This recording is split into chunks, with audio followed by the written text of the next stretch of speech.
Ed, Huh. we fell off, man. We've been gone for like 2 months now. I keep getting hate emails being like, Ed, what happened? What happened, You guys? changed a lot. We're waiting for the new You episode. changed a lot. Our subscriber count went down to 10 to 9. We lost a person. No, I made another account. We're back to 10 now. Okay, good. But yeah, this is a disgrace. This is, you know what? This is actually an announcement. This is the last episode we're recording.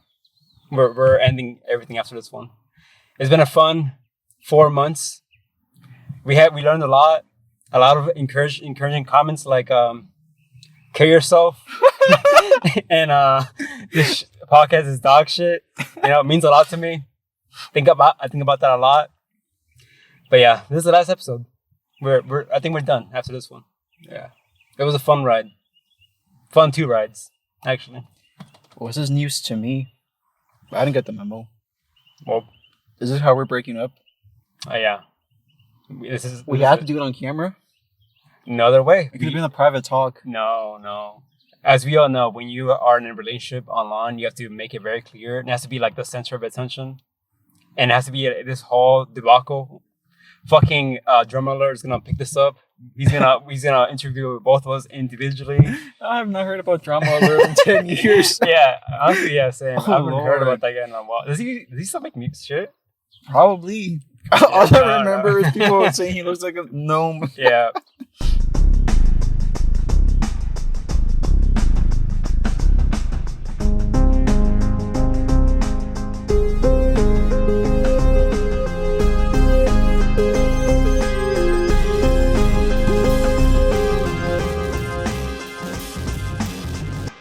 Welcome to a new episode of Deep Down, where we talk about everything and anything. And we've been gone for a while, 2 months now at this point. Damn. But yeah, we're gonna be talking about things that we did throughout the month, the last 2 months actually, for that matter. How you been, man? What you been up to? I'm a different person now. Honestly, a lot has happened. Yeah. A lot has happened these last 2 months. You got a whole new tattoo. Well, this was here last time. No, it wasn't. We talked about it, I'm pretty sure. We talked about that one. Oh, this is here during our last hangout. Yeah. Oh, they weren't invited, unfortunately. No, it was just our own little private talk. Sorry, guys. Join the Patreon. You can. For $0 a month, you can have exclusively discussions about us in private. we can put you in the backseat of my car. But yeah, you got a new tattoo. I dyed my hair blonde. That's true. Yeah, a lot has happened. That's it. Just those two. Tattoo. Tattoo. That's it. Just that tattoo in the hair. I haven't been doing much. I'm gonna be honest. I've just been vibing. Yeah, I've just been busy with school. Yeah. But luckily now I'm free. I didn't even realize until like yesterday. Like, oh shit. Summer break. Yeah, I didn't. To me, it was just like a in between semester break. Until I realized, like, oh shit, it's a whole summer break. How does that work when you're in college? Are you just like out of school for the entirety of the summer? Yeah. Same thing as when you were in elementary. Okay, bet. That means more podcasts. Well, episodes. it's less bullshit because I remember, like, at least I don't know about you, but when I was in school, they gave us bullshit like summer assignments, like a fucking summer reading list. I never did that. Yeah, nobody fucking did that. that. Nobody in their right mind would do that. I rarely did homework to begin with, let alone whatever the fuck that was. It's also due to the fact I think that before college, you're pretty much stuck with the same teacher the whole year. So I guess you have like a commitment. That is true. Yeah. Over the break too. Whereas like in college, once the last day comes, that like little implicit agreement that you two care for each other. You say that, but I've had situations where I get the same teacher twice in a row. Like I guess they get promoted and they increase in their grade teaching or whatever. So I get the same teacher for 2 years, essentially. I've gotten that a few times in the past before. I've had that too before. So yeah. Aside from school and work though, I've been consuming a lot of things. One of them being a little movie we watched together. I guess we're just gonna jump into it. We watched Thunderbolts. Yeah! Is that a thing? Yeah, it's coming out tomorrow. What is that? Superhero movie? Marvel movie. Yeah, go figure. Is that the guy with the Superman look design? Yes, actually. I thought that was Shazam. No, it's still DC. Shazam is DC? Yes. Oh, okay. Never mind. Which is funny because his original name was Captain Marvel. Bruh. Yeah. What? How did he get away with that? I imagine they didn't because they changed the name. I guess people were a lot more civil back in the 60s. That's not true. That's a gross oversimplification. You know what? I don't feel as nervous, nowhere near as nervous as I was the first 2 episodes. I feel nothing right now. Yeah, I feel like we're just having a discussion. Yeah. Like I feel like the same I've had since the 2 episodes. But yeah, we watched the movie called Mickey's 12, Mickey 13, 17. Mickey 17. 17. I'm not good with numbers and names, okay? 17. You know, that was actually a movie I saw in theater for the first time in a long time. The last movie I watched in theater was like Toy Story 3. I wish. It was, I think, either Sonic 3 or Into the Spider-Verse. I watched that with you as well. Yeah, when was Sword Art Online? Sword Art Online? Oh, that's what I heard. Sonic 3. Oh, I thought they said Sword Art Online. No, it was Sonic. I remember Yeah. you went to it recently. Yeah. Oh. I feel like I go to movies theaters at least once a year at this point, or maybe twice a year. I want to go more for sure. It's just like, you know, I don't know. I'm not sure if you picked up on it, but it's just a whole different experience. It is. I think like just by the theater experience itself, you know, you're watching it with somebody else. That in itself already adds like a lot to it. Not just that, but like also the ambience and like the sound. You can hear everything so clearly. Like I remember, I watched one of the Friday the 13th movies. Uh-huh. I thought the movie was fucking dog shit, Uh-huh. but like the experience gets enhanced. It's still fun, right? Yeah, you get enhanced because you hear all the like the boom bass and all that as well. Unless it's like a very fucking boring movie, like I've never regretted watching a bad movie in the theater. You know? Now that I think about it, I don't think I've ever regretted it. Right. Yeah, it's an It's experience. like to put into perspective, like I don't think Mickey 17 would be something I would check out if it had been in theaters. You know, like I would never like really seek it out and watch it in my own time. That's surprising because I generally thought that was a good movie. Yeah, I was gonna say that. So initially, like no joke, I just went because Robert Pattinson. I think he's hot. And Fair then enough. I knew Bong Joon-ho. I know he's a good director, so I was like, well, Robert Pattinson's hot. Bong Joon-ho is a good director. It's probably gonna be a good movie. Match Made in Heaven. Yeah, It was a good movie. Yeah, it was a great movie. Have you reflected on it more? Not really. No? I just think it was a really solid movie. Yeah, I don't have, I don't have like any new insights into it, but do you? I think I do. So to give the audience a rundown of what Mickey 17 is, it's about a movie where It's about a movie. yeah, it's wait, what did I say? It's about a movie. It's a movie about my bad. I'm sorry. It's a movie about a guy who gets cloned over and over for 17 times. Robert Pattinson. Mhm. 17 of them. 17 of them. Yes, exactly. I wish. And during the transition between 17 to 18, there was a dilemma where the 17 clone survives because through every death, he gets replaced with the newest iteration of himself. And there's this whole dilemma where both 17 and 18 clones are living simultaneously. And it's this whole fucking debacle that happens, and this whole like philosophy behind like the morality behind killing a clone when they're still, you know, alive, you know? And there's this one scene that happens really like early on where he ends up killing his mom by a push of a button by accident. It caused a whole car accident. And the mom, like we never learned more about the mom, but that's not really the point, right? The point is that Mickey has to like live his life in grief and with that like sense of guilt as well that he caused the death of his mom. And there was something that I kind of like connected when I was reflecting on it. That moment at the end of the movie when he has to like presses the button again. Huh? Yeah, to like let go of the program of all the clones. That's like him coming to terms that like I think the program is like an allegory for grief, I guess, and also like for suicide in a way where he has to like atone for his guilt because he's constantly like dying over and over, and that's like his way to kind of come to terms like maybe he deserves to die and it should have been him instead of his mom, you know? Well, at the very end, he just straight up say like, "I should stop feeling guilty. Like I should allow myself." Like I remember that specific line hitting me like a truck. Like I should allow myself to be happy. Mm-hmm. And I think like that's the big like thing he needed is to let go of that guilt, and like literally just let himself be happy. I think the movie's like very simplistic in its writing, but it's also really effective. Mm-hmm. You know, like I really appreciate the things that it tries to convey. It's very straightforward. Exactly. In a good way. Like I wrote that in my journal. It's like the writing is so simplistic that pretty much anyone can appreciate and understand. But I kind of like that. It doesn't like delve into like the complexities on how things are made, or it doesn't like delve into like deep philosophical themes, even though it does on a surface level. But I think that's why I like it so much, because it's just so like straightforward. You know, it's just a good movie. Yeah, my only very small nitpick was just I don't like how on the nose the whole Trump thing was. I kind of like that. I liked it. I said I thought it was a bold move. I think you disagree with that, because I don't see a lot of media do that necessarily. It's very common. You think so? It feels cheap to me. I see it all the time. Why do you think it's cheap? Because it's such an easy thing to target. Like, yeah, we all know Trump sucks. I feel like there's way more nuanced ways to critique evil leaders than just Trump bad. Because he's dumb.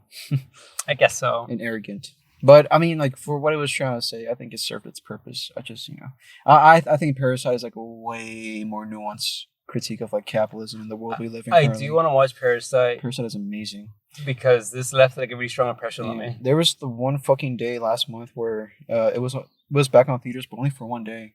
What? Yeah. They do that? Yeah, I guess because I think it was its anniversary, but I was working that day.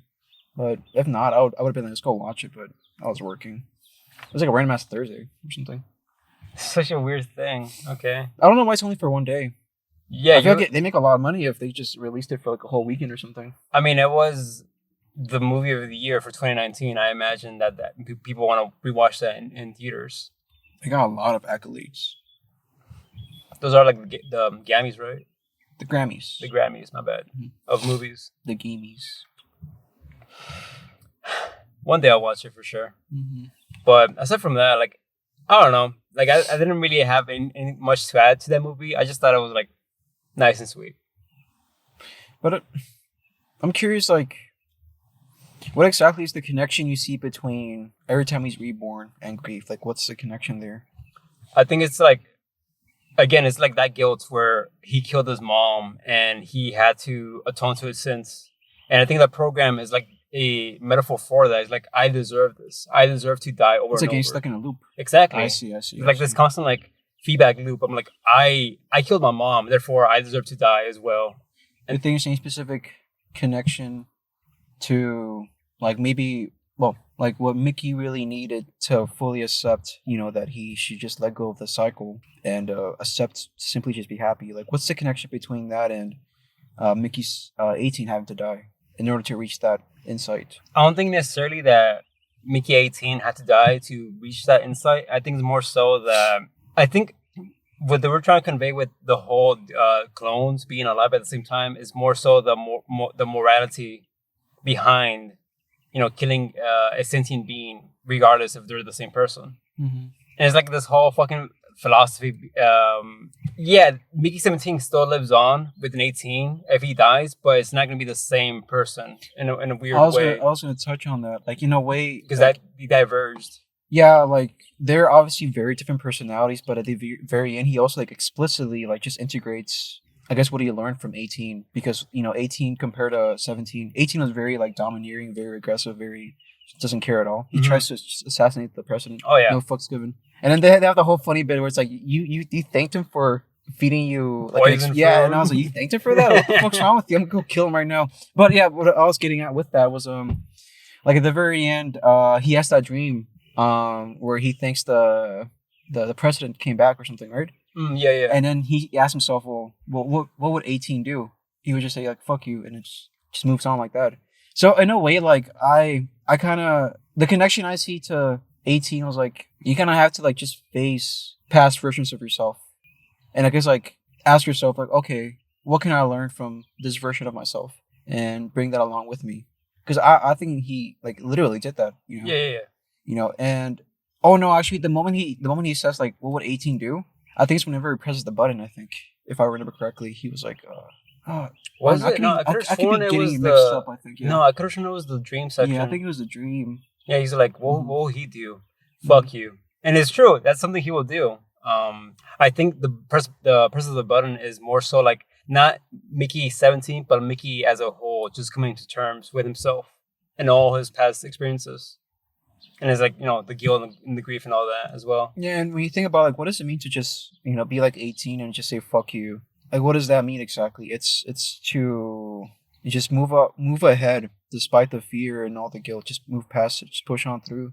And, like, yeah, that's what you were saying, that, that's a way, that's how he reconciled the guilt he felt for his mom's death. He just had to just push on through and just push past it despite all the guilt. And then once you do that, it's like, a whole different world. You literally become a new version of yourself. It's like, it goes back to that whole theme of like cloning. You literally become this new version of yourself.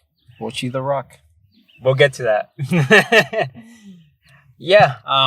I gave this movie an 8 out of 10. I thought it was like phenomenal. I gave it an 8 out of 10 too. I'm also debating whether or not 7 or 8, one of those two, I would say. Now for me, it's like a solid 8. It's like also like the visuals for that movie, like the monster designs, they were really nice to look at. They were just slugs, no? They were what? Like slugs? Yeah, but like the CGI for those slug monsters were like, they had like this weird, creepy look to it, but they're also endearing in a weird way, The little babies? Yeah. I like that movie a lot. Yeah, like, it was cute. Mm-hmm. I have no issue with it, really. Just a small nitpick about the Trump thing feeling cheap. That's it, really. Fair enough. Yeah. But I'm not sure what else I can add to that. That's pretty much it. Yeah. Just a little movie we watched together. I thought it was a good time. Mm-hmm. Something that I needed to experience during that time period, just hanging out with a friend and just watching movies together. It was fun. And that concludes the podcast. Goodbye, everybody. Yeah. Thank you for listening. That was a good 20 minutes. Holy shit. We're fucked. In that case, I will move it to you for the next thing. Whatever you did for the last 2 months. So my stuff is a mix. Well, actually, it's funny because now that I look at the list. I'm sorry. Can I? Yeah. Interject real quick. Uh-huh. Before we begin, I also want to. For the last 2 episodes, I forgot to mention my scorings for the things that I brought up. So I kind of want to like do that real quick before we get a chance. Yeah. Here's my little thing. So for the last 2 episodes, I brought up things that I talked about. I'm just gonna point out the scores that I did for them real quick. Senpai is in Otonoko, the cross-dressing anime. I gave that a 6 out of 10. Little Goody Two Shoes, a horror game with like gay lesbians. I gave that a 7 out of 10. Really artistically artistically striking. Wait, what's so funny? You give Crimes of the Galaxy a 5 out of 10. Hold up. 12 Angry Men, I gave a 9 out of 10. That's a solid movie. I give it a 10 out of 10 initially, but I bumped it down to a 9. For reasons I'll get to in a bit. Gone Home, a walking simulator game about a lesbian who's trying to get back with his girlfriend. I gave that an 8 out of 10. Nine Souls, a pretty linear, straightforward Metroidvania. I gave that a 8 out of 10. My game of the year, by the way. Guardians of the Galaxy 1, specifically, a 5 out of 10. I thought that was a okay movie. Guardians of the Galaxy 2 and 3 got 7 out of 10. Both of them. Guardians 3 is a 10. It's good. But it's one of my favorite Marvel movies. I'll say that much. If Found is the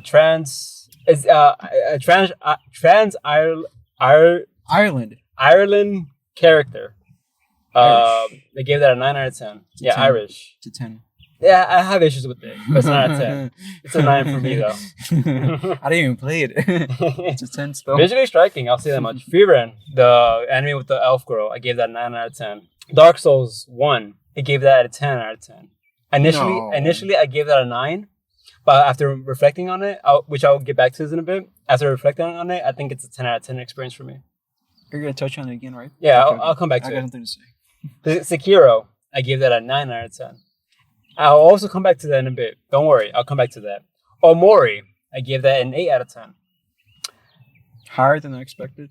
That game does things and it goes places. And that ending is fucking phenomenal. Okay. That's what I'm going to say. Girls Last Tour. Objectively, not a 10 out of 10, but god fucking damn it, I love it so much. I gave it a 10 out of 10. Makes sense. Sin and Punishment. 7 out of 10. Interesting Nintendo 64 game. 1000 X Resist, I gave that an 8 out of 10. Ichigo Mashimaru, an 8 out of 10. And that is all. That was the last of it. Now we can move on. Are you gonna elaborate right now? On what? You say you're gonna talk about Dark Souls. Oh, I will. Oh, is it connected to what you're gonna talk about later? Yes. Oh, okay. I see. We'll come back to that. Don't worry. Oh, yes. And now the floor is yours, my good friend. Yeah. I was saying, now that I look at the list in front of me, like 98% of it is stuff I've already experienced, but it's stuff. It's like stuff I revisited and like I've learned to appreciate even more. I'm not sure if it's because maybe I have like more life experience or maybe I just need time away from it, but it's stuff that like it feels more relevant than ever, I think. Mm-hmm. But should I just start with the first one?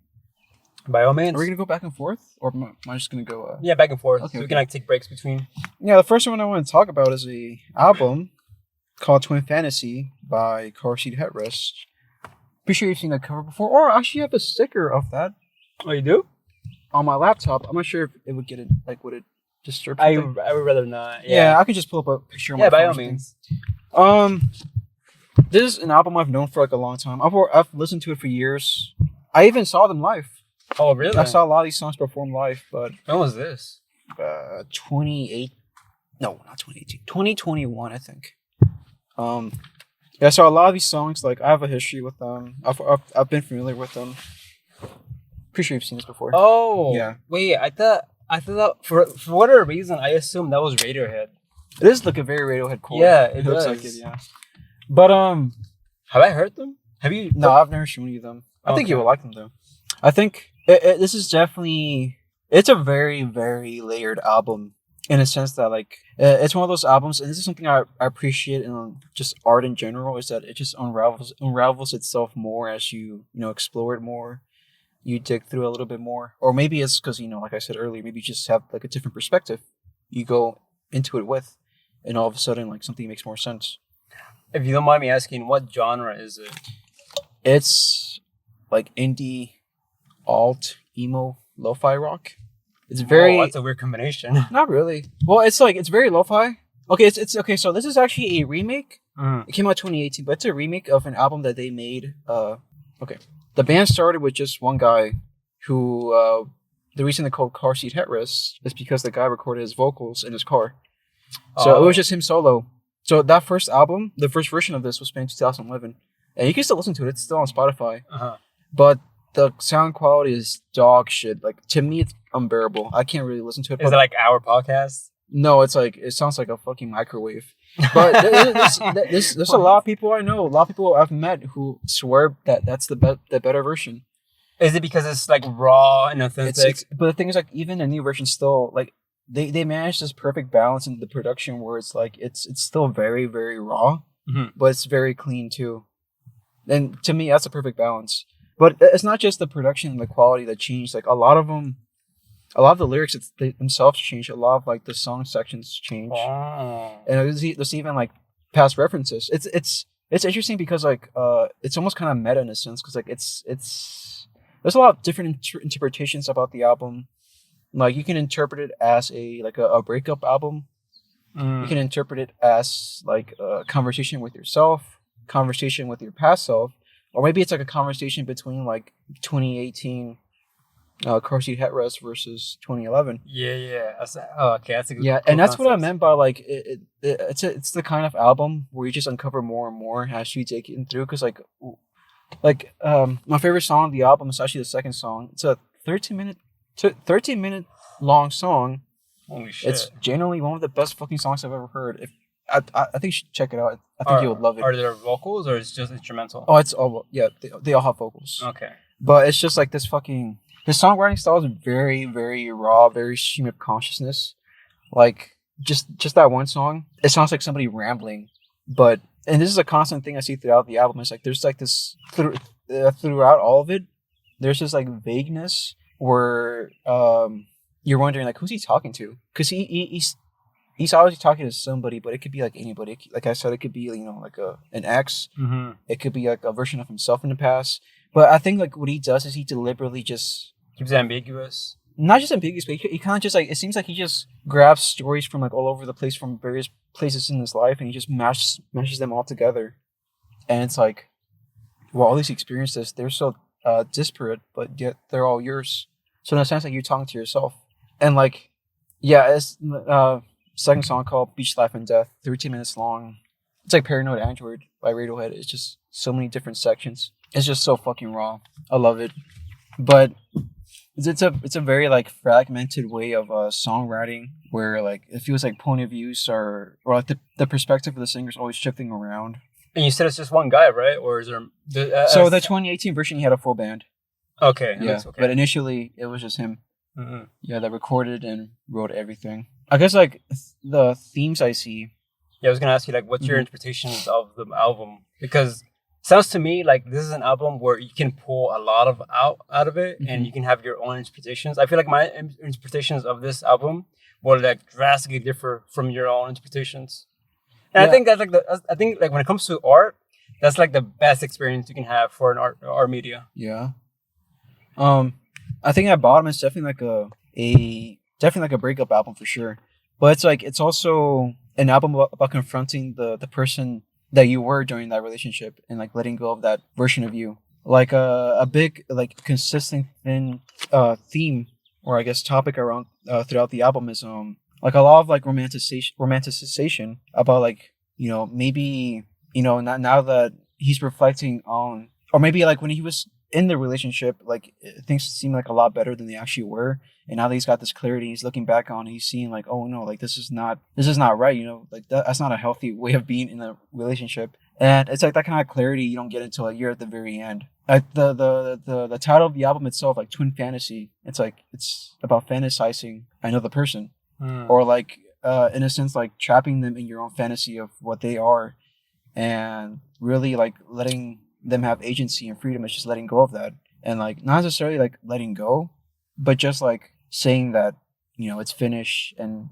they can occupy this space in your memory now. And he kind of the last song, it's kind of meta because he talks about how this album is itself like a little space where this fantasy or this memory can like live. It's not something that he completely lets go of, but it's always something you can always just go back and revisit, while at the same time he lets it go. And like that's it. It's like, I guess through the acts of creation, you immortalize it. You immortalize it, and you also let it go. Yeah. You know, it's that weird. I guess I'm not sure if it's paradoxical, but you know, same time, you know, you let it go, but you also like let it. Like I get where you're coming from. That this sounds like a breakup, but to me, from the small instances that you've explained to me, I feel like I will personally pull that this is a album about self-acceptance. Yes. And just like understanding that your past selves are still you, but it's not like always going to be your current self as well. I feel like I will see it more as like a process of self-discovery than anything else. Well, just look at the album cover itself. It's like he's hugging himself. Younger version. Holy shit! And they're like, you know, connected. Yeah, or like literally, like physically. Yeah, literally. They're like overlapping and everything. Yeah. And I don't know, like I could go through every song because like it's a lot more details, but you gotta send me that picture so I can put it in the video. I got you. I could dig a lot more into it, but by all means, go for it. We have all night. How many songs is there in 11. the album? 11, and they're all like 10 minutes long. No, well, 3 of them are like 50 minutes long. Jesus, how long is the album? Like 2 hours? 50 minutes. Ain't no way it's 50 minutes. Oh, 1 hour and 11 minutes. Okay. That's a long time, yeah. I think it's like an average for most albums, right? Mm-hmm. Okay, I'm just going to talk about like my favorite song on the album because I just fucking adore this song. And it's not even really all that related to the larger theme and it's like itself. But I just find it like so relatable. But it's called Bodies. This song reminds me a lot about Evangelion. Like very much about Evangelion. Which aspect of Evangelion? That's so the aspect where Shinji is like it's the hedgehog's dilemma. He wants connection, but he's also scared, you know, of getting hurt. And like this song is literally just about like how he wants to just dance with this person, and like he wants to like understand humanity, but also understand himself. Not just even humanity in the larger picture, just this one person. Like he just wants to connect with them. He just wants to be Like he talks about being like in a club where people are dancing, but he's like so caught up in his head. He's like really just timid. Like the first verse is just him beating himself up. He's like that's not what I meant to say at all. I mean, I'm sick of meaning. I just want to hold you. Like that single line right there. I'm sick of meaning. I just want to hold you. Like that single line is it's packed with so much fucking depth to it because it's like I'm sick of meaning. I just want to hold you. Like it's outlining like this weird gap between like what we say and what we want. You know, like just cutting straight through language and just straight up desire. You know, like I just want to hold you. Like I could imagine himself like maybe he's trying to talk to this person, maybe he's like stuttering or something. Well, I was gonna add like to me it's also kind of existential because like there's definitely this tension throughout the song, but I'm not sure exactly how to word it except that it's like existential in the sense that like so like my favorite part of the song is the chorus where he's like, "Don't you realize our bodies could fall apart at any second? I am terrified your body could fall apart at any second." So in the first one, "Don't you realize our bodies could fall apart at any second?" That's like the side of him that's like, you know, you should live now because you don't know what's gonna happen. Like he literally. Like he's so far in his head, he's thinking like, "Oh shit! Like the fucking universe could just dismantle right now. It could just like without warning, just fucking fall apart. Like literally, the universe itself could just literally just physically just crumble. I need to seize this opportunity and dance with this person." And then there's the other side where it's like, "I am terrified your body could fall apart at any second." So it's the same fear, you know. What if like the universe just falls apart at this moment right now? But at the same time, though, that fear instead of encouraging him, now it's scaring him. Like it's like it's the same like existential concern. Like, oh shit, what if the universe just falls apart the second? One side or one way you can look at it is like, well, yeah, that's why you should embrace it and just fucking live in the moment. The other side is like where it's holding you back, and you're like, oh, I'm too scared. What if I do this and then this happens and then this happens and this happens? Oh, when you said that, I was more under the impression that maybe this person does get close to their person, but life takes him away, and now he has to like live with the grief of this person being away from their life permanently. That's how I interpret that quote as well. Like they're gone from their life, like they got close to them, and now they're gone for life permanently. And now he needs to live with the grief. Whereas if he didn't like try to connect with this person, his life would have been the same as it was prior to, you know, prior to that person being in his life. So nothing would have changed. Oh, I think about it very literally. Like I just picture him like sitting there, scared to approach this person, and the same fear, but like different angles, or rather the same fear, but it's like it's invoking different reactions in him. Like one reaction it invokes is that, yeah, you don't know what's gonna happen, so just seize the opportunity right now, just go for it. The other side is him holding himself back because of that fear. You know, he's not stepping up because he's like, well, anything could happen. You know, I don't know. Like whenever he says like our bodies could fall apart at any second, I take that very literally. Like he's literally thinking like, yeah, what if the fucking like matter just dismantles this moment? That's literally. That's like the most extreme case. Exactly. That's how far in his head he is. But again, it's two different reactions. Like, yeah, the fucking matter could literally just dissipate right now. But also, you know, what are you gonna do about it? You're gonna live in fear because of it, or are you gonna step through because of it? You know.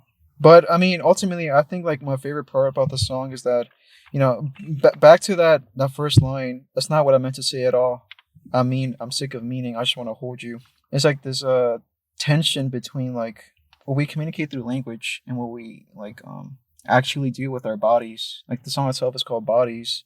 And this was your least favorite thing? Huh? This was your least favorite thing? No, it's my favorite thing. It's my favorite song. Oh, so you started off with the strongest topic in your list? Oh no. I'm just going about. I forgot what the criteria was. Oh, you can do whatever. I forgot. There was a criteria, but I forgot what it was. Oh, okay. I think because this is probably the one that's most fresh in my mind. Okay, gotcha. But yeah, it just ends like with like Oh yes. The bridge is I know that I don't talk a lot, but I know that you don't care a lot. As long as we move our bodies around a lot, we'll forget that we forgot how to talk when we dance. So it's like yeah, yeah, we're both socially awkward, but that doesn't matter. Let's just dance. And like somehow that's what I was trying to get at. There we go. Just like, saying fuck it and pushing through the awkwardness and let's just dance. Somehow that dance itself, that physical action of moving your body and being in the world, like washes away all the not just that, but it communicates more than like the fucking what you were trying to put into words. Like the way you move your body and what you do with your body, that's going to communicate more than whatever the fuck you were trying to say with your words. Because like again, earlier in the song, he's talking about he includes this like really straight like I guess like a stutter. He tries to tell a person like he's like in the chorus he's like those are you got some nice shoulders. What? So he's like he's trying to tell him like you got some nice shoulders, but like he just like comes up as like yeah, weird. those are you guys like I guess he stutters or something, Uh-huh. but he includes that in the song. Oh, okay. So he's trying to like approach them, but he's like really awkward. But Okay, like, so I can okay with that mhm. context. I do think you're more correct that it could be like some sort of like not It's definitely about social anxiety. yeah for sure. yeah. Because prior to that, my thought was like, oh, maybe he's trying to like reconcile within himself. But it sounds to me like yeah, he's trying to. And I think you just nailed like what I was trying to get at earlier. What I was trying to articulate earlier is like somehow in a weird way, like the way we approach others, it kind of reflects ourselves. Because like you could take it literally being like this is him, awkwardly trying to build up the courage to ask this person out on a dance or something. But it's also just having a dialogue with himself, and just telling himself that fuck the awkwardness, let's just dance. Somehow again, there's just some stuff that somehow ends up communicating more than words. He ends up saying like those are you got some nice shoulders. He fumbles that, but Yeah. just through the act of dancing, that's just even more like whatever smooth way he was trying to go about it. Just ignoring the words, forgetting about saying things perfectly, and just doing it. Just taking that initial Exactly. step, and once you're in that moment, in that flow, like everything just comes naturally. Mm-hmm. Yeah, I can kind of see that. Yeah, I think that's where I want to leave it off. I love this song. This is top 5 songs ever for me. I do wanna. I think you'll like it. I mean, from the sounds of it, I think I can come out appreciating a lot what it's trying to convey because it sounds really meaningful and interesting. It's very raw. How does the singing go? I was gonna say What's the type? Like, what's the So- tempo? he's not a good singer, Okay. but he's a good singer. What? Like he's not technically good at singing, but he just evokes so much emotion. Like his voice is cracking and stuff, but you feel the fucking emotion. It's very raw then. Yeah, that's what I'm saying. It's So really raw. okay, so maybe that's why people that's probably why people like the original because it's so like Yes. unprofessional, but it's also very raw, and it's like it's coming from a deep from something within. There's no like standards or no like production. It's just him, his thoughts, and his feelings. Exactly. Just putting it out there to the world to hear. Exactly. Yeah. But I still think it sounds like shit. Fair enough. I can barely hear anything. The drums sound like shit. I do want to listen to this for sure. At least listen to the second song for sure, because the second song's a whole journey. I think the most thing I'm excited about for this podcast is you talking about music and me like coming to like learn more about music as time goes on. That was Twin Fantasy by Car Seat Headrest. Oh, you rate that out of 10? It's a 10. 10? Okay. One of my top 10 favorite albums. Ever. I hope by the end of the year, once we get to our favorite things of through the year, this thing manages to make it somewhere. It's cool too, because like I one of my favorite memories I've ever seen that song live. It was so fucking fun. Like the energy. Oh, people were like screaming and stuff. It was so cool. I feel like I've never been to a concert myself, but I feel like concerts is the same like watching a movie in a theater, where like the music and the experiences it get enhanced because all the like the bass and the fucking like the vibrations you hear and you feel in your body as well, like physically. Well, that, but also like you're an active participant in it, because like remember the song's about like moving your body around and like communicating through moving your body. I just can't picture. Is this like a dancing kind of song? I can't like. It's like a rock song. Okay. It's very loud. I was thinking more like Radiohead. Like it's very like monotone. No, and, like it's like very punky, just like very aggressive. Aggressive. There we go. Okay, that's not what I was picturing. Aggressive, emotive. It's not chill at all. Definitely. Oh, not. okay, that's like the opposite. It's very of what high energy. Okay, never mind. Yeah. Okay, that makes more sense. Yeah, loud guitars, screaming. Whoa, that was It's gonna be. That was an interesting album for sure, and it's gonna be funny jumping from that to this next thing. That's why I asked you. This is your least favorite thing because it sounds like you're very passionate about this one thing. So you started off strong, and now we're moving on to my least favorite thing that I consume this month. To give context, I get these urges to consume like shitty pieces of media. Like I like delving into shitty games, and that also includes like shitty anime. I just get these like urges to just consume it for whatever reason. It's just something that I do a lot of the time, and typically 1 or 2 episodes tends to like clench my my desires to just, indulge in that shit. But for whatever reason, there's this one anime that kind of like made me keep indulging on it even past like my desire, even past my desires when they expired. Do you know what ecchi is? Yes. Okay, good. This is an ecchi anime, and sometimes I get these urges to watch shitty anime like this, just to like appreciate, I guess, the good shit in the medium. Does the audience know what ecchi is? Ecchi anime is essentially an anime that borderlines hentai, but not really. It's just very hentai soft porn. Not really. It can be. It varies. Some of them are a lot more like low key. Others are a lot more aggressive with it. And it's like, to me, ecchi is like the lowest denominator when it comes to anime, in my opinion. Below hentai?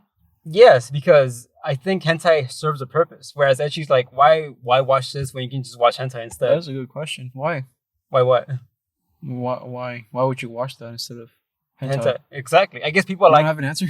I guess because people like to be teased. I don't know. I actually don't know. Isn't that gooning? Or is that different? I thought gooning was like. Isn't gooning when you like? I'm thinking about edging. I think. Yeah, edging. I think gooning is just like a new term for jerking off. Okay. Such a funny word. Yeah. Gooning. I'm gooning. No. So I watched a shitty anime called My First Girlfriend is a Gal. The fuck's a gal? Gal is those what? Oh, the mosca. Gal is a stereotypical girl who either is very like, how can I put this? Very like Yankee. What does that mean? What does it mean to be Yankee? Rebellious. Okay. They like tans and they like dressing in provocative ways a lot of the time. But this is like exclusively in Japan. It's something in Japan. They haven't immigrated here yet. Yeah. So initially, my plan was I was gonna watch the one episode and be done with it. However, you became a gooner. No, I'm past that point. The English dubbing for this anime is so fucking like bizarre. I think it was amazing. No, it kind of is. It kind of is. It feels like a parody because they reference like memes and shit, and the way they talk is so like over the top and nonsensical and whimsical and like in a very comedical way as well. Like there's many times where the character is just like being over the top with the voice acting. And I feel like if it wasn't for the voice acting itself, I wouldn't have like bothered with this anime. Fabian, what's up? I think I've heard about this. Have you? Like way back in the day. I'm pretty sure. I vaguely remember something about like an anime having a very like bad English dub, but it was like funny. No, you're probably thinking about Ghost Stories. Maybe. Ghost Stories is also infamously known for having like a really bizarre, insane, over the top. Like a black guy is like watching like a little girl or something. What? Something like that. It was funny though. No, I think you're referring to a rabbit.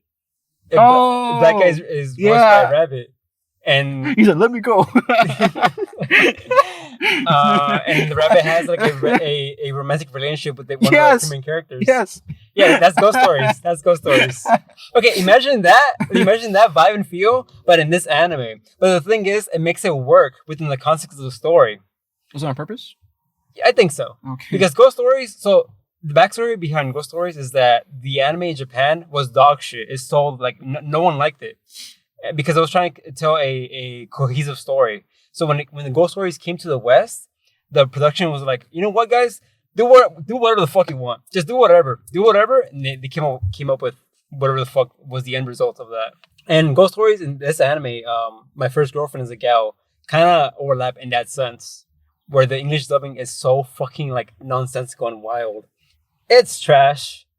It's what you would expect from an ecchi anime. It's very trashy. It's very like low hanging, boobs in your face, ass and shit like that. It can be kind of problematic as well because they're like, children, high school characters. But I haven't laughed so much over an anime in such a long time. And it's not like one of those ha ha ha. I get it. It's like one of those blur your fucking face laughing because it's so like there's this one scene where the main character and his friends who are like fucking like weird insults a lot of the time. You're gooners. Yeah, pretty much. They start like mimicking Yoda voices. They're like, yes, you must do it, young one. It's like, what the? Like at that point, I'm like, what the fuck am I watching? Like, whose idea was it, and why does it work so well? It's just like it's so fucking weird and bizarre. But the more I watched it, I should have like prefaced the fucking like premise of the story. So the premise of the story is that the main character, he's this Gooner. Not necessarily a gooner, but he's like this guy who's trying to get laid for the first time. And Chainsaw Man. Well, Chainsaw Man is a lot more nuanced. Okay, because he wants boobs specifically. Yeah, but I feel like Chainsaw Man, they do something with them. Whereas here, it's just like typical teenager behavior, I guess. And he's kind of a perv a lot of the time, but he's also like portrayed as like a very like loser kind of character, right? But for whatever reason, he's also a Mr. Bitches. Like all the characters just magically falls in love with them, and they all want him because plot reasons, right? The writer wrote himself into the story. In a sense, you could probably argue that like this is a self-insert, and it feels like that a lot of the time. It's like, and then he fucking got all the bitches at the end. It's like, okay, cool, whatever. The gooner wins all the girls. I gave this an anime initially. I haven't finished it because I watch it whenever. Because it's one of those animes where I can watch it whenever. I'm not in the rush to finish it. But initially, I gave it a 3 out of 10. Oh my god! Because it's really bad. It's 2 points away from Guardians of the Galaxy. that's a no. So, but then I thought about it some more, and then I came to realize that I think the English dubbing for this anime really enhances it. Because while I think the story itself is like fucking whatever, it's like shit. The voice acting enhances it, and I think it pushed it up to a 5. Because like all things considered, I was having a good time. It was such a good fun time. You think this is as good as Guardians of the Galaxy? Okay, when you put it that way, that's such a like a silly way to see ratings. It's the same fucking score. Yeah, but it's like for different reasons. If you have different reasons, give it a different score. I did a 3. I think the reason why I gave it a 5 it was because of the voice acting, but also because while as shitty and stupid as the plot may be, it also like highlights a lot of like interesting qualities on what a relationship is. There's like a lot of moments where it gets very like personal between him and the main girl. Because there's like a bunch of girls, but there's also like the clear girl that the audience are meant to root for. The gooness. I should have like brought pictures because I don't have pictures. You have your phone? I can look it up actually. Oh, go for it. What's it called? My first girlfriend is a gal. The main girl is the blonde one. Oh, gal. Gal, yeah. I think it's saying gal. What the fuck? Gal. Gal. G-A-L. Gal. What? This is what you think is as good as Guardians of the Galaxy. No. It's not as good as Guardians of the Galaxy. Fabian, this is just porn. This is just porn right here. Okay, so that's the main girl.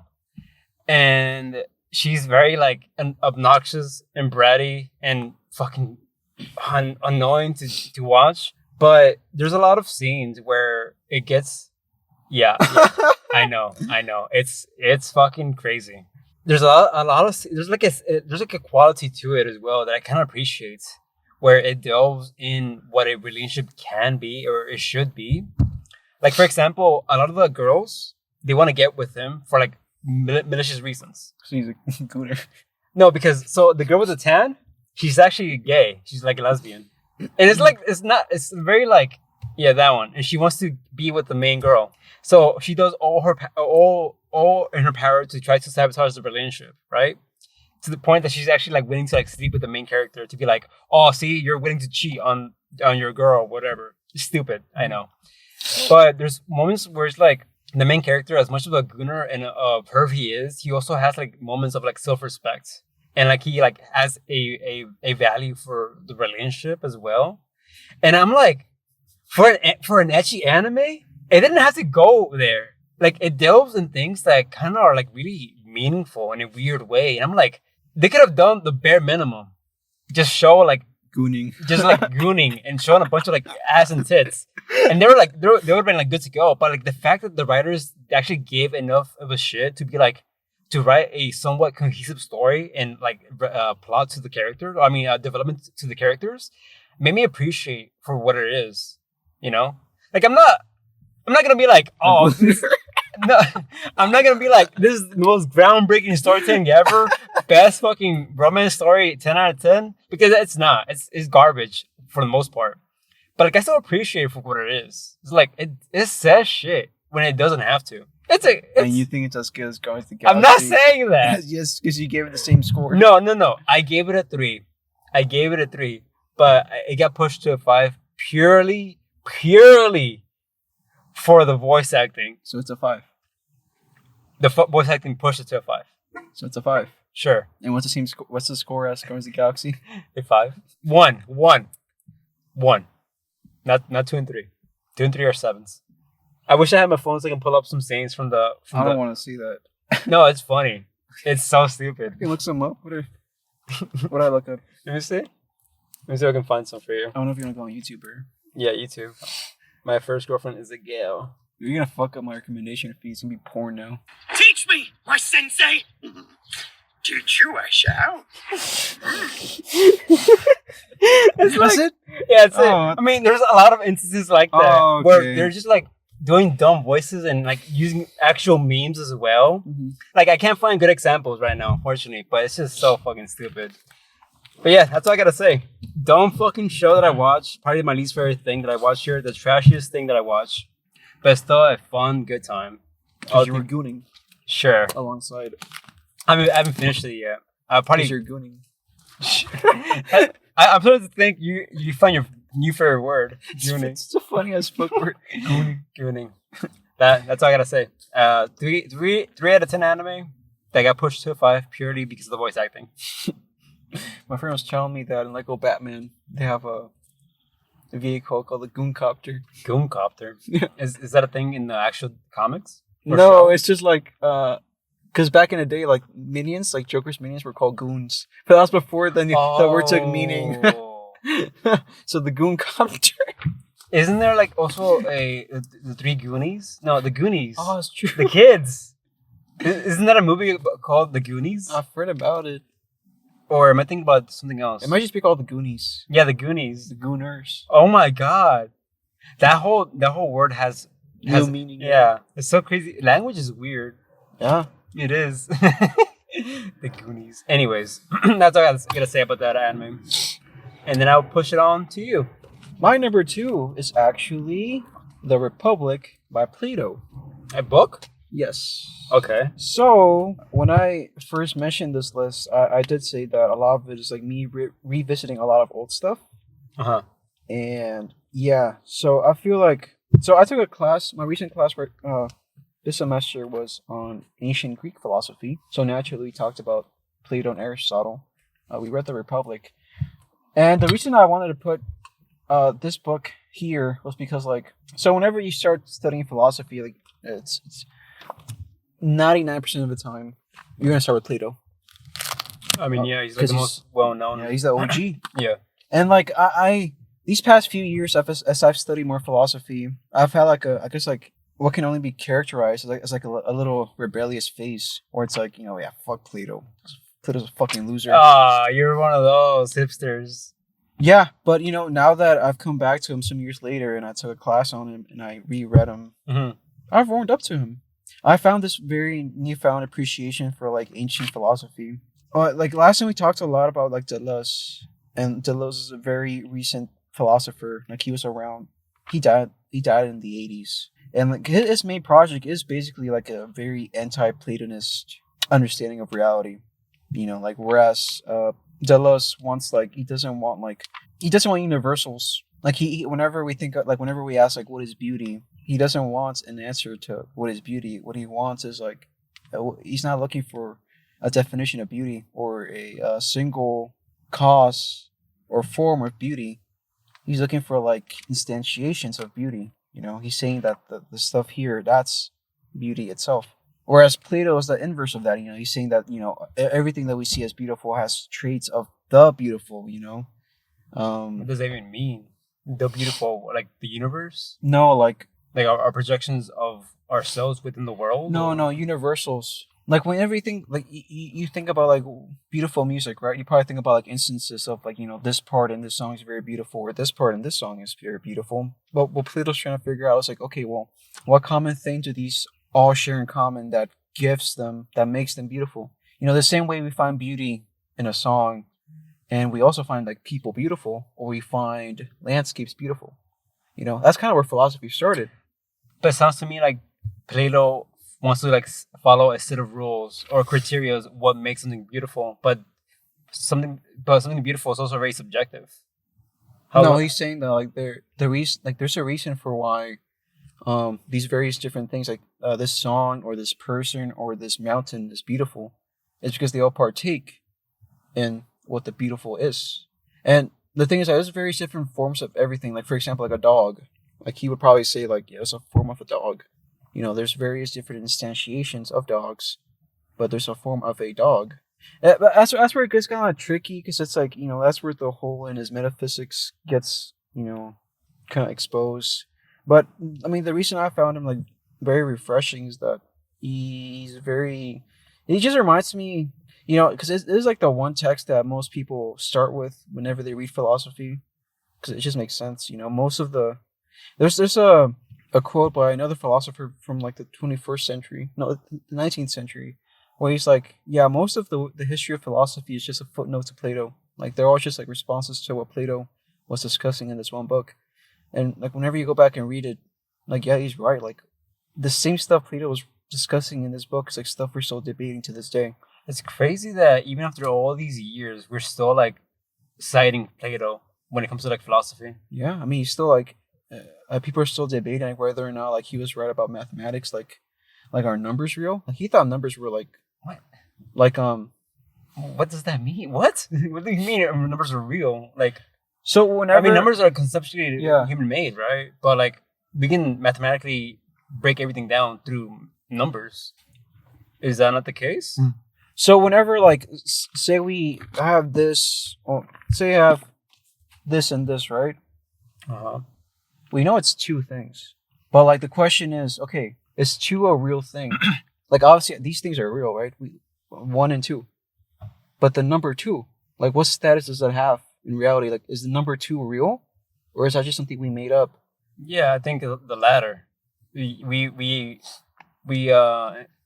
instilled meaning into our own language, but doesn't make it any less real than anything else. But the thing is, like with mathematics, there's like this weird thing where like they have like 2 plus 2 is always going to be 4. Yeah. No matter what.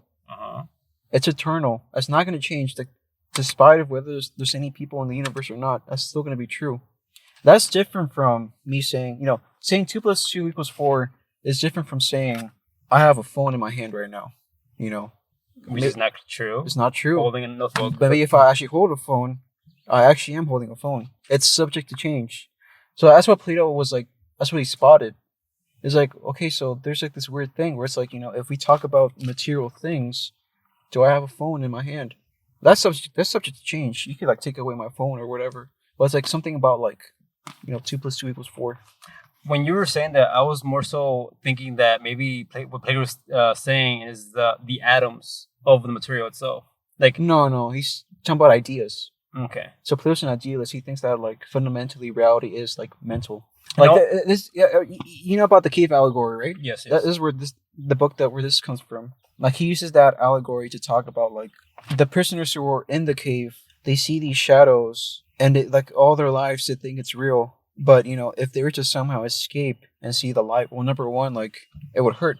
It would take a lot of acceptance or a lot of like processing to be like, yeah, everything I was shown was not true. Like literally physically, whenever you see the sun, you step out the cave, you're gonna be blinded by the light. Oh yeah, your body's not adjusted to it. Yeah, and he thinks that's a similar like phenomenon as whenever like you do philosophy. There's a reason why like a lot of people are like kind of like disturbed by philosophy, is because it does like in a weird way like disturb your ordinary fractions of reality. Not just that, but like also like the way you think. That's a reason why many people like avoid philosophy is because it directly like disrupts what you're already used to and what you're thinking. Yeah, I feel like a lot of people like to live in bliss. They like to live in ignorance, and I think it's Exactly. perfectly fine. But so in this case, is he like talking in a dimensional sense, or like I mean, dimensional sense. like a higher plane of existence? He does think that like the true reality are the forms, like the beautiful, the good, the just, truth. I feel like, I mean, I've never read Plato, but it sounds to me like he is looking for that unified one singular truth in life. And what he thinks that is the good. Okay, and all this is gets talked in the book you're talking about. Okay, It's interesting too because it's so interesting because like it starts with a discussion about like what is justice, but then through it's a dialogue, so it's a lot of back and forth. Socrates is the main speaker. Socrates says, "Okay, well, I can't really." Sorry to interject. Socrates is the chicken guy, right? No, it's Diogenes. The troll. Yeah, yeah. Okay, my bad. He just went around Athens and debated people. Okay, my bad. Go on. Socrates, he's like, okay, well, I can't really answer what justice is right now, but in order to answer that, like, I want to construct the ideal city because, like, an ideal society or an ideal political system. Because what he sees is like a just society would reflect what a just soul would look like. He thinks that about like he uses an analogy of saying like, you know, if you try to, you see something clearer and more definitely when you look at it in a bigger scale versus when you try to look at it through a smaller scale. So in this case, the bigger scale will be the city or the society or whatever you want to call it. The smaller scale will be like the individual human being. And he thinks that like the structure of the just society would be organized the same way that a just and good person would be. And what he ends up concluding is that the society and the person should be ruled by reason, and that the appetites and desires should obey reason. So that's I'm not sure if you heard about like philosopher kings before, but that's basically who Plato proposes should be like. It's kind of hard to discern. People are still debating this. Like, was he actually like advocating for a specific political system, or just a metaphor? I think it's just a metaphor for like what a the ideal human being would be like. He ends up saying that the ideal soul. I'll just say soul because the Greeks like the soul was like, I guess, your personality or your person, not your essence, huh? You're like your essence, your character. Not soul in the same sense that Christianity, because this is before Christianity. Yeah. But he thinks that the soul should be organized in such a way as to where the appetites obey reason. What brought me back to Plato and like this newfound appreciation was not just the fact that it made me like think about all these questions that philosophy first proposed that really got me thinking, and then as I went further along the rabbit hole, I kind of just lost track of them. And reading this again just kind of brought me back to where like I fell in love with philosophy in the first place. Because now I'm wondering about those same questions again, but also like he kind of grounded me in the sense that like I do think he was right. Like after like when you read Nietzsche and you go through like your little rebellious like anti-philosophy phase, and you're like, oh, fuck truth, fuck reason. But you read the Greeks, you read the ancients, and you're like, I like this a lot. This idea that we should follow reason, because like what has been like a very common theme throughout recent philosophy is like an attack on reason and like truth. Like, are these like actual things? Like, are they really just like social constructs? Like Nietzsche thought it was just power. Like power is what drives everything. And for a while, for years, I was on board with that. I was like, yeah, that makes sense. But also like, I don't know, reading this again kind of just reeled me back in. Because in a way, like I was thinking like, yeah, people like Nietzsche, they could be saying that, yeah, it's just power. Like truth does not matter. No such thing as truth. But I was thinking like, well, you're still involved in argumentation, Like you're making a case for why your point of view is correct. So you're making an argument. So you're still making an appeal to reason.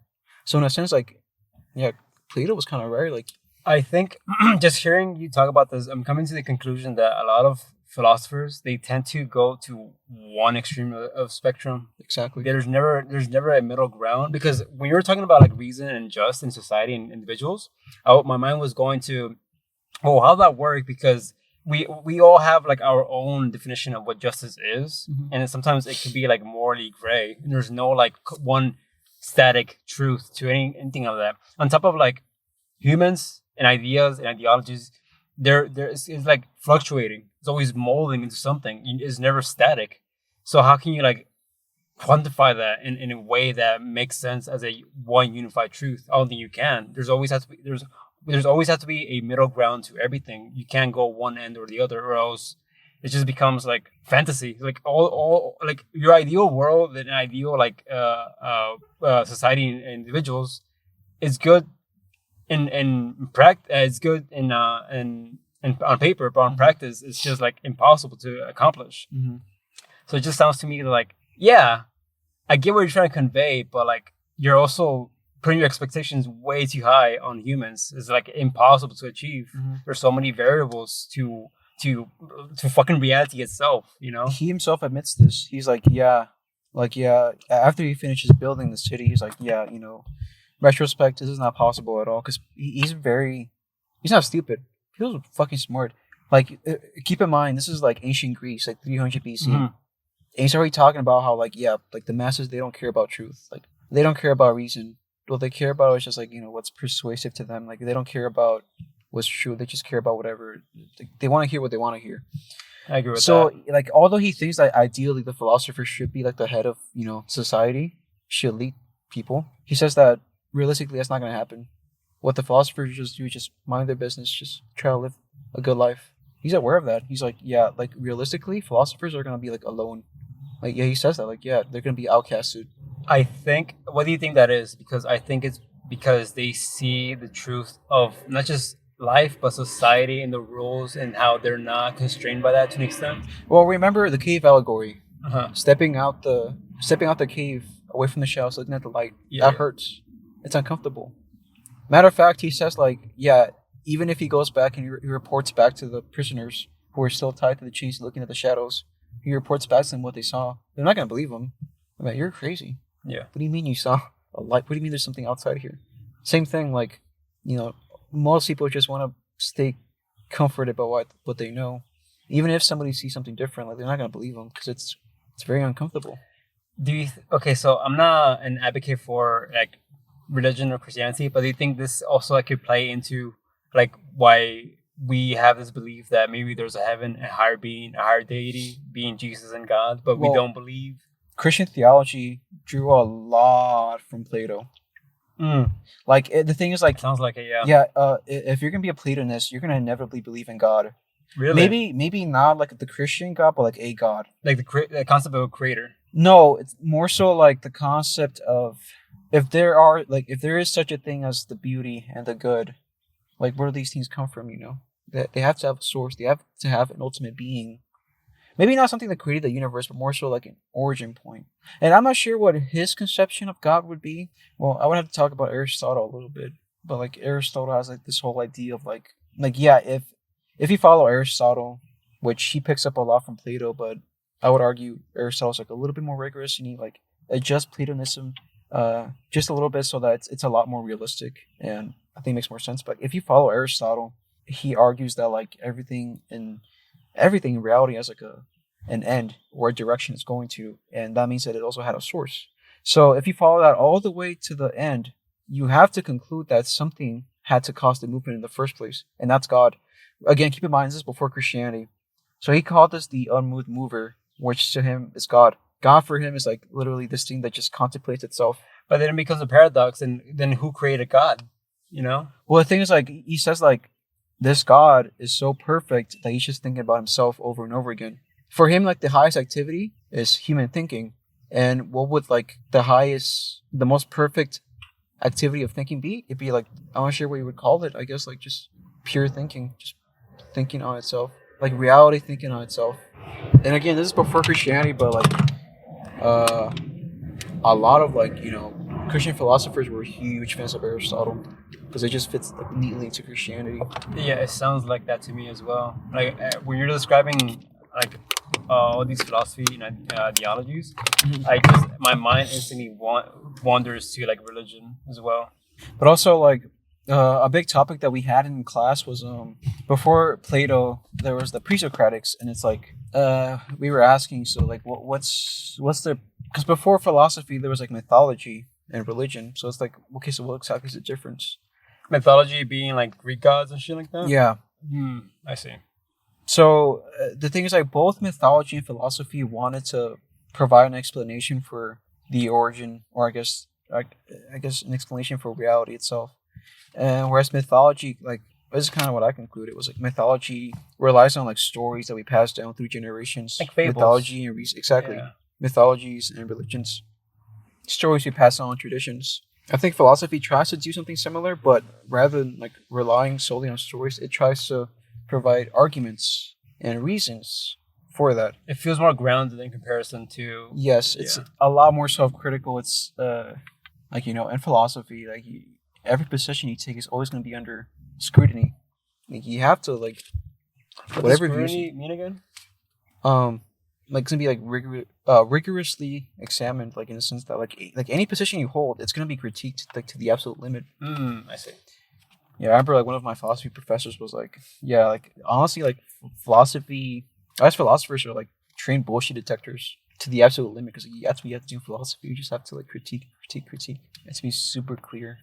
Oh yeah, I don't know. I think it just gave me this newfound appreciation for philosophy. I mean, Plato is like the foundation for like philosophy in a lot of ways. You know, it's interesting too. Like I've talked to like a lot of like, you know, older professors I've had of philosophy, and like a lot of them have reported that like, yeah, Plato's always somebody that I go back to. Like one of my first philosophy professors, like we just asked him, so who's your favorite philosopher? And he's like, honestly, every time I go back to Plato, I always find something new. Every time. Like there was this one guy who specialized in this one particular text by Plato. And he's like, yeah, every time I read it, I just find something new. It's funny you say that, because I've always been under the assumption that Plato was like the surface level when it comes to philosophy, like the tip of the iceberg. That's the cool thing I discovered. It's like, yeah, he is, but also like, I don't know. He also has a lot to offer. It sounds like every time you go back, he offers something new. He's fucking smart guy. Yeah, I mean, when you put it in the context that this takes place pre-fucking religion in a society that's like their standards were widely different from ours, and he still came to these conclusions naturally just by living life. Like no internet, no nothing, you know, just him and his thoughts. Just comes to show like how much of a like intellect he actually was for his time. And even like most philosophers don't really like agree with Plato on most stuff, but like they still go back to him. He has some really important questions.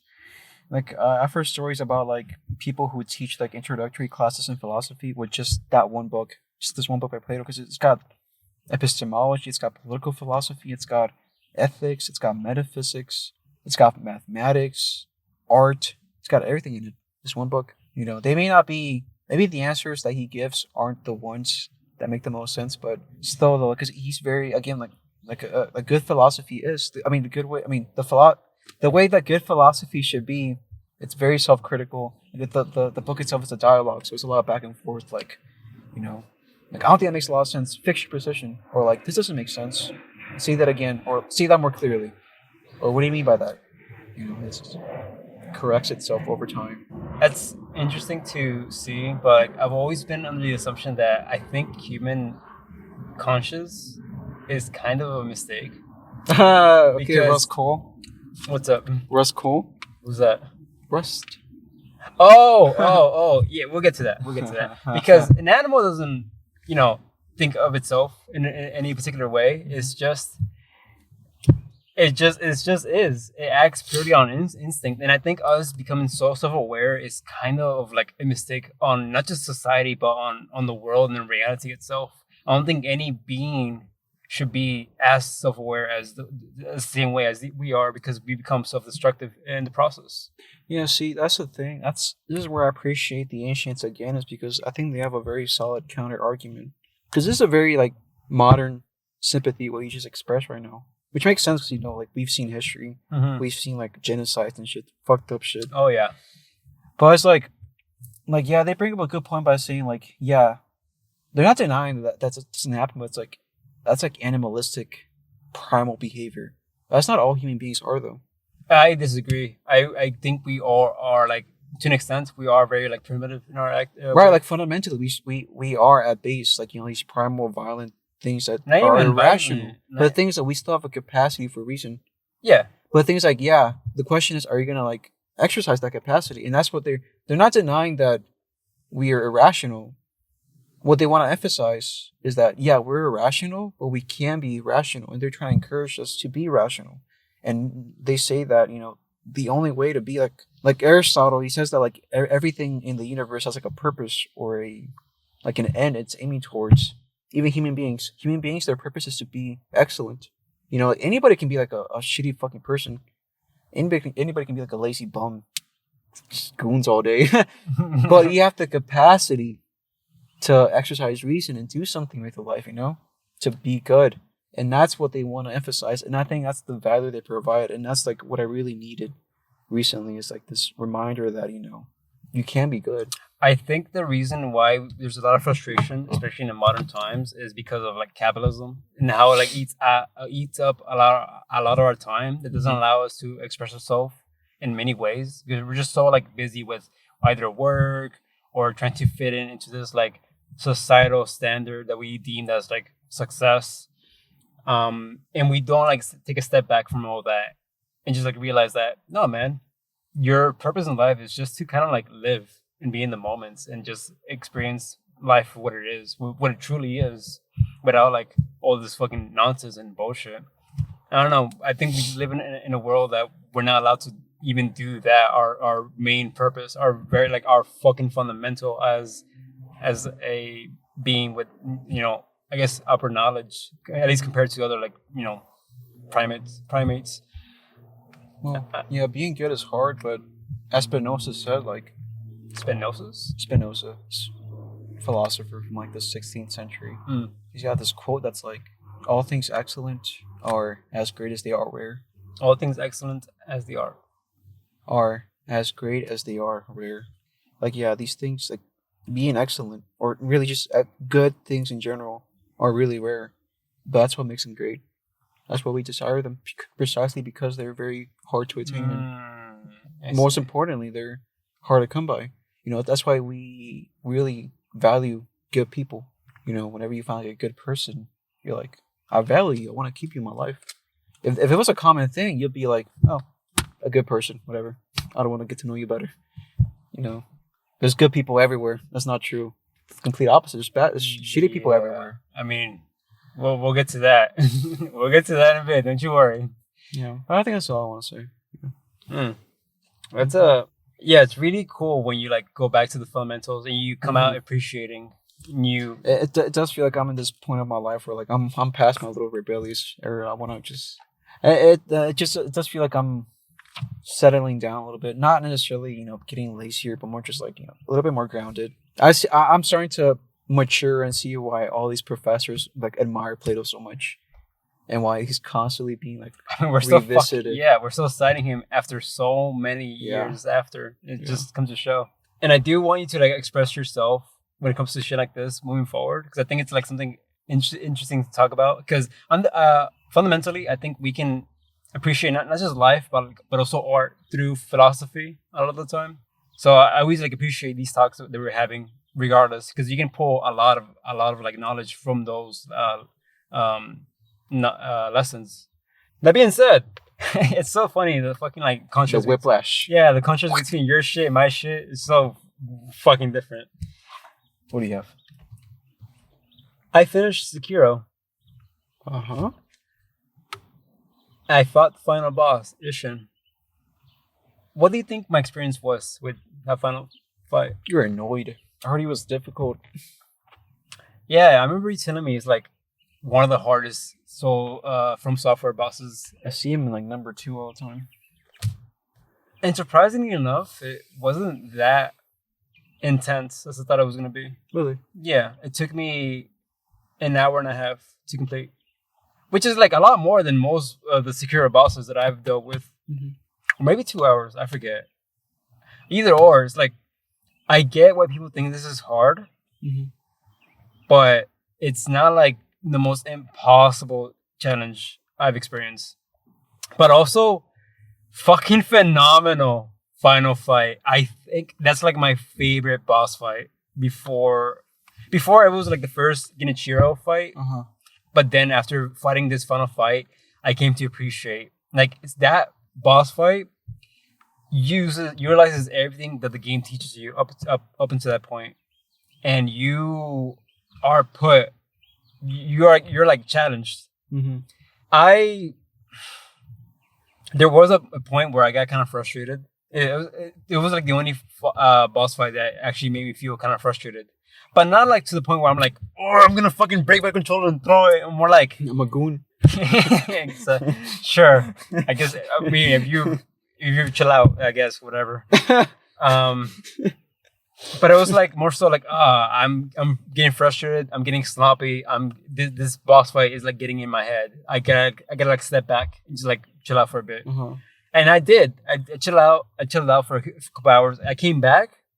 First attempt, I beat him. When I came back, it took me like 10 to 20 minutes. This happens all the fucking time. Yeah, I don't know why. So weird. This happens with all Dark Souls games. Yeah. Like you pull back, you take a time to breathe, Mm-hmm. and you're more composed, and Uh-huh. you're like, oh, this feels a lot more manageable for some reason. I don't know why. What's interesting? Well, my experience with that is like there's been times where like I was stuck on a boss all night, and then I go to sleep. I wake up the next day, I get them down second try. I'm like, what the fuck? Yeah. Hey, it's funny because like I think like Tom York from Radiohead in an interview he talked about something similar. He was talking about like he got like really into like dreams, the scientific study about dreams, and he talked about he discovered that how he learned that apparently like scientists say that for some reason like if you practice something the night before and you fall asleep, something in your brain like processes that. Like he talks about this example where like if you're trying to play like this thing on the drums and you can't get it down, you practice it before you go to sleep, and then you wake up the next day, you can play it.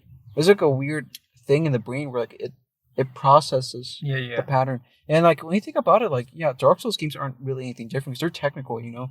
You're looking for like windows. Yeah, just pattern recognition at that point. Exactly, You know? pattern recognition. But yeah, it's weird. It goes back to what we keep talking about. Sekiro is like fundamentally what's it called? A rhythm game? Yes, I agree with that. And I was telling my friend about it. He was like, I think you didn't have much of a problem because all those rhythm games you've played. Oh, that's a good point. Because I'm really good at rhythm games. Like it's probably the one genre where I'm like specialized in. And that's why I think I didn't have as much trouble with Sekiro as I did. Hot take, I think Dark Souls is a lot harder. I think there were moments that I was not necessarily struggling, but I felt more tensed. Well, Dark Souls is a lot more clunkier. That is true. Slower. Like Sekiro feels a lot smoother to play. You can rely on, if I press this button, it's gonna do this. Exactly. Whereas Dark Souls, like if I roll, I'm not taking a gamble because I could roll this direction, I could roll that direction. Even then, I think the rolling in Sekiro is dog shit. Like rolling is not good. It's not a good option. I think you're better off either blocking, deflecting, or jumping out of the way. Like rolling in that game is so bad. Is there rolling? That was just dashing. Like dashing, but there's no IV frames. Like you're just better off just moving out of the way faster. Beating Sekiro, I had this moment where I'm like, I'm glad that this game is out of my life because I spent like 4 months playing that game on and off. But then a day after I was done with it, I had this urge to be like, I kind of want to keep playing it, and I kind of want to replay it from the beginning to see how much better I've gotten. And like, I haven't gotten to the point where I'm like, I've started up a new playthrough, but there have been moments where I'm like, yeah, Sekiro, I kind of want to go back and play it again. But I know I shouldn't because I want to play other Soulsborne games. My next game is going to be Dark Souls 2. But even still, it's like, I gave that game a 9 out of 10. And it made me understand my ratings a lot better as well. Because it allowed me to push Dark Souls 1 to a 10 out of 10. And the reason behind that is that I think my ratings, especially from 9 to 10, the way that I see 9s are perfect games. They're a game that I consider like really well done. They have like little things bad to say about those games. I have like little nitpicks to say. I think those games are perfect. The difference between a 9 and a 10 to me is that a 10 game is not only just a really good game, but it also like changes my perspective and hits me on a fundamental level. Sekiro didn't do that. Sekiro is just a really good game. What did Dark Souls 1 shift for you? I'm sorry? Like, what did Dark Souls 1 shift in your, I guess, the way you look at things more broadly? I mean, we had this discussion in the first episode, how like it made me The existential part. that, and also like understanding what tackling a problem actually feels like, and like the whole process of what it means to be successful and trying to like just keep pushing forward until you come out of that situation on the opposite side. I thought you were just talking about like maybe you just viewed it just changed how you view video games and what they can be. Did it change that for you? Maybe like allow a new conception of what games could be like? Not necessarily. Well, I think for its time, this game, Dark Souls came out what, in 2009, some shit. Mm-hmm. If I played this game when it released, I think I would have came out appreciating in that sense. But since I've played so many games over the years that do just that for me, I don't think Dark Souls is necessarily one of those. But for its time, it's like fucking groundbreaking. No game was like Dark Souls when it was conceptualized. I think that's why I appreciate it so much more than Sekiro. I think that's pretty much it. I don't know what else I can add to Sekiro. It's just a really good ass game. All right. My number 3 is actually the only new thing. Oh, I'm sorry. Oh, go ahead. I also wanted to add one more thing. Mhm. I'm sorry, before we move on. Yeah. Another reason why I feel like Dark Souls is a much better game is because Sekiro relies too much on posture.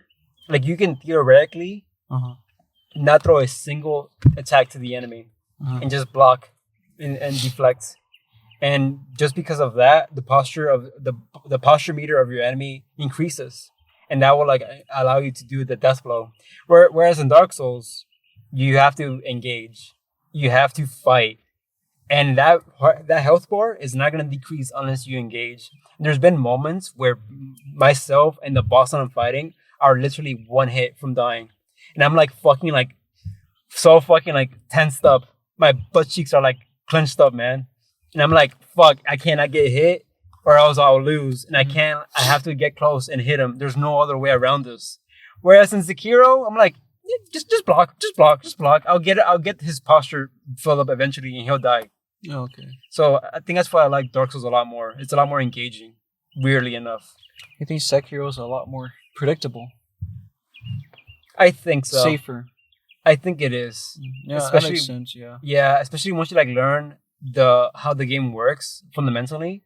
It's just it becomes very predictable and a cakewalk. It's not as hard as people make it out to be. You're gonna hate Elden Ring. Why is that? Well, because like you clearly don't like it whenever like the risk is diminished, and if you play Elden Ring a certain way, with summons and shit like that. Huh? With summons and all that. Well, not necessarily that, but just like the fact that you can explore, you can over level yourself. Oh yeah. Makes it a fucking breeze. I remember if you really want to. I did play the first 10 hours of Elden Ring, and I remember that was one of my first gripes that I had with the game. Yeah, you're not gonna like it. I think I like Elden Ring for different reasons. I'm gonna experience that. I'm gonna look at that game as not necessarily a Soulsborne, but an extension of that genre. Like an experiment. Yeah, an experiment. But that's all I gotta say about Dark Sekiro. Sorry. Okay, good. Next item on mine is actually the only new thing Really? I've experienced. It's this book called Stoner by John Williams. Oh, you brought it. Yes, because I have not finished reading it. But this is... I still have, like, I want to say, like, 50 pages left. But it's easily, like, the best book I've read. Like, it's number one. It's just genuinely very, very entertaining. Really? There's times, like, I just sat down and read, like, 100 pages in one sitting because it's just that fun. But it's also... it's not a fun book at all. It's very sad. Yeah, I see. Yeah, it's fine.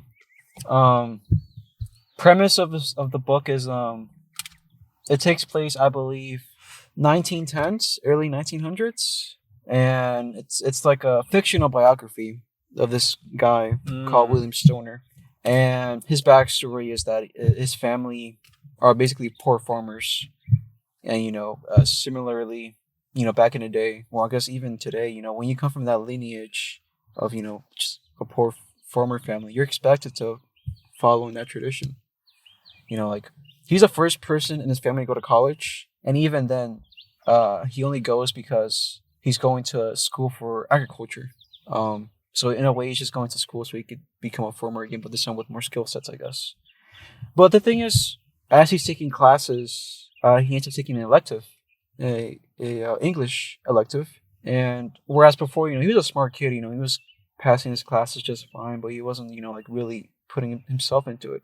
But then he takes an elective English class. He ends up falling in love with literature. And it's like the pivot where his life just takes a whole different direction, where it's like, you were expected to follow this path, and you're happy to go along with it because, up until then, you didn't see what else you could do. You just saw this path that was laid out for you, and maybe, I guess, through lack of world experience, you were just like, okay, well, this is the path I'll take. This is what's going to make me money. This is what my parents want. But then all of a sudden, you accidentally stumble across this thing that just clicks with you deeply. It's very beautifully written. Yeah, he just ends up falling in love with like literature. He ends up changing his major to English from agriculture, and he doesn't end up telling his parents until he graduates. Yeah, it's not until like when they're there at the ceremony for graduation, he tells them like, "Hey, I'm not studying. I lied to you. I didn't actually study agriculture. I changed my major." And I'll borrow real quick. There's a part I want to read, and like there's like this really fucking heartbreaking. This is the one book that's making me cry multiple times. There's just times where I was like, yeah. So I want to read like a little part. This is whenever he tells his parents, hey, I didn't study agriculture. I study literature.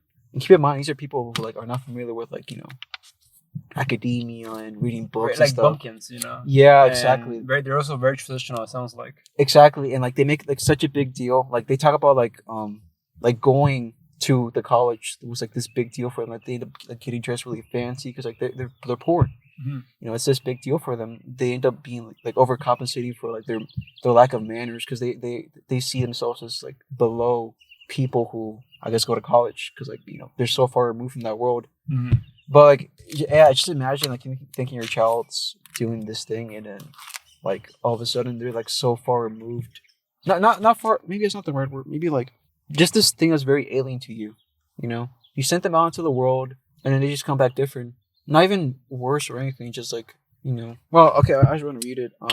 Yeah. So this is him talking to his parents. He says, Stoner tried to explain to his father what he intended to do, tried to invoke in him his own sense of significance and purpose. He listened to his words fall as if from the mouth of another, and watched his father's face, which received those words as a stone receives the repeated blows of a fist. When he had finished, he sat with his hands clasped between his knees and his head bowed. He listened to the silence of the room. Finally, his father moved in his chair. Stoner looked up. His parents' faces confronted him. He almost cried out to them. I don't know, his father said. His voice was husky and tired.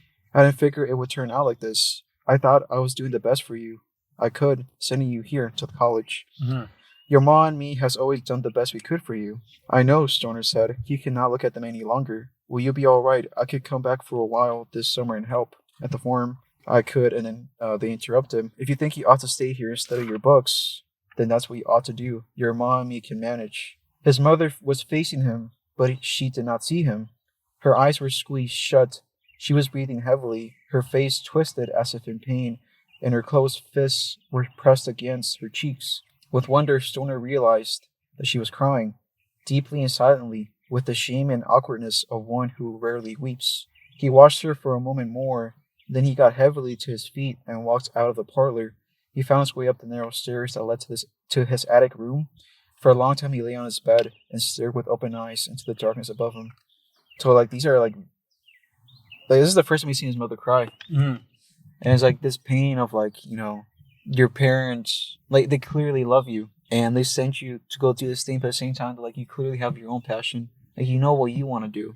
And it's this tension where it's like this gulf between like I want to do this, but my parents want me to do this. But at the same time though, they only want me to do that because they lack like context and they don't know what it's like to be on my end, I don't know. I found that like very pertinent to like my own experiences because it's like just very recently I was talking to my dad and he was talking about like Like he was like, he just straight up told me like, hey, why didn't you study engineering? Like if you did engineering, you have a job by now. And it's like this not being able to explain that I'm studying what I like and I'm fine with the uncertain job prospects because I'm genuinely passionate about what I'm studying.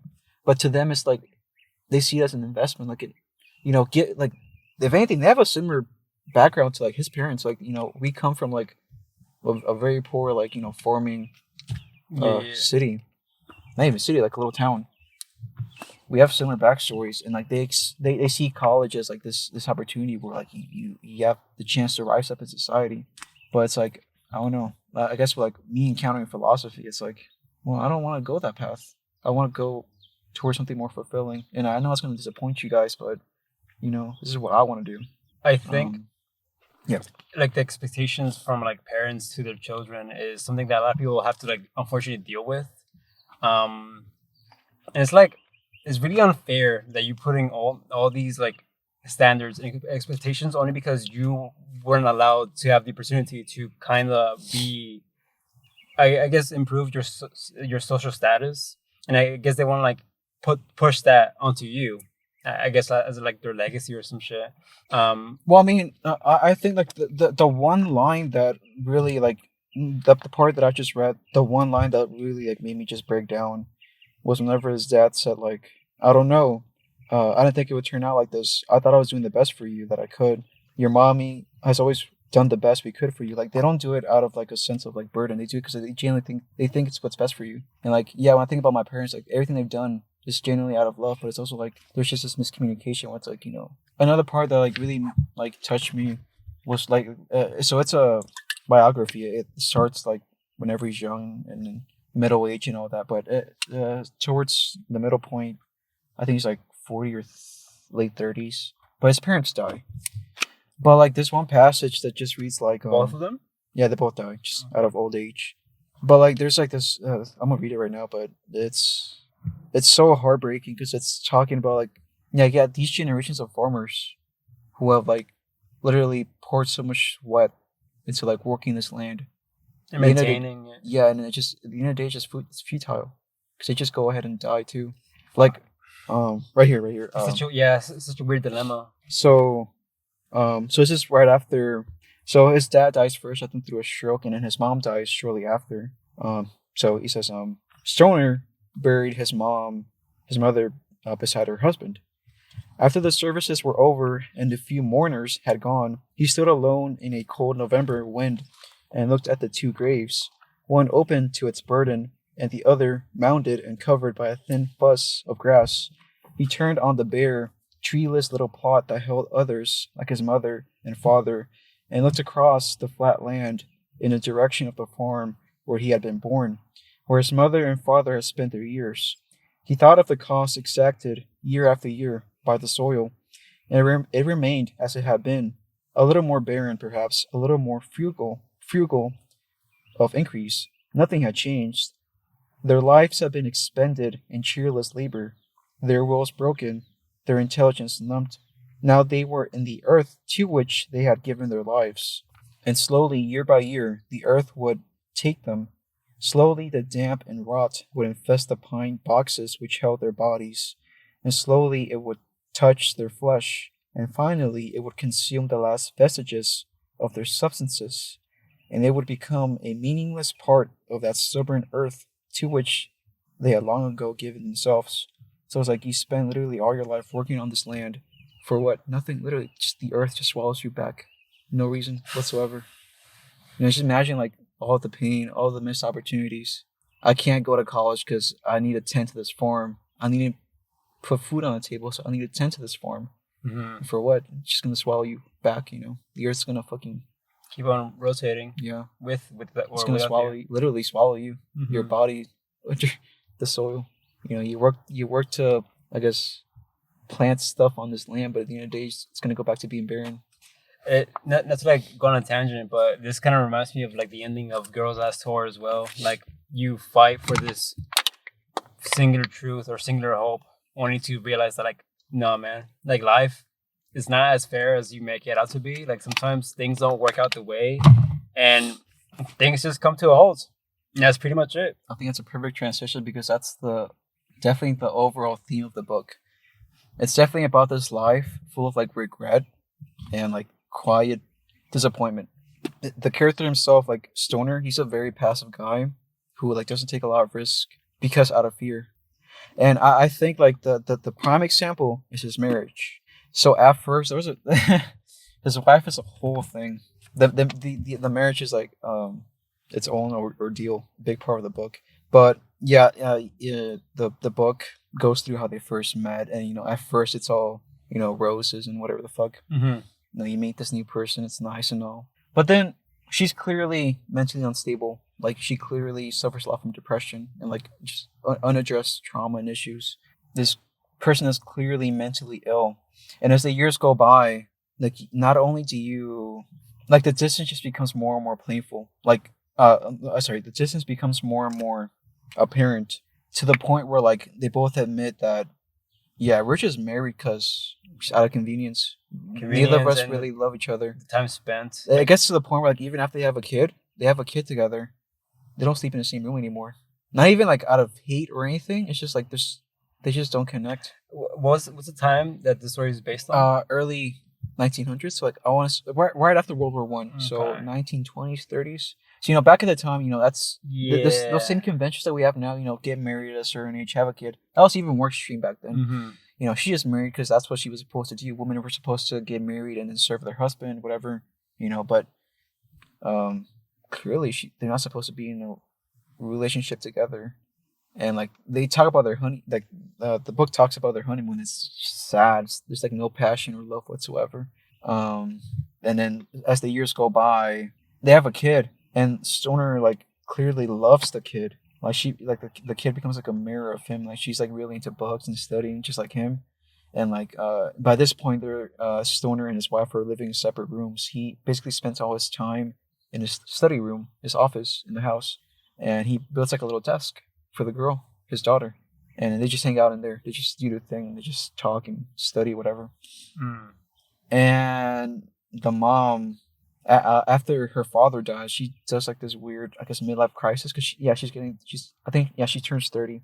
She literally has like a midlife crisis where she just does like a complete 180 in her character, and she just basically becomes like emotionally manipulative, like emotionally abusive.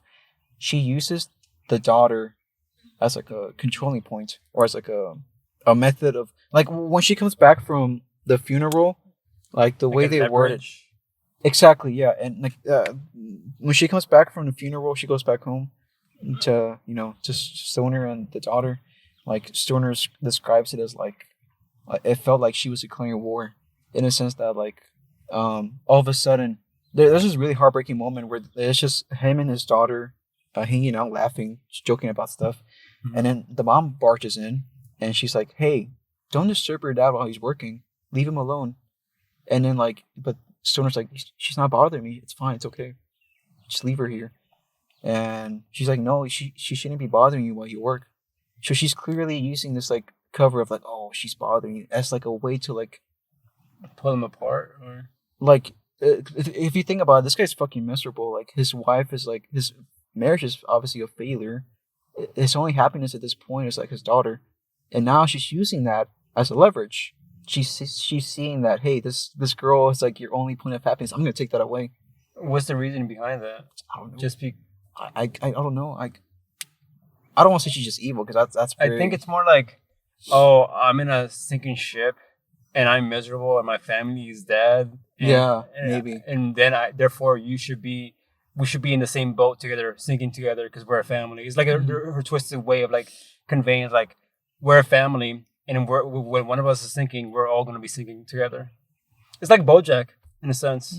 When BoJack and his mom, like there's this one scene in BoJack I remember so well. It's like, yeah, my family's like fucking insane, and we're all sinking, but we're a family, and therefore we're sinking together.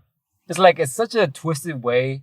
And twisted like definition of what it means to be a family, especially in the 1700s. I imagine that the definition of a family meant a lot more back then as it does now. On top of like her also being like mentally unstable as well.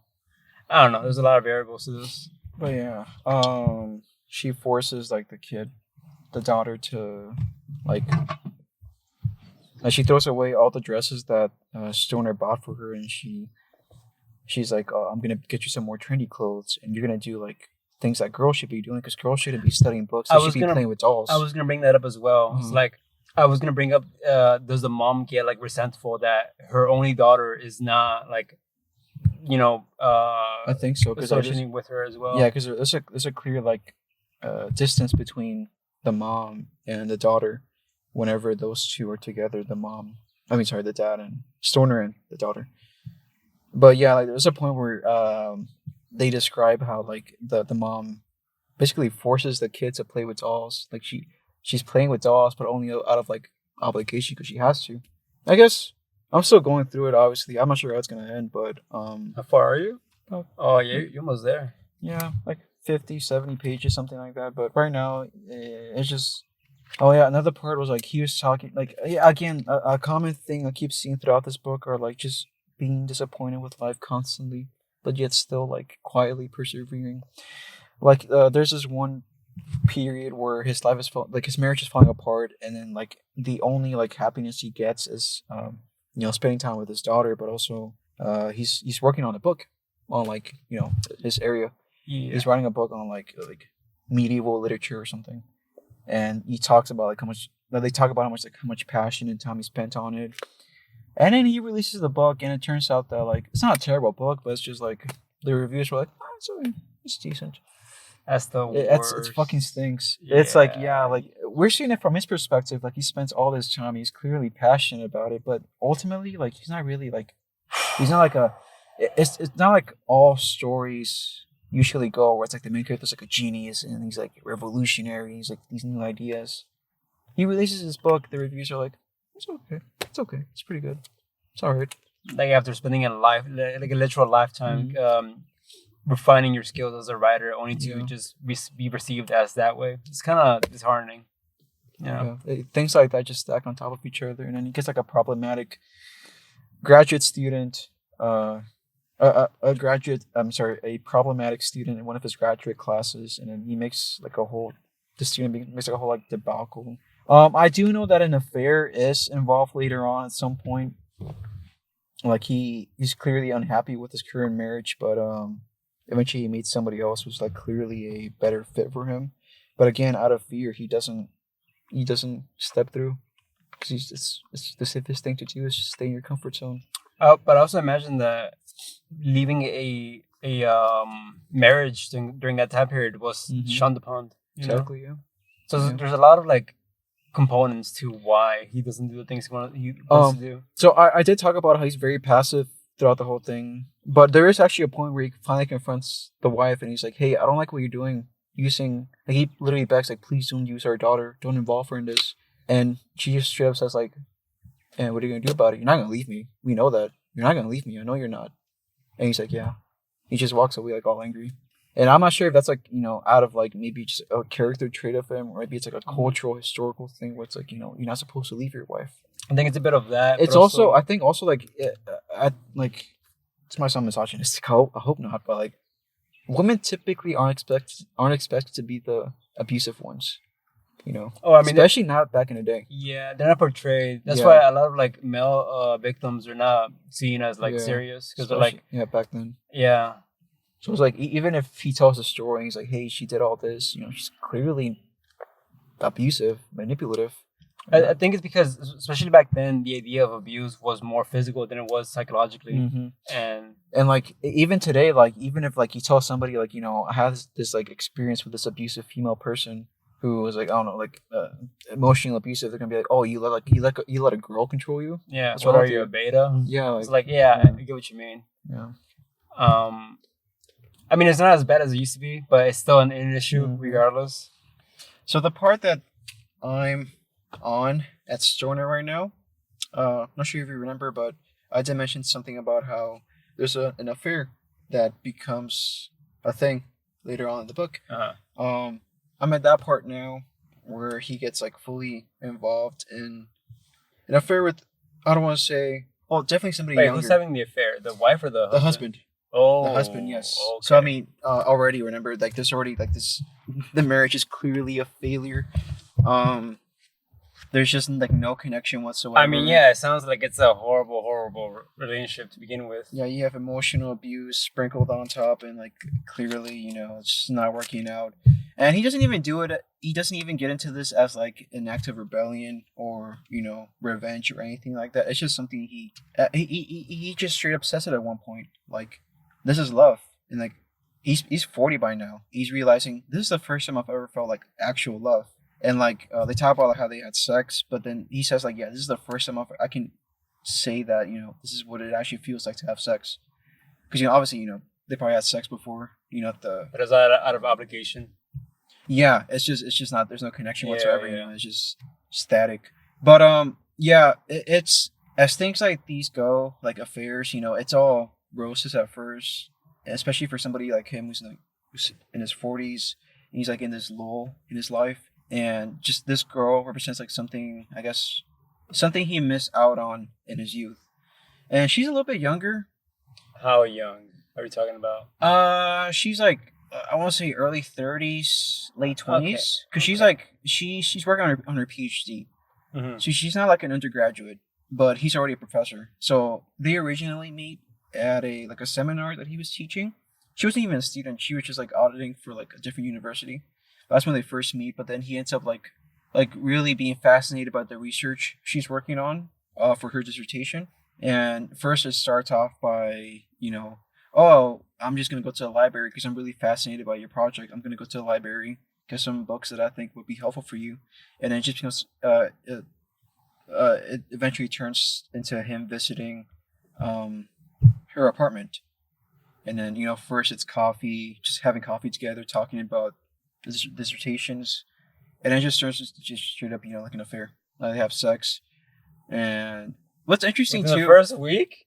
No, it's like a month passes. Oh, okay, I was about to say, damn, Yeah. fucking. It's very slow burning for sure. Because like he's very clear about how like yeah, it's not even about like oh I feel like I'm doing something wrong. It's just like I feel like I'm a nuisance to you. You know, I'm not sure if like you would welcome these advances, but yeah, it turns out to be mutual. Whatever. But what's interesting is like they talk about how like you know they in her apartment they have sex and all that, but they still like in between.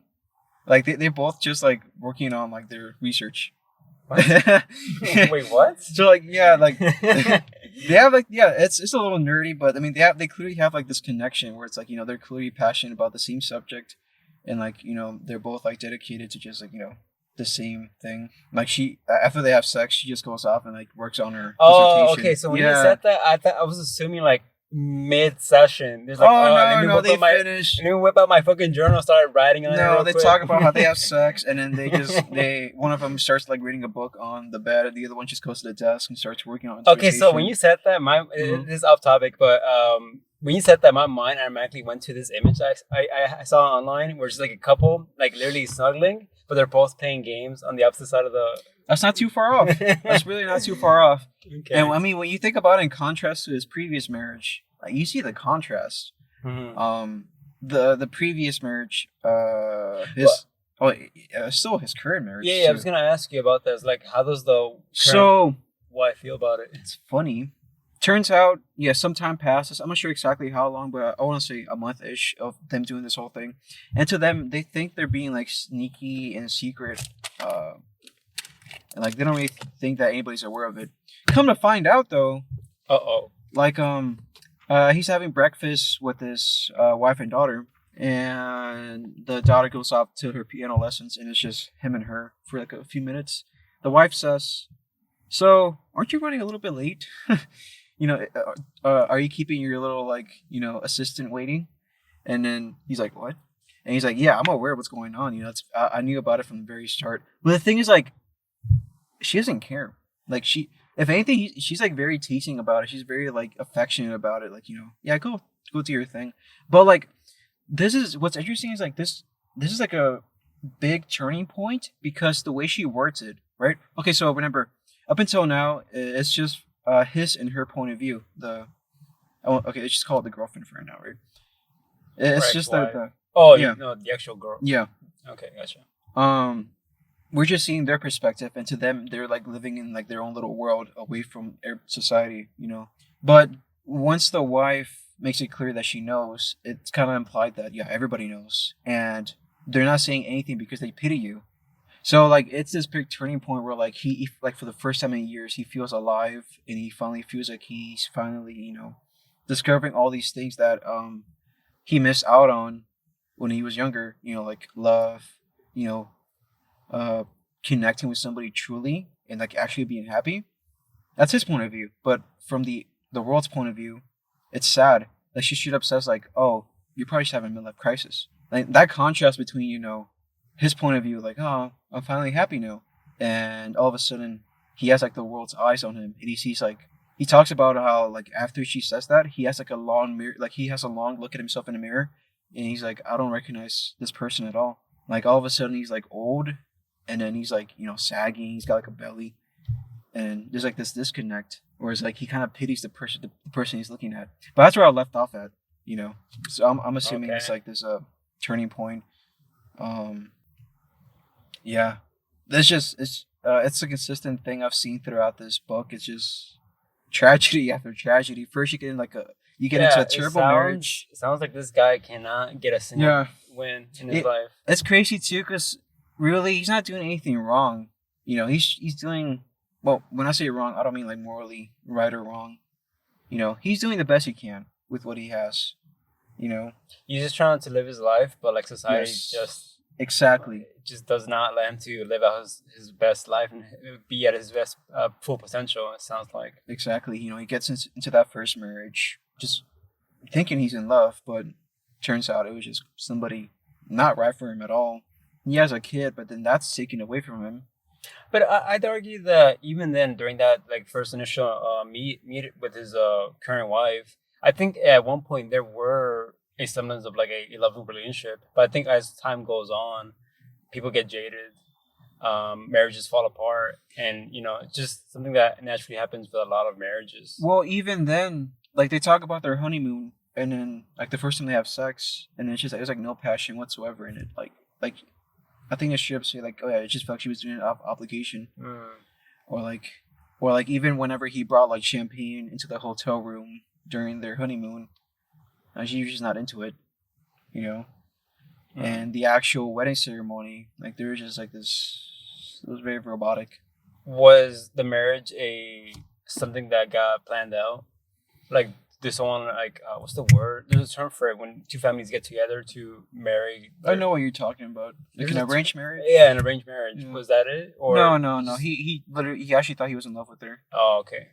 Damn, it's even worse then. Yeah, but it just didn't work out. But yeah, that's where I'm at right now.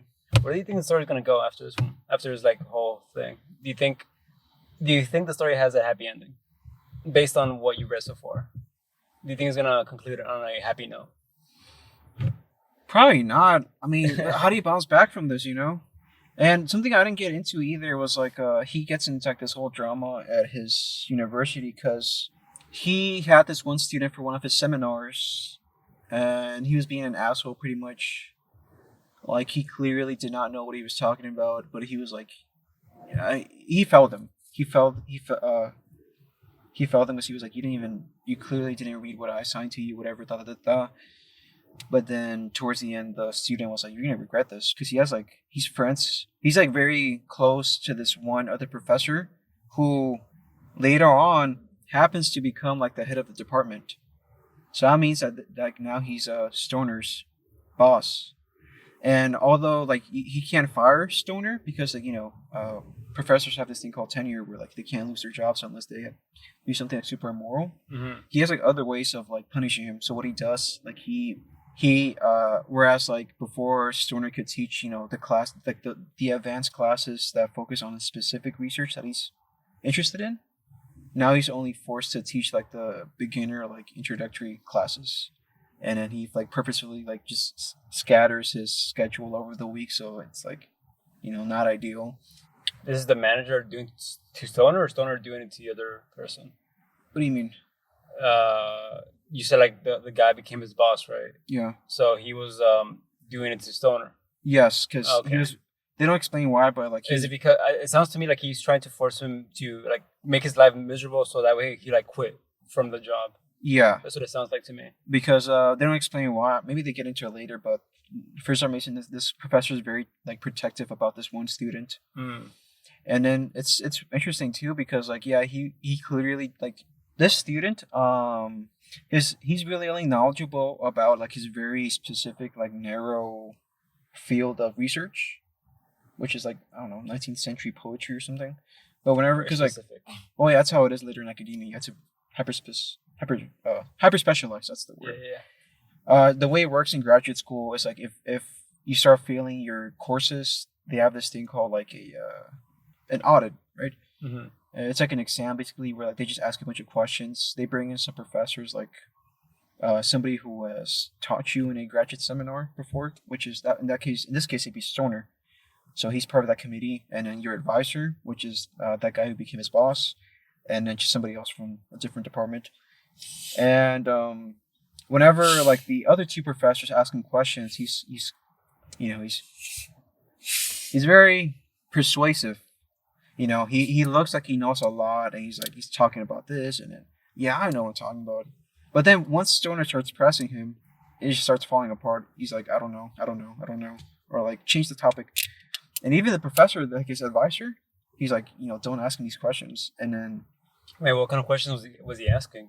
it was like very specific, who are the main figures of like 17th century romanticism, And the what are the teacher themes will of crack under pressure, or the student. oh, the student. Okay, yeah. I misheard. The Gotcha. student did. And like when Stoner presses him, like he starts like cracking. And the way that works is like it's by a vote. So like if they all have to like agree to let him pass and continue the program, or maybe if somebody disagrees, he's at risk of dropping out of the program and they kick him out of his PhD. But yeah, Stoner's the only one that's like reluctant, and that advisor of the students who became the boss later on, he's like, you better change your mind because like I'm gonna remember this, and he keeps pressing Stoner like change your mind.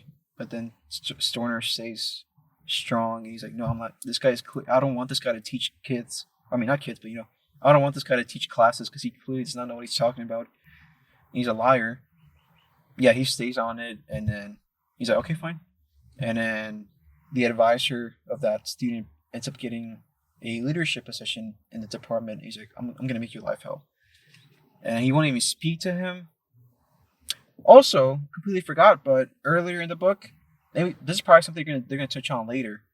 But Stoner and his wife have like a tea party. They invite his faculty over to just have tea, a little party. Mm-hmm. I think it was because they bought a house, and then there was like a housewarming party. Yeah, they come over, and right before as they're leaving, that professor, the advisor of the student, this is years ago by the way. He's like really drunk, but like. He says goodbye to everybody, but then like the way he says goodbye to the wife, Stoner's wife, it's very like flirtatious. The way to describe it, like it felt very like intimate. Do they have history together? I was gonna say yeah, that's the only mention of it. But again, this is years ago. But I'm assuming they're gonna pick up on that later on. So this guy ended up possibly having an affair with his wife, and now he's like his boss, and he's making his life at his job hell. He's also very protective about this one student. Yes, we don't know why yet. Do you think maybe the student is related to him, like his son of some kind, or? I feel like they'd be aware of, whenever you apply for graduate school, they're aware of that. They scrutinize you a lot, see if you're Okay. Do you think you'll be done with the book by this time next month? Absolutely. I don't have that much left. 30 pages, 40 Yeah, it pages. sounds to me like this is not gonna end on a happy note. Yeah, it's just the way I've heard it described. It's just tragedy on tragedy. But sometimes it's like you gotta showcase the unrelenting raw reality that life can be sometimes. Right, but also Stoner himself represents this he's a persistent theme I see is that whenever I was kind of getting to this earlier, it's like Stoner's not really doing anything wrong. Like he's not.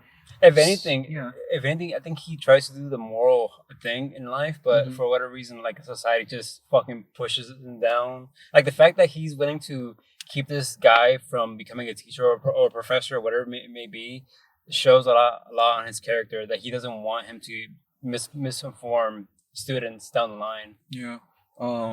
I just see Stoner himself as like representing perseverance and like, but I think what the book is trying to say, or maybe I think that the book is showcasing is that even perseverance is not enough sometimes. Like sometimes just life just sucks. It just keeps beating you down, and you can keep taking the blows, but like, when does it stop? You know.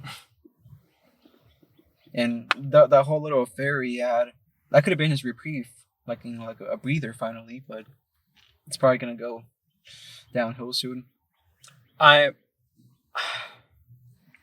My biggest worry, like I know you said that the students and him aren't like connected in class, but my biggest worry is like maybe he's using him to some capacity to like improve her grades or some shit. Like I don't know anything about that character. I don't know how her like connection to him and the school is. But it sounds to me like things are not gonna go the way the things he may wish it to go. I mean, it may. I'm not sure where it's going either, but I just know it's not gonna end well. Yeah. Yeah. That's it, really. Holy shit, man! I think that's where I want to leave it. Yeah. I'll probably say more once I finish it next. How did you even find this book to begin with? I'm not sure. But I just heard it. People talk about it a lot. Okay. And like also like I knew it was about like academia, and I thought it might be up my alley. Is it one of those few books that has made you like cry? Oh, it's probably the only book that's made me cry. Really? Yeah, when I read that bit about the soil eating up the. I didn't realize your parents were like that. I thought your parents were like, oh, he's going to college, even when he's not like it's this touchy issue where it's like they keep asking me when I'm going to graduate and like what am I even going to do as a job, and it's like it's difficult to even bring up the idea that like I want to do a PhD because they're going to be like, why? There's no job prospect in that. I just want to do it because like I'm passionate about what I'm doing. Yeah, unfortunately, like. Actually, this whole idea that you're talking about is going to correlate to something that I consumed this month as well. Okay. I think we'll touch on that a bit later. I'll leave it at that. Okay. Oh man, you're giving me like really emotionally intensive things to like transition out from. Because my next thing. Gooning 101. No, that was the only gooning thing, I think. Let me double check, actually. Yeah, it's just funny to like transition from that to my next thing. It's an anime called Mitsuboshi Colors. Sounds familiar. It's a slice of life anime. Last episode, we talked about an anime called Mashimaru Ichigo. Oh, no, Ichigo Mashimaru. The anime with the sister and the girls. Mm-hmm. That left a massive hole in my heart. Slice of life. Because I spent a good chunk of my time after that trying to find something to fill that hole, at least to an extent. And a lot of the time, unfortunately, I didn't find anything that kind of like hit the same vibe or like feel as that anime did. After a lot of trial and error, I ended up finding this anime called Mitsuboshi Colors, which is not necessarily a one-to-one vibe, but it's something close.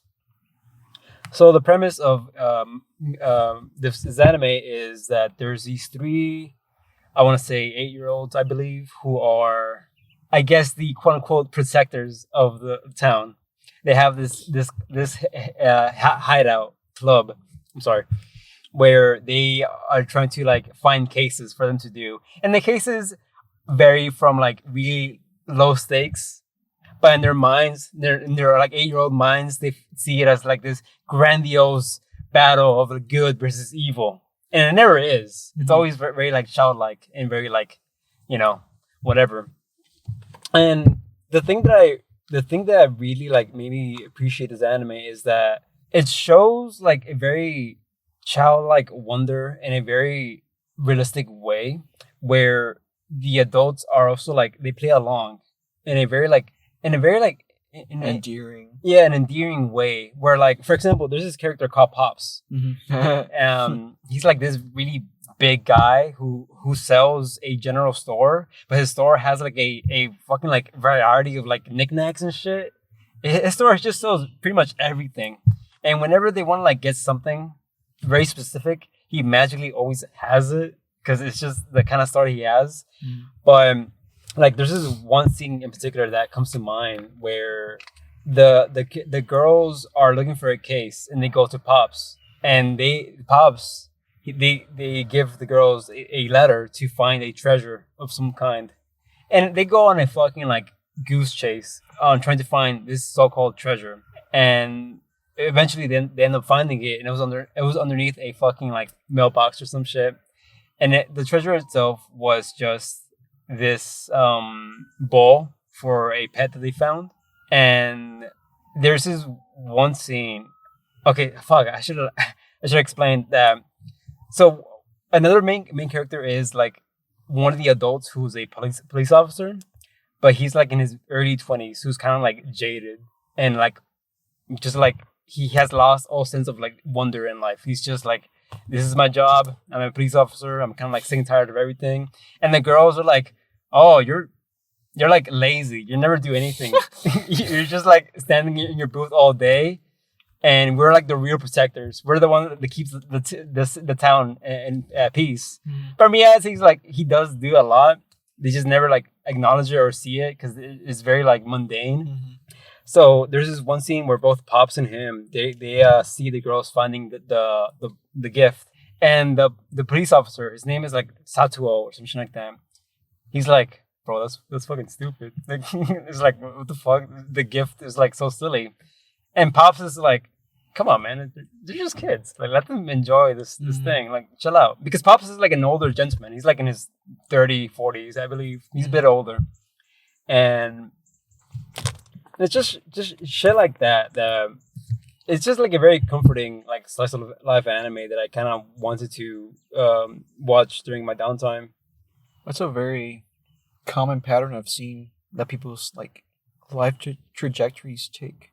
You know, you start off with that childlike wonder, and then you hit that like 20s jadedness, like pessimism. But then all of a sudden you just hit that realization that, you know, just chill out. It's not that serious. Yeah, kids have fun. I wonder why that is, because I feel like I'm getting to that phase because in my early 20s I was a lot more angsty as well, and very like I have to fit in at a certain like spot in society. But I'm getting to the point where I'm like, yeah, it's whatever, man. Just do whatever the fuck you want. Well, it kind of touches on like what my short form content recommendation was going to be, but basically like at some point you just realize that, you know, you just have to like roll with life, just chill out, because like you're never gonna be at the end point that you envision yourself. You're always like in process of becoming, you know. I get what you're trying to say.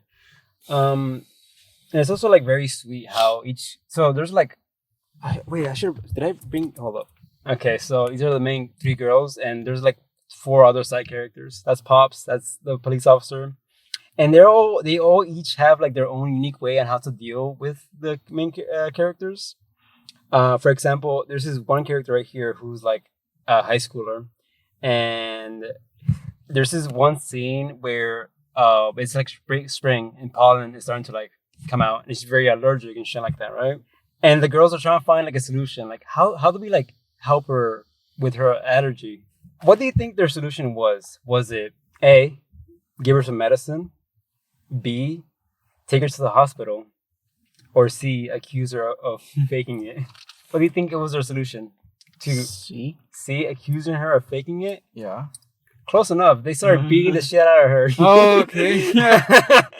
They started beating the shit out of her because in their minds, like, that's cool. In their minds is like, oh, if you're in pain, therefore we're gonna inflict more pain, so your brain will like focus on that one pain. Oh shit. That's hardcore. And you know, they literally start like kicking her when she's on the ground and everything. Because in their small little 8-year-old brains are like, yes, we're helping her. We're doing good things by fucking beating her up and shit. And their next form of solution was like, okay, if we can't help her by beating her up, what's the next course of action? I know. Let's start beating up the trees, so they will stop producing pollen. Mm-hmm. So they go out and about trying to like quite literally tackle the trees, but lo and behold, it doesn't work because they're fucking massive ass trees that they can't fucking break down just by tackling it literally. So they have like all these very interesting ways on how they solve these cases that never works out, Mm-hmm. but ultimately somehow always does end up working out by doing a more like, I guess, just mundane, grounded solutions.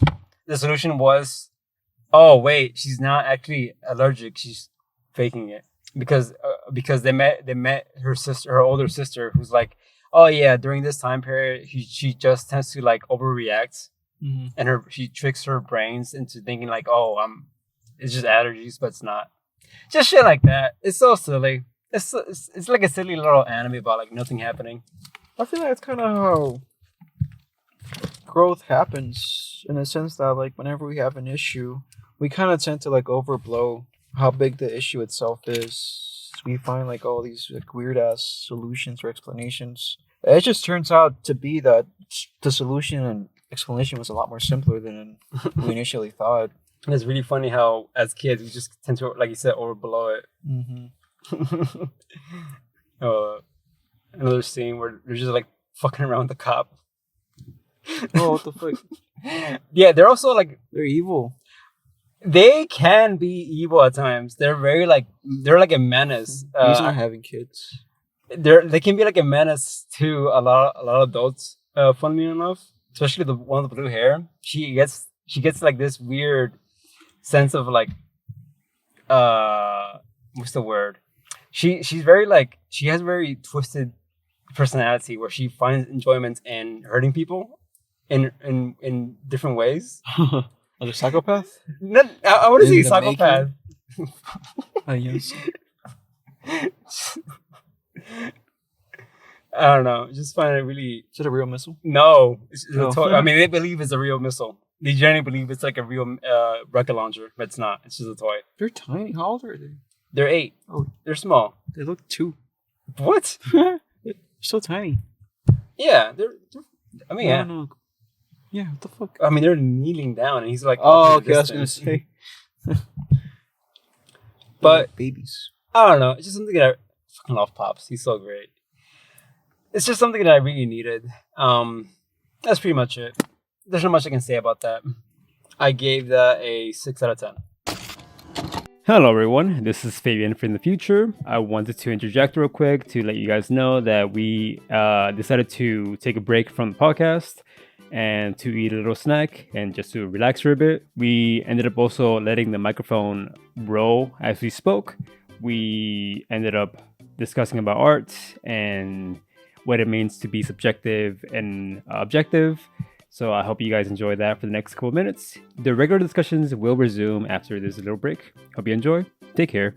Bye-bye. The only thing I can know for certain is that exist. But some things that people have pointed out in critique of it was like, well, like what about the language you're using? You know, somebody gave you that language. It's like a whole lineage of people who refined that language and taught you how to use it in a certain way. You have experience of using language in a certain way as to where you can convey these complex thoughts. It's not just your own being, rather it's like, you know, it's a whole world. You know, well, I'm going way to the rabbit hole. No, I get what you're trying to say. It's like, obviously, that's how humans are. We learn about ourselves through the lens of others, and we learn more about our knowledge through the knowledge of others. Mm-hmm. But it's just like when it comes to like media or art, I'm like, I want to be at the most purest form when trying to convey my own thoughts. I'm not even sure why this is. I guess it's just to feel like a sense of like uniqueness, even though nothing that I say is actually purely unique. Everything that I say and think, someone else has thought and said regardless. But it's like our conversations. It's like I'm talking to you as me, and you're talking to you as you, and we're having a conversation. No other outside influences. Well, I guess the question I would pose there is like, why would you privilege me over, I don't know, Like, Dude. why would you privilege my opinion?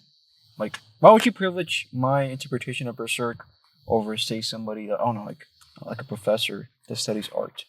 Because I don't know that person on the fundamental level. I do you, and I think it's that when it comes to like discussing and expressing yourself, when you express your thoughts on art, is because you're, I guess, in a sense, projecting your essence in a way through that medium, and I get to understand you more as a person through that. And that's what is most important to me when it comes to consuming art. We get to learn about each other more. You know, does that make sense? Yeah, I know exactly what you mean, and it's funny because like it's like a perfect reflection of, I think, like our different, I guess, philosophies or way of looking at the world. And it's not even a bad thing. It just means like this is where we kind of complement each other. Not necessarily where we butt heads, where it's like this. I think this is the one point where like we're never really gonna agree upon, but it's a productive kind of tension where, you know, like what I'm trying to say is like I feel like this is something I've wrestled with. Are you recording this, by the way? I am. Yeah. Oh, that's cool. Okay, sick. I feel like throughout my whole like journey of like studying philosophy, one thing I've always wrestled with was like, well, is there really such a thing as like objective truth? And like I've really like poked at it and tried to like, you know, interrogate it from all possible angles, and I still in the process of. But one thing the conclusion I always come back to is like, yeah, I think there are.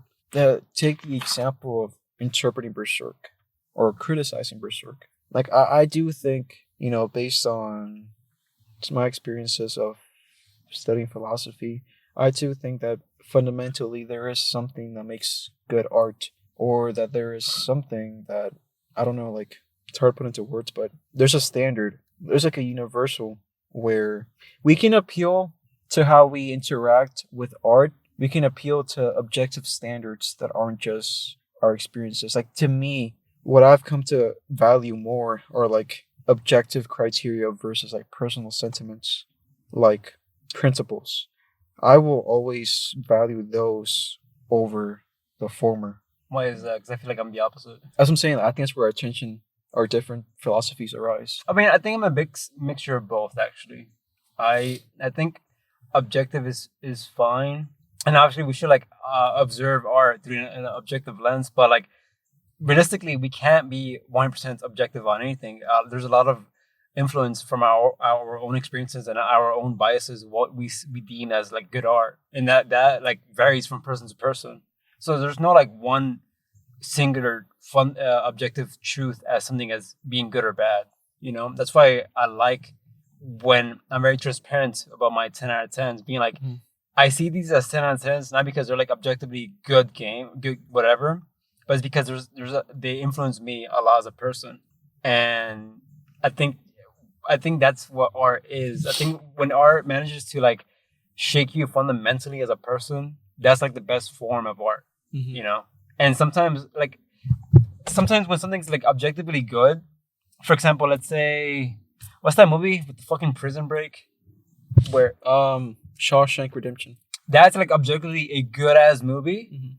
I still don't feel anything about it. Like I appreciate it for what it is. I appreciate it as like it's a really well done written story, but it doesn't like, it's just that to me. It's just a really good movie. Yeah. So it seems like we both agree that you agree with me in the sense that there are some kind of like objective criteria, but there are also, you know, personal sentiments. But yeah, I agree with that too. So we both agree those two things exist, but the question is like, which one do we prioritize? I prioritize the objective criteria, whereas you, I think, prioritize like the personal sentiments. I don't think I prioritize either or. I think, like, for example, maybe not prioritize, but like maybe like place as the basis of. Does that make sense? Like the ground.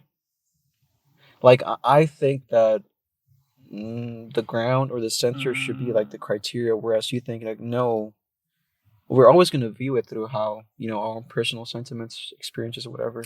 You can't really like dodge that and look at the objective. Not necessarily, because again, to bring up my fucking video game collection, I've only given 9 games a 10 out of 10.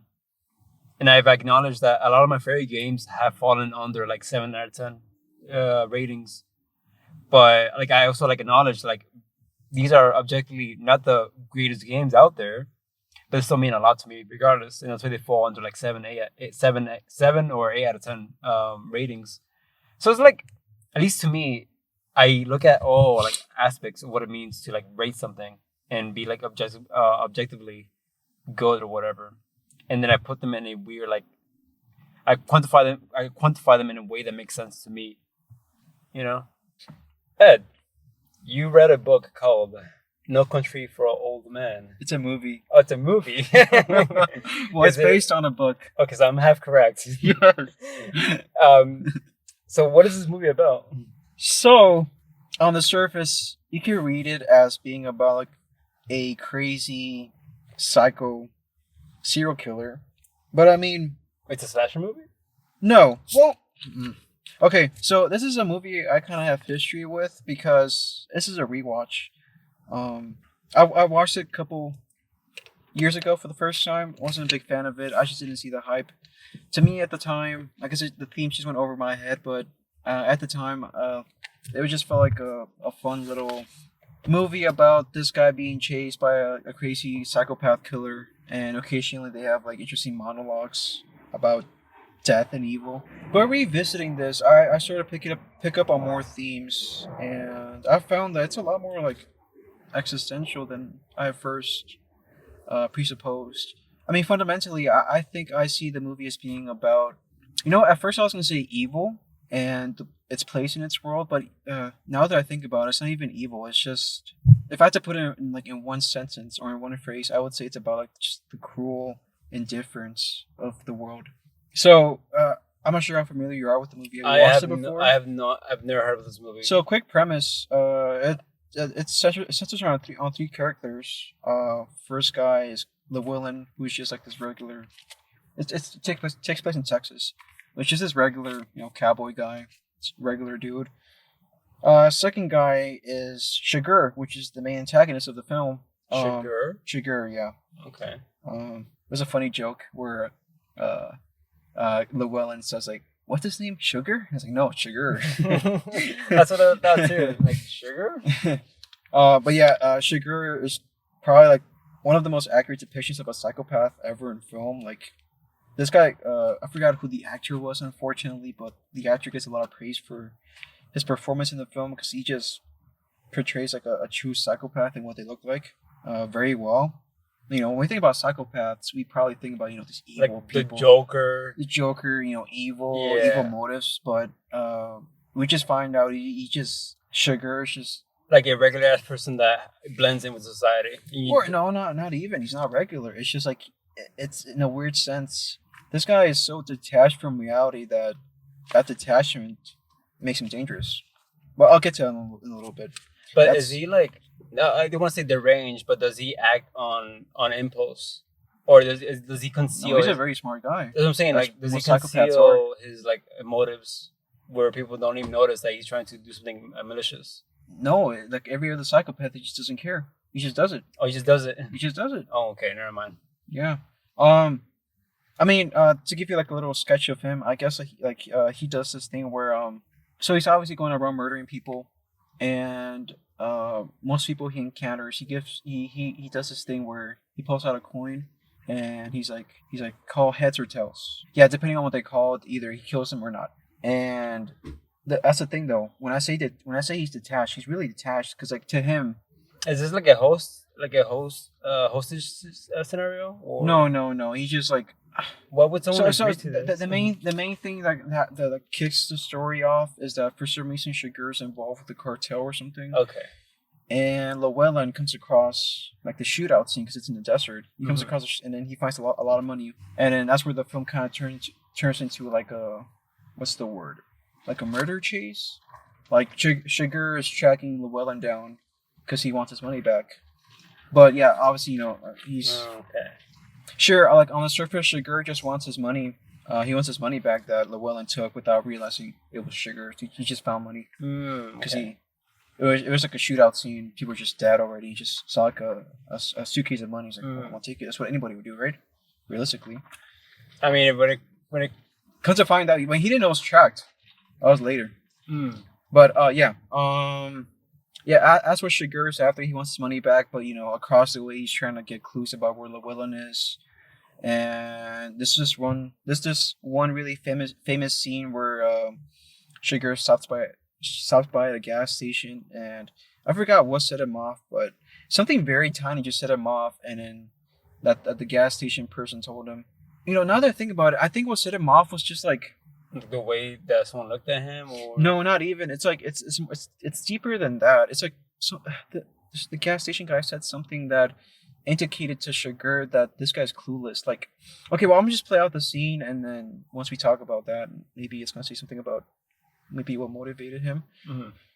Yeah, something set off Shigeru, and he's like, hey, call heads or tails, and then to the random cashier guy. Yeah. Okay. And he's like, why? He's like, okay, fine. Heads. And it's like this. You need to watch it yourself, but yeah, it's this very tense thing where like you don't know what he's gonna do, but just the sheer way the guy's portraying Shigeru, so the gas station guy just dodged something really dangerous because he flips the coin and it actually ends up landing, I think, heads, like the gas station guy called, and he's like, okay, keep this coin because this is your lucky coin. Don't just put it in your pocket. You're gonna lose it, and it's gonna become like any other coin. This is your lucky coin. It's heavily implied that if he had chosen the different coin, a different side, you would have just killed him on the spot. But I think what set him off, he was just making conversation with the gas station guy, and then I think Shigeru asked something along the lines of, "Oh, so how did you come to own this gas station?" And then the owner, he's just like, "Oh, well, it was just passed down generations. My grandpa had it, and then my dad, and then I took over." So I think what set him off is just like this passivity to life that the cashier had. Like, oh, well, just how it was. So I'm just gonna, it's my life. And what do you think that bothers him as a person? So, okay, this is where I want to transition to talking about like Shigeru's like philosophy and his view of the world. Mm-hmm. I'm just read out what I wrote down right here. So I wrote down that Shigeru embodies the cruel indifference of the world. You can't bargain with him. The coin toss is indifferent, or so he thinks. He's just enacting the will of the world because all these fucked up things that happen to us, like death, right, or sickness, it's just really the world being indifferent. And his whole motivation is like, instead of running away from that and getting scared about that, I'm gonna embody that. And that's what the coin toss is in itself. Is like like instead of leaving it to fate, he takes it on his own accord. No, if anything, he's leaving it to fate. Fate. He's leaving because he says that to him. When I flip this coin, it's not up to me. It's up to the coin whether you die or not. Mm-hmm. If the coin decides that you live, that's cool. If it decides that you have to die, then that's fine. That's cool. Well, you know what I mean. Yeah. But this gets challenged towards the end, where do we spoil it? Do you think? Okay, I'm gonna ask you right now. Do you think it's a movie that I will like enjoy watching? Yes. Should I watch it? Yes. Then at least give it a try. Okay, I'll probably give it a try because it sounds interesting enough for me to like delve into. So maybe not spoil it. Okay, I won't spoil it, but I still want to talk about like the counter to his philosophy. Okay, go for it. So this is really where I want to say like the really interesting part of the film. He encounters this person, I won't say who, but he encounters this person who kind of challenges his philosophy. And the way they challenge it is that they ask him, well, he does the same thing that he did to the gas station guy. He's like, I'm going to flip this coin. Wait, an entirely different person does? Yes. So just two guys? No, sorry. No, he does it to a different person. Oh, yeah, sorry. Okay. I thought they were just having like a flipping coin context or some shit. Completely different context. Yeah, he does the same thing. Call heads or tails, It lands, and he's like, call it. And they're like, no, I'm not going to. And he's like, you have to call it. He's like, no, I don't have to. And then this person brings up, this coin only has agency because you said it does. I don't have to call it. So, it's not as binary as he thought that, I'll flip the coin and it's up to fate to decide. I mean, you can also just decide not to call it. Just let it flip and then. I wouldn't necessarily say challenging fate, but just like in a weird way, they both are like going with the flow of fate. But I feel like the sugar guy, he's more in tune with the idea of like, what's the word? Enforcing fate onto people. But would you even consider that people's fate? Because in reality, it's like all of this is purely out of his own like malicious actions. Yeah, I wrote down the choice to make no choice is a choice itself. You're not just passive, but also just denying the coin flip in the first place. That's itself a move. Yeah, those are two characters, but there's also a third character who, towards the end, he has like this very interesting conversation with his brother. So the thing with this character is that he kind of embodies this sense of like wanting to do something about all the evil in the world. I'll just say he's a cop, and he's investigating like Sugar's trail.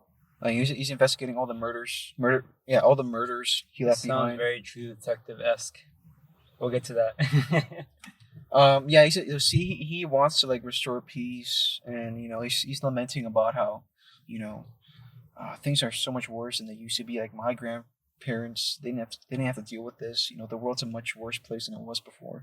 But he has a conversation with his brother, and he's like, he goes to him ready to quit, and he tells his brother like, I don't know what to do anymore. This feels, I don't know how to get this guy. It's impossible. I'm ready to give up. And his brother tells him like, the idea that the world is falling apart because you didn't try hard enough, that's vanity. That's selfishness. I interpret that as saying that like you don't have to have it figured out. Like in a sense by thinking that the world is fucked up and evil, you're kind of just projecting onto it. Like You think so? No. I don't think I worded that correctly. It's not that the world doesn't suck. It's just that, like, thinking that you're the one who's going to solve it, that's vanity. That's selfishness. And also like a tinge of like hero complex as well. It's like you can't really solve the world just by being, virtuous. It's just impossible. There's just so much evil going around in the world. And I want to delve into this more once we get to like True Detective. Because this is like a lot of things I'm going to say leans towards what I want to say about True Detective. But yeah, I'll just stay quiet for now. Well, I'll just leave off with like what I wrote at the end. But I wrote out, he has this dream. The character does, the third one. The cop. Yeah, it's like this metaphor. But I wrote down, be the righteousness, be the fire that cold nights need, like the path for those that came after. Oh, sorry, for those that come after, the same way that those who came before did for you. Be good in a lawless and indifferent world. So it's not about like giving up on making the world better. It's just like you just have to not necessarily inspire, but maybe like a bit of inspiration. Just do your part. Be good. The same way previous generations did their best for you, do that for future generations. Like the final metaphor that he leaves off of is he has a dream about his father and like his father carrying like a torch in the darkness. Mm-hmm. And I interpret that as being as like just like the path forward. It's gonna be darkness all around you, but just make your light. And I also think that it kind of also showcases that humanity works as a whole. Like your actions have a ripple effect, and they will like live on through other people as well, even people that you may never even meet to begin with. And it's like you're sharing that light with other people, and slowly but surely the world becomes a bit brighter. Yeah. I'll delve into this more when True Detective comes around, but this is very like True Detective-esque. I'm noticing.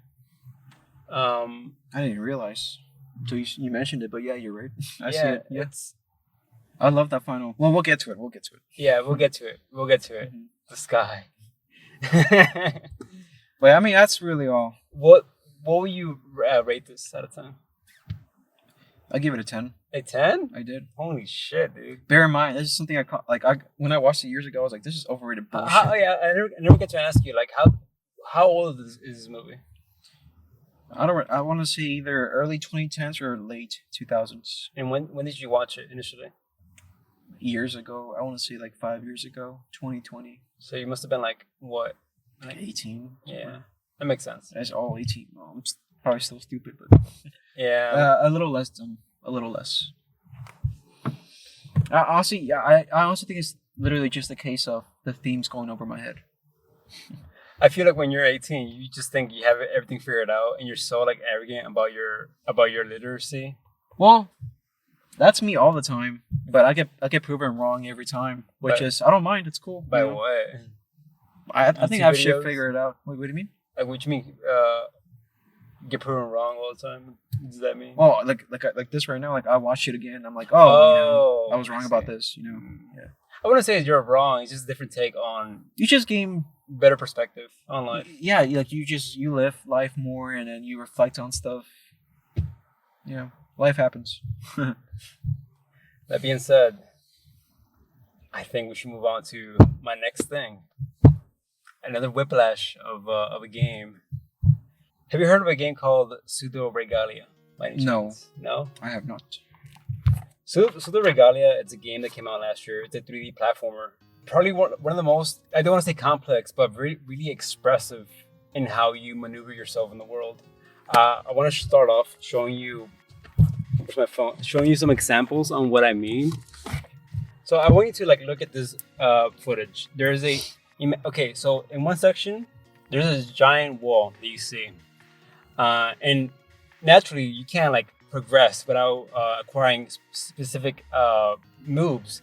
And you realize like when you move backwards, you realize there's a bunch of like bubbles in your way that you can utilize.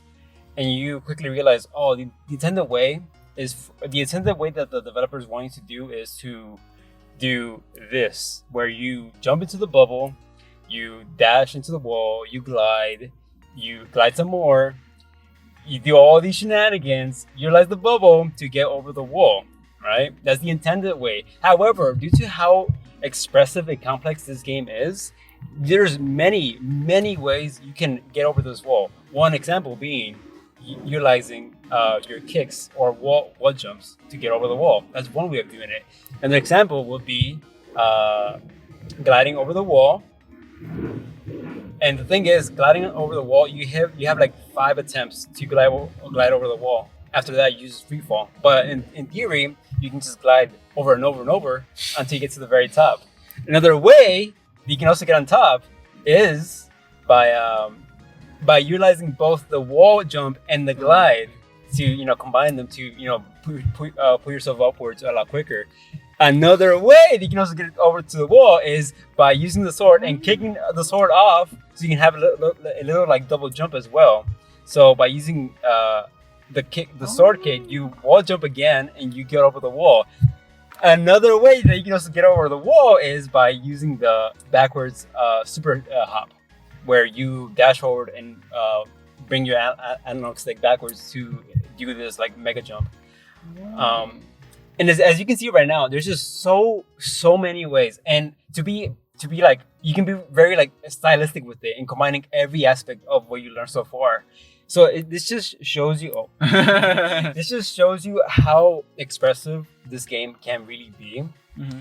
Where in theory you can like maneuver, you can like explore the entirety of the world or entirety of the game without. So I should have prefaced this. This is a 3D Metroidvania where a lot of the gimmicks is, a lot of the philosophy is go explore the world, find power-ups that will help you explore more of the world. That's how most Metroidvania games work.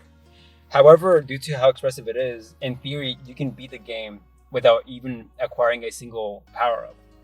And I think that's like fucking like phenomenal. It's just a really cool game that I kind of fell in love with. Have you ever had a game or something that you experience that's kind of short? Because this game, it's about like 5 hours long, but you finish it and you feel kind of empty afterwards. Tetris? Oh, I gotta replay that again. One more match. It satisfies my funny little brain chemicals. Seeing the blocks online. I feel like you will love Genshin. Genshin? You will no, that's a Genshin. Fucking Pandora's box waiting to it's open. an I'm gonna waste addiction. all my money on it. I wasted a couple bucks in that game. I'm not gonna deny. That's crazy because I remember when that happened. That was like the first time we've ever like dropped money on like something like that, and you were ashamed too. Like I remember you told me you went to go talk to a priest to confess. That's how much guilt you had.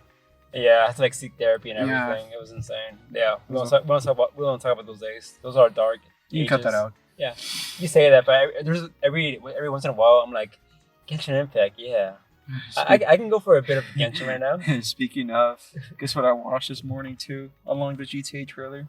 What? So I wasn't aware of this until I saw it on my YouTube feed, but apparently Destiny revealed their new expansion. Oh my! It was a live stream. I watched it while I was working out. It looks fucking incredible. How long have you been without Destiny? It's been over a year at this point. No way. I feel like you were serious. talking about it not too long ago. I completely missed out on the new expansion. It's been like a year. Damn. Yeah. But yeah, now do you think you're gonna come back after? I'm in no financial situation for that right now. I'd rather not open that Pandora's box. But I'm watching from a distance, being like, watching the kids have fun while I'm inside the classroom. But you can be that kid having fun as well. No, I got responsibilities to attend to. I can't. A little game here and there doesn't hurt anyone. Yeah, but I have other games I would much rather spend my time on. I guess it's fair. Fata Morgana. Yeah, I see what you mean. Red Dead Redemption. That too. Tetris. That's just your new destiny at this point. Yeah, but Pseudoregalia, man, like that game changed my appreciation of what a 3D platformer can be. Like I think this is even better to the likes of like Mario and shit. And this is an indie game. Like this is developed by one guy. Oh. One guy developed that. He also made the music, the environment, the character modeling. The craziest thing, I got so inspired by like how the game looked that I actually messed around with Blender, and that's where the donut comes from. This is my little donut that I made in Blender. Why does everybody make a donut whenever they learn Blender? I don't know. I just watched the video and they're like, I was just following the steps. Okay. My donut came out horrible in comparison. It's a start, you know. I don't think I'm for Blender. Blender's not for me. But it was really interesting delving into this. Like I got some new found appreciation to like game. Like creating models and shit for your game. It's not easy. I'll tell you that much. I feel like we're seeing a lot of like a trend where just more developer prodigies are just coming out and making these masterpieces. Just these individual developers who like make the music themselves, the programming, the character designs, the story. That or just like a small team. Like Undertale was made by 2 people or 1 person, and the other person was just the art. It might just be, you know, just technology becoming increasingly more accessible as the years go by. That, and I think it's also because the gaming industry just doesn't make games as they used to. They just cater to having a very, really like graphically impressive game with no substance to it, rather than like actual innovation or just like genuine, like just nostalgic fun. What kind of mirrors what's going on in music, you know? I feel like, I don't delve to music as much as you do, but I feel like what I've heard, it feels like it's still good. No, but I mean, like, it's the individual artists who are like actually doing interesting stuff. Oh, yeah. I see what you mean. You know what song I've been really into recently? The Center of Solace, I think. I don't know what that is. No, you showed it to me. What? It's the guy with the piano. And he's like, he's not mumbling, but he's like talking in a very like monotone. You can even hear the fire alarm in the background, like the beeping sound. Oh, you tried the thing where you're human? No. It's a rapper. What? It's like it has the word solace in it. I just can't remember the full title. Oh, Earl Sweatshirt. I think Solace. I just listened to that song a few days ago. Bro, that song is right? so good. Holy shit! Like Yeah. I was having like a depressive episode a while back.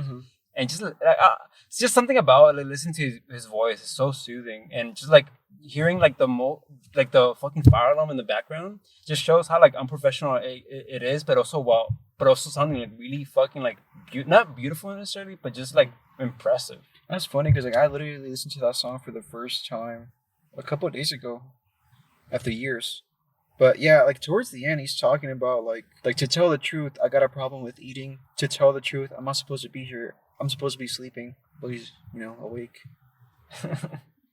It's like the creative juices are flowing and he just can't go to sleep. Well, that or he just can't sleep. I remember when I was younger, I would like stay up. Like when I would like come back from work, tired as shit. My body would refuse to go to sleep because I just wanted to like create something. I'm not sure you get those urges as well. Like, do you ever get these urges at work? Where you're like, yeah, when I get off this shift, when I get back home, I'm gonna create shit. I'm gonna create the most amazing shit there is. And when you get back home, you're just too fucking tired to do anything. Yeah, my sleep schedule got fucked. I've been trying to fix it, but I just spend. I get home from work and I can't sleep. Just thinking, yeah. I want to do stuff, but it's also this conflict between I really need to fix my sleep schedule, but also like thinking too much about this one thing, and then it keeps you up at night. But also, I want to go do something productive if I'm gonna stay awake this long. But also, I need to go to sleep. You know? Yeah, like it's so you're being pulled by many sides. It feels like That's a good way to put it. Yes. I feel that. Well, I used to feel that a lot. How's your sleep nowadays? Fucking horrible. Still? Yeah, I'm running on 4 hours, by the way. Fuck. Yeah. But yeah, that was Pseudoregalia. Not sure what else I can add to that. Went on a tangent there. That's fine though. That's cool. That was a cool tangent. Yeah. I mean, I'm Well, besides the main stuff, I don't have anything else. Can I actually put a song real quick? I don't have the song here. You with want me me. to bring on my whole speaker too? Yeah. No. Okay, I was your gonna phone. say. Your phone. Listen. Wow, this. Yeah, banger lyrics. Like listen to that. One guy made this. Why'd you have Fata Morgana? Motherfucker. The beginnings, the intro menu song, yeah. Oh yeah. But without the drums. Like imagine just hearing that while just like traversing this distant land where you're just unaware of where to go and you feel lost because there's no minimap or anything. And you just hear shit like this. I don't know. Are there any instructions throughout the game? Fuck no. You get that's good. like okay, I should have prefaced on how the game works. It's Dark Souls like then. Yeah, in a way it kinda is. Like they just like fucking like throw you into the game and you just figure it out moving forward. You feel lost a lot of the time. And it feels kinda nice. Like just getting lost without a map and you have to like recognize the layout of the area, like learning the layout of the map of the world as well. It just feels kind of nice. It's I've never felt as lost as playing this game in a long time because I feel like a lot of games nowadays they kind of like hold your hand as well. It sounds a lot like Dark Souls. Maybe that's probably why I like it so much. I mean, is the feeling similar? No, it's too fast paced. I think a lot about how I get lost in Dark Souls, but that might just be me being dumb. I don't know. I get lost a lot in those games. No, I also got lost a lot in Dark Souls. I don't blame you. Those games are fucking obtuse. They're so fucking obtuse. But I think it like anchors back to like old game design, so I don't really blame it. But yeah, that was Pseudoregalia. Just a neat little game. $5 by the way. $5 on PC. PC, yeah, only PC. I wonder if Mike can handle it. Maybe it's like a low budget game, but even for a low budget game, it does really. Oh, don't we share the same account? I can just download it. I didn't buy it. Oh, you pirated it? Anyways, what? Yeah, it's a shitty thing to do. What? You just don't have money though. It's an indie developer. I know. This guy probably needs to feed his kids. No. I have a Google Sheet. Don't worry. I have a Google Sheet. Money you owe.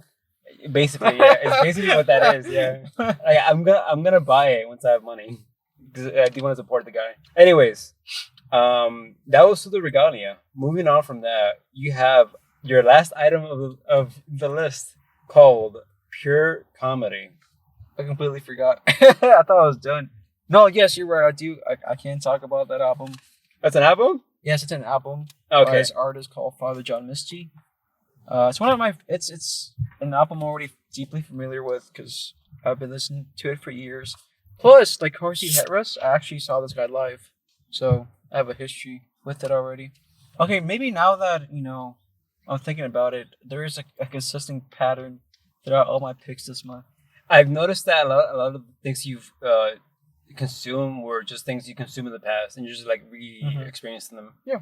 Why is that? Is it because you're at that stage in life where you have more like knowledge and insight where you just want to like appreciate art in a different lens. I think it's that, but even then, it wasn't a conscious decision. Like I wasn't thinking, yeah, I have more experience. Let me go revisit this. It's more like, I don't know. I don't know about you, but personally, like the way I experience art, like I very much have like certain things just stick with me deeply.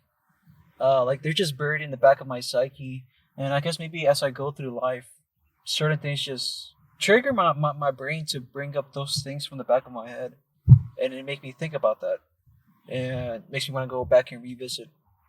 Like okay, so the album itself, well, the song, sorry, the album title is also the title of the first song. Oh, I'm sorry. Wait, this is not the title of the album? It is. Oh, okay. Yeah. So the album title is the same title as the first song on the album. Gotcha. It's one Right. of those. Yeah, so the first song is called Pure Comedy. And it's Father John Misty just like this whole album is really just Father John Misty just like roasting society. Okay. Like but the reason I find it so valuable is that it's not just roasting. Like sure the beginning part of the album is just just probably like the best critiques of the current world we're living in that I've ever seen in any media. But it's also the part that I really like is also him coming to terms with it and being like, okay, well, what do we do now? But I'll start with like, the more cynical. Before you begin, what is the genre of the album? Like what? It's like folk rock, folk indie rock. A lot of acoustic guitars. Is that Singer-songwriter? No, not at all. Okay. There's some jazzy parts. Okay. Musically, I don't think you'll like it that much, but You'd be surprised. You'd be surprised. I played it to you and Jonathan one time, and then Jonathan was like, turn that shit off. Shit's ass. Really? Yes, I remember. That's surprising because I feel like Jonathan has such a broad taste. Like, I guess not for this. He was like, ew, this shit's ass. What are you playing? And I went to the restaurant and started crying. No, I didn't. I wanted to, though. Yeah, so the first song is called Pure Comedy. It's just like Father John Misty, like listing like all the various like, absurdities in life. But yeah, like the whole album is just. I mean, sorry, the first song is just him like talking about these like contradictions and absurdities that like life itself has. Like the first verse is like the comedy of man starts like this: our brains are way too big for our mother's hips, and so nature she devised this alternative. We emerge half formed and hope whoever greets us on the other end is kind enough to fill us in, and that's pretty much how it's been ever since. Like the chorus is like, I'm just waiting for the part where they start to believe that they're at the center of everything and some all-powerful being endow this horror show with meaning. Second verse is like, their religions are the best. They worship themselves, yet they're totally obsessed with risen zombies, celestial virgins, magic tricks, these unbelievable outfits. They get terribly upset when you question their sacred texts, written by woman-hating epileptics. Their languages just serve to confuse them. Their confusion somehow makes them more sure. They build fortunes, poisoning their offspring. Where did they find these goons they elected to rule them? What makes these clowns they idolize so remarkable? These mammals are hell-bent on fashioning new gods so they can go on being godless animals. They sound like there's like really like this part of humanity that like nobody wants to talk about, like the really ugly and just like it. Wait, It's sorry, go ahead. I didn't really grasp what he was trying to convey. What part of humanity is this? There's like the part of humanity that like we all like secretly are aware of. Like it sounded like a lot of ideas meshed into one. I guess these are our ideologies, like the idea that life makes sense. We just like pretend that it does. Like for example, like politics. We pretend that politics is like this thing where we elect our representatives and then they make decisions for us. But that's not how it is at all. A lot of times it's a lot more chaotic. Politicians are not rational whatsoever, as we've come to find out. Sorry, I feel like I'm digressing a lot. No, you're fine, but I feel like that depends on who's running the office. But the thing is, it's always been like that, like from the dawn of time. So I mean, I'm not too well versed with history, but you think we've never had like a reliable like leadership in our It's history? not that. It's just like it's like sure we can have like stable systems where we make decisions that make sense collectively, but even then that's like built on top of like this part that we don't want to acknowledge. Which is Like what, it's just bullshit. because I mean, my rebuttal to that will be like, if we don't have these systems to begin with, I think we'll be even worse, because I think inherently we Well, are. yeah, Like, yeah, that's exactly what he's saying. Like, yeah, like we only have these systems, because we're pretending, you know. Like the very last monkey line, in suits is what I'm hearing. Huh? Monkey in suits. exactly. Like, yeah, literally, that's the whole fucking album. But like the last line is probably one of my favorite lines ever of the song. He says like, "We're just random matter suspended in the dark. I hate to say it, but each other's all we've got." That's the final line of the song, and that's like sets the stage for the entire album. Because that's really what we are. We're just like fucking random matter out in the dark. All we have is just each other, and it's gonna circle all the way back to that at the end. But throughout the album, it's just like him shitting on various different parts of society. Like this album, the second song is like it's called "Total Entertainment Forever." Bear in mind, this is I think 2017. This album basically predicted brain rot. I mean, yeah, this song predicted brain rot. How old is this album? 2017. So I want to say like 8 years. Hold up, no. I mean, this is a whole different discussion, I know, but brain rot has been a thing for a long time. Well, maybe, but not to the level where it's at now, where it's just prevalent everywhere. You know? Maybe not to the extent that it is now because of TikTok and all that. I feel like TikTok really fucking like fucking enhanced brain rot. But like, if you think back on like 2014, the MLG 420, shit like that. That was like our brain rot of our generation. I mean, when I say brain rot, I don't mean like laughing at dumb shit. I mean like our fucking attention spans being destroyed and like always having to have a screen on our face. I see what you mean. Yeah, yeah. Now it's everywhere, right? But then back in like 10 years ago, maybe not. You know, there was science pointing towards it, but yeah, like this song is talking about like just this primal need we have in contemporary society. We just want to be fucking entertained all the time. Like the last verse is like, when the historians find us, we'll be in our homes, plugged into our hubs, skin and bones, a frozen smile on every face. As the stories replay, this must have been a wonderful place. He's like painting this picture where like fucking centuries from now, like historians find us just like fucking glued to screens, and we're just like smiling, like happy all the time. We're just fucking dopamine rotted. This is like fucking 2017 too. I mean, like now it's just, you see kids who can't stay away from a screen for like more than a few seconds. No. I see it all the time on my fucking job. It's just sad. I mean, I live with a kid that is that, so you're not entirely wrong on that. I constantly just see like whenever I'm checking out people at the register, like the kids are on the shopping carts and they're just like glued to the iPads. It's just sad to see. And so, like, I also seen kids like react negatively when you take away their tablets, and they start like throwing tantrums and shit. They literally have like, they can't function without it, and it's so like, yeah, it's very like sad to see as well. Well, I'm gonna skip ahead a little bit to the album because this song is actually like, I think it's right up your alley. It's him shitting on like the very idea of like religion and like the contradictions inside the idea of God. In this song, he talks about this hypothetical scenario. Well, I don't know how familiar you are with the Bible, but the Bible says that at some point Jesus is going to come back to earth and he's going to judge, and then whoever he judges to go to heaven, he's going to bring with him. Everybody else is going to burn in hell. Yeah. But yeah, he's talking about a scenario where Jesus comes back and then he just finds like hell. Like one verse literally says like, first, let's take you on a quick tour of your creation's handiwork. Barely got through the prisons and stores, and the pale horse looks a little sick. He says, Jesus, you didn't leave a whole lot for me. If this isn't hell already, then tell me what the hell is. So he's showing Jesus around. He's showing him like prisons. And he's like, what the fuck is up with this? This is your creation's handiwork. This is fucking evil. Well, I'd argue that prisons are man-made, but then again, man is created by God. Yeah. Yeah, I mean, it kind of does go back. Yeah, I see what you mean. The chorus says, we say it's just human nature. This place is savage and unjust. We crawled out of the darkness and endured your impatience.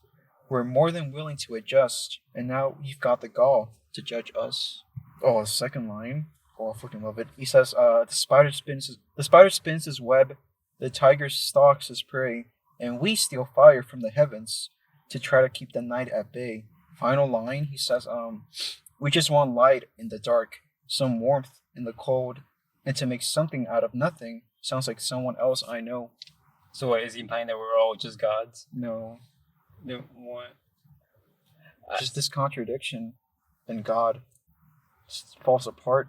Because God is supposed to be this thing that creates something out of nothing, and He's gonna judge us for what we did. But it's also like, just fucking left us out in the dark, and now He's got the gall to judge us. You know? I'm hearing like the lyrics, and maybe it's the lack of lack of context and also lack of the instruments. But I don't know. I'm not really feeling this fun. It sounds to me like it's like an angsty vent of like a teenager realizing what life is. That's the first half of the album. Uh-huh. The later half is him finally being like, okay, well, like the penultimate song is called "So I'm Growing Old on Magic Mountain," which is like a metaphor where like he's finally just going back down to humanity. So he talks about him being up in this mountain.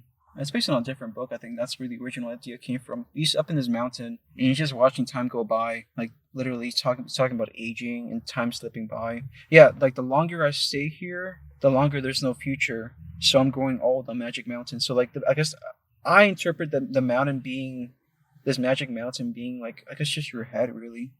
Like being so up in your head where like just life slips you by. And like all these like attacks he's throwing out against like just the world and the universe at the beginning of the album. With this song, he's finally ready to like let go of that and just fucking come down to earth, really. Because the last song, it's called "In 20 Years or So," and he's talking about like just this evening he's spending with his wife, and he's talking about like he's like, oh, I read somewhere that in 20 years, more or less, this human experiment will reach its violent end. But I look at you as her second drinks arrive. The piano player's playing "This Must Be the Place," and it's a miracle to be alive. One more time, and he ends the album by saying, "There's nothing to fear." And it's like yeah, like all this fucked up shit is happening in the world, and I just read on the news that the society's gonna collapse in like 30 years or so, 20 years or so, but tonight I'm here with you having dinner, and our second round of drinks just arrived, and like I feel so blessed to be alive one more day. I think that's so beautiful. I've cried this so many fucking times over the years. Something so simple as that, just being like, it's a miracle to be alive one more time. All of a sudden, like that one little moment, you just face eternity down, and you just don't blink. You don't flinch. It's weird. I guess it's kind of contradictory too. But again, the whole album itself is like about contradictions and absurdities. And that in itself is also an absurdity, being like this tiny little moment somehow manages to fucking negate or contradict this whole spiel he had about like the universe being absurd and evil. And it ultimately it doesn't really matter because the sun's gonna blow. Yeah, and like everything. the fucking not even that. It's just like this moment is enough. Like the first verse of the song, he's like, what's there to lose for a ghost in a cheap rental suit, clinking to a rock that is hurtling through space? And what's to regret for a speck on a speck on a speck, made more ridiculous the more serious he gets? It was like, okay, that in itself, like, taking yourself so seriously that, you're like, yeah, you're a speck on a speck on a speck, but also taking yourself so seriously that you think like, it's that serious. That's a contradiction in itself. Okay. With that context, I think I have to appreciate the previous like songs as well. But like, okay, so fuck, this thing has layers. The thing I came to understand about this is that yes, when you pull back so far back to reality, you see how like insignificant we really are, and our problems don't really matter in the grand scheme of things. But the thing is, us as individuals, we still need to acknowledge the fact that things around us are happening, and they're not always good. And even though they may not be an importance to the grander existence of the universe, they still are an importance to our everyday life, and that should be enough to acknowledge it, no matter how small it may be. Mm-hmm. But then also like I completely understand where he's coming from. It's like, why do we like fixate on all this negative things to begin with when in reality none of it really matters? Like all our problems in the next 50, 100,000 years from now, it's always gonna like vanish. None of it is gonna matter, both good and bad. So I kind of understand where he's like coming from as well. It's this contradiction where like Yeah. nothing matters, but also everything does matter. Yeah. Or rather, we kind of talked about this last time, the previous podcast episode. What did we say? It was like something along the lines of, "This is all we have, and that's why it matters." And, yeah, this is all we have, and that's why it's the most important thing. I think we were talking about Girls Last Tour. I think so. Yes. I mean, do you see any other similarities between? I think so. Yeah. What else? Like, what would you say? It reminds me of like them, like inevitably just dying at the very end, but still they have like a little There's snow fight or something.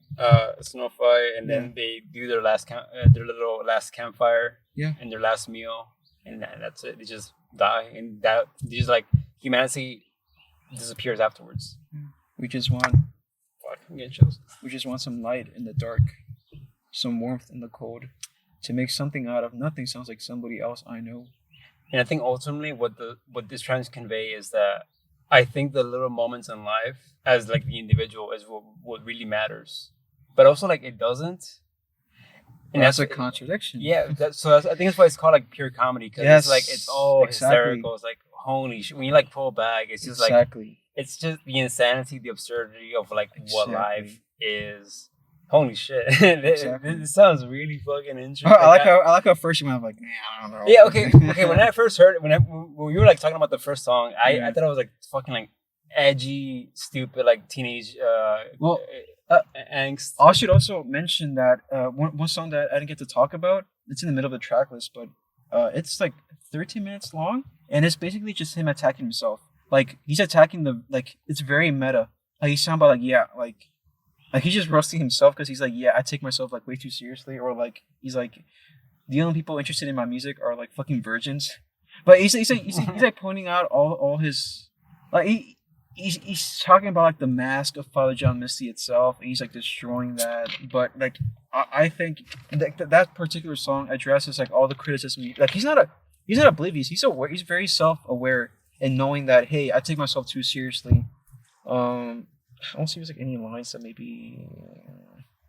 Well, you look for that. I just want to point out real quick that it's also a nice progression where the song starts. The album starts off with him being like really angry, angsty, and like rebellious. But it's also like I think it's meant to convey how humans tend to like perceive life as they get older, and when you get older, you start to realize that, hey man, life kind of fucking sucks a lot of the time, and there's just so much shit, so many fucking like things that you can't, do anything about it. It's just like out of your control. You have to like be not necessarily okay with it, but you have to like accept the fact that things don't work out. They fucking suck, and the only thing you can do is just kind of like live your life how you will live to the full extent. But it's fucking weird because I feel like also isolating yourself in that bubble, like it's not only harmful to yourself but also to like society as a whole. Because I think you should acknowledge that and also engage in that. I don't know. It's just it's a lot. Well, I found one verse from that song. It's called "Leaving LA." And I think directly like connects to what you were saying about him. He says, Mara taunts me beneath the tree. She says, oh great, that's just what we all need. Another white guy in 2017 who takes himself so goddamn seriously. She's not far off. The strange thing is, that's pretty much what I thought when I started all this. Yeah, he's just talking about, he's very self-aware. He's like, yeah, I take myself way too seriously. Oh, what was your main takeaway? I feel like it's a lot more straightforward than I thought it was going to be.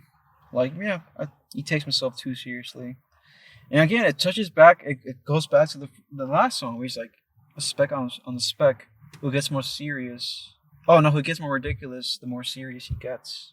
It's easy to forget. I don't know. Sometimes I just think like life, it's like reality itself, it's just this contradiction. Not even in the bad sense, I think like metaphysically, like structure-wise, it's just a contradiction. I think it's just like the absurdity of it all. Yeah, like, I don't know, like being and non-being, like existence and non-existence, like reality itself is built on this contradiction, this split. This is a whole tangent, but actually was discussing about I'm not sure you've seen the movie Everything Everywhere All at Once. Have you watched that movie? I thought I watched it with you. No. I watched it by myself. I thought I watched it with you and Lancy. I watched it by myself on a shitty website. In a closet. I swear to God, I thought I watched it with you. We talked about it before. Have we? Oh, but anyways. Oh, yeah, I love that movie. I love that movie too. But I was talking to a friend about it, and she fucking does not like that movie at all. I've never met anybody that doesn't like it. And that's funny. Sorry, side tangent. I was just literally yesterday. My supervisor was talking to me about that movie, how he loves it. That's it. Yeah, I just mean that movie is fucking great, and we were like discussing about it. And so the thing that she didn't like about the movie is that she thought it was kind of like silly and wacky. But I told her like that's the point. That's like reality is fucking absurd when we like pull back and think about it. It's like it's so fucking bizarre and random, and nothing makes sense, but also makes sense at the same time. Yes, it's like I think that movie captures what reality is a lot of the time, and I think that's what this album was trying to convey as well. It's like, bro, nothing makes sense, but it does make sense. It does make sense. Chill the fuck out, but also take it seriously. Like, but also don't take it too seriously. Yeah, like have a nice balance. Like live your life, but don't get fixated on all the negative because it's just gonna overwhelm you and it's fucking gonna eat you alive. Just like care about the things that mean to you on a personal level and live your life to the best abilities. You know, it's not that serious. It's like the sun is gonna blow up, it's gonna consume the earth, and the earth is not gonna be a thing in the next fucking millions of years. None of this matters. I still think about this one line from that movie. I think about it all the fucking time. Oh, is it with the dad? He's like, everyone thinks I'm naive, but well, that too. But that's a good one too. But I think about that. I want to rewatch that movie. Man, I wanted to find it, but wait, what's the context? But it's like the husband and the wife are looking through like all the different realities where like she's famous or maybe he's famous or whatever. And he's like, yeah, despite all the different realities, I would still want to be here with you folding laundry. Fuck, that shit breaks my heart every time I hear it. That's like one of the best lines I've heard in the past few years. I will still be here. I will still choose to be here folding laundry with you. Even with all the fame and riches. Right. I still don't have you in my life. And that's what really matters. It reminds me of that final from Pure Comedy. This scene of him sitting with his wife. And like the piano player's playing like this one song, and then they're getting their second round of drinks. All of a sudden, everything just makes sense. It's very Nietzschean, life affirming. Here goes your favorite word. It's beautiful. I think it's a beautiful idea. That album sounds. You see it all, and then you still say yes. You still say yes to life. Man, that was a lot to take in. I'm not gonna lie. Initially, I was kind of lukewarm on it, but I think it kind of grew on me. I do want to like listen to this album just to like have a better experience on it. Does it have a music video by any chance, or is it just music and tracks? It's got some music videos, but they're not really anything. Like you're not missing out on anything by skipping them. Really, I would say just read the lyrics alone. What would you rate this out of 10? It's a 10. It's another 10. Yeah, it's one of my top 10 favorite albums ever. Dude. Top 5 maybe. How many things do you have in your 10? Well, like movies, music, or just music? In general, I think. So I think I've only max 20, probably. No more than 20. Maybe no more than 15. I would say 20 is the max. What about you? For everything or just games? Everything. Everything? Everything, everywhere, all at once. I mean, for games, I know it's 9. I'm waiting for that 10th game to be my number 10. Shit. It's a lot of pressure. Why? No, I'm just saying. I'm imagining from the game's point of view. Every time like you're booting them up, they're like, "Am I gonna be the one? Am I gonna be the one?" Like, nope, not you. Sorry. No, man. It always devastates me when I finish a game. It's like a 9, like Sekiro. Damn. Like Sekiro's a 9 for me. And Dark Souls made it, huh? Dark Souls was initially a 9. But playing Sekiro made me realize that what I value out of a 10 out of 10. I think Bloodborne has a real shot. We'll see. I do want to play. The fucking spider, though. I'm over it. Well, it adds to that because it's a fucking horror game, so that's gonna add to the experience. I mean, the slogan is "Face your fears," so it makes sense. Exactly. I've been actually contemplating on either playing Dark Souls 2 or Bloodborne. I really want you to play Bloodborne, but I also want to play Dark Souls 2 before I start playing the good shit. Because if I play all the good shit and then go back to Dark Souls 2, I'm just not gonna like it at all. That's fair. I do want to play Bloodborne though. God damn it, that's like the one game I'm looking forward to. Yeah, for games it's like 9. And for everything else, I have no fucking idea. But for anime, I do have a 10 out of 10 anime called New Game. Not rated though. I give it a 5. Oh, okay. I was gonna say, wait, what? Nah, I give it a 5. Was this the 8th one? Hey, wait, what? No. Never. Well, moving on from your fucking insane album, back to my whiplash of an entry called New Game, an anime about game designing. This anime also kind of... Is this like Bakuman, where like Bakuman's about a mangaka, but it's just about like a video game developer? Kinda. I've never watched Bakuman. I've heard a lot of great things about it. I don't think this compares. Yeah, Okay. it's very... Okay, You give it a 5? I give it a 5. Well, it sounds like a cool premise. But to you, a 5 is like an 8 to me. An 8 or a No, 7. I think you will agree with me. Okay. I think you probably put it lower, actually.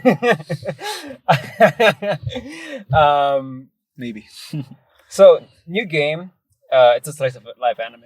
Another one of those again. The main premise is about this fresh out of high school student who is very passionate on character designing, and she joins a game development company to pursue her dream on following the steps of her idol, who is this like well-known artist in the industry. And it turns out when she joined the company, her supervisor is that same person that she analyzes. Okay. So the story the story basically becomes about the teacher and the apprentice, and having to like work in a game office setting. It's silly. It's lighthearted, but it also like delves into like a lot of interesting things on what it takes to make pretty much anything. Art. Like art, yeah. I guess in a sense art. Like it delves into like office dramas and how like a promotion could like lead to like jealousy and stuff like that, and also like delves into like coworkers becoming like a supervisor or like having a managerial role and how to like deal with that and learning how to like manage people even though they don't have like prior knowledge on doing so. There's a lot of things like that throughout the show, and I think it's like really interesting. It doesn't really like delve into it too deeply because unfortunately a lot of the conflicts that the story brings up, they get resolved almost fucking immediately or like within like the first like by the end of the episode. It's one of those. It's one of those. It's like it tries to maintain a very lighthearted tone a lot of the time. Doesn't take itself too seriously. Yeah, I think it does a lot of the time, but it falls flat. Okay. But I still appreciate for the things it tries to do. Like there's this one scene in particular that I think about a lot. It's basically the students. Do I have pictures actually? No, I don't think I do. What was it called? New Game with a exclamation mark. You can't forget that. It's very integral to the title. This looks nothing like what I expected. Yeah, it's very moe. I didn't expect this. What were you expecting?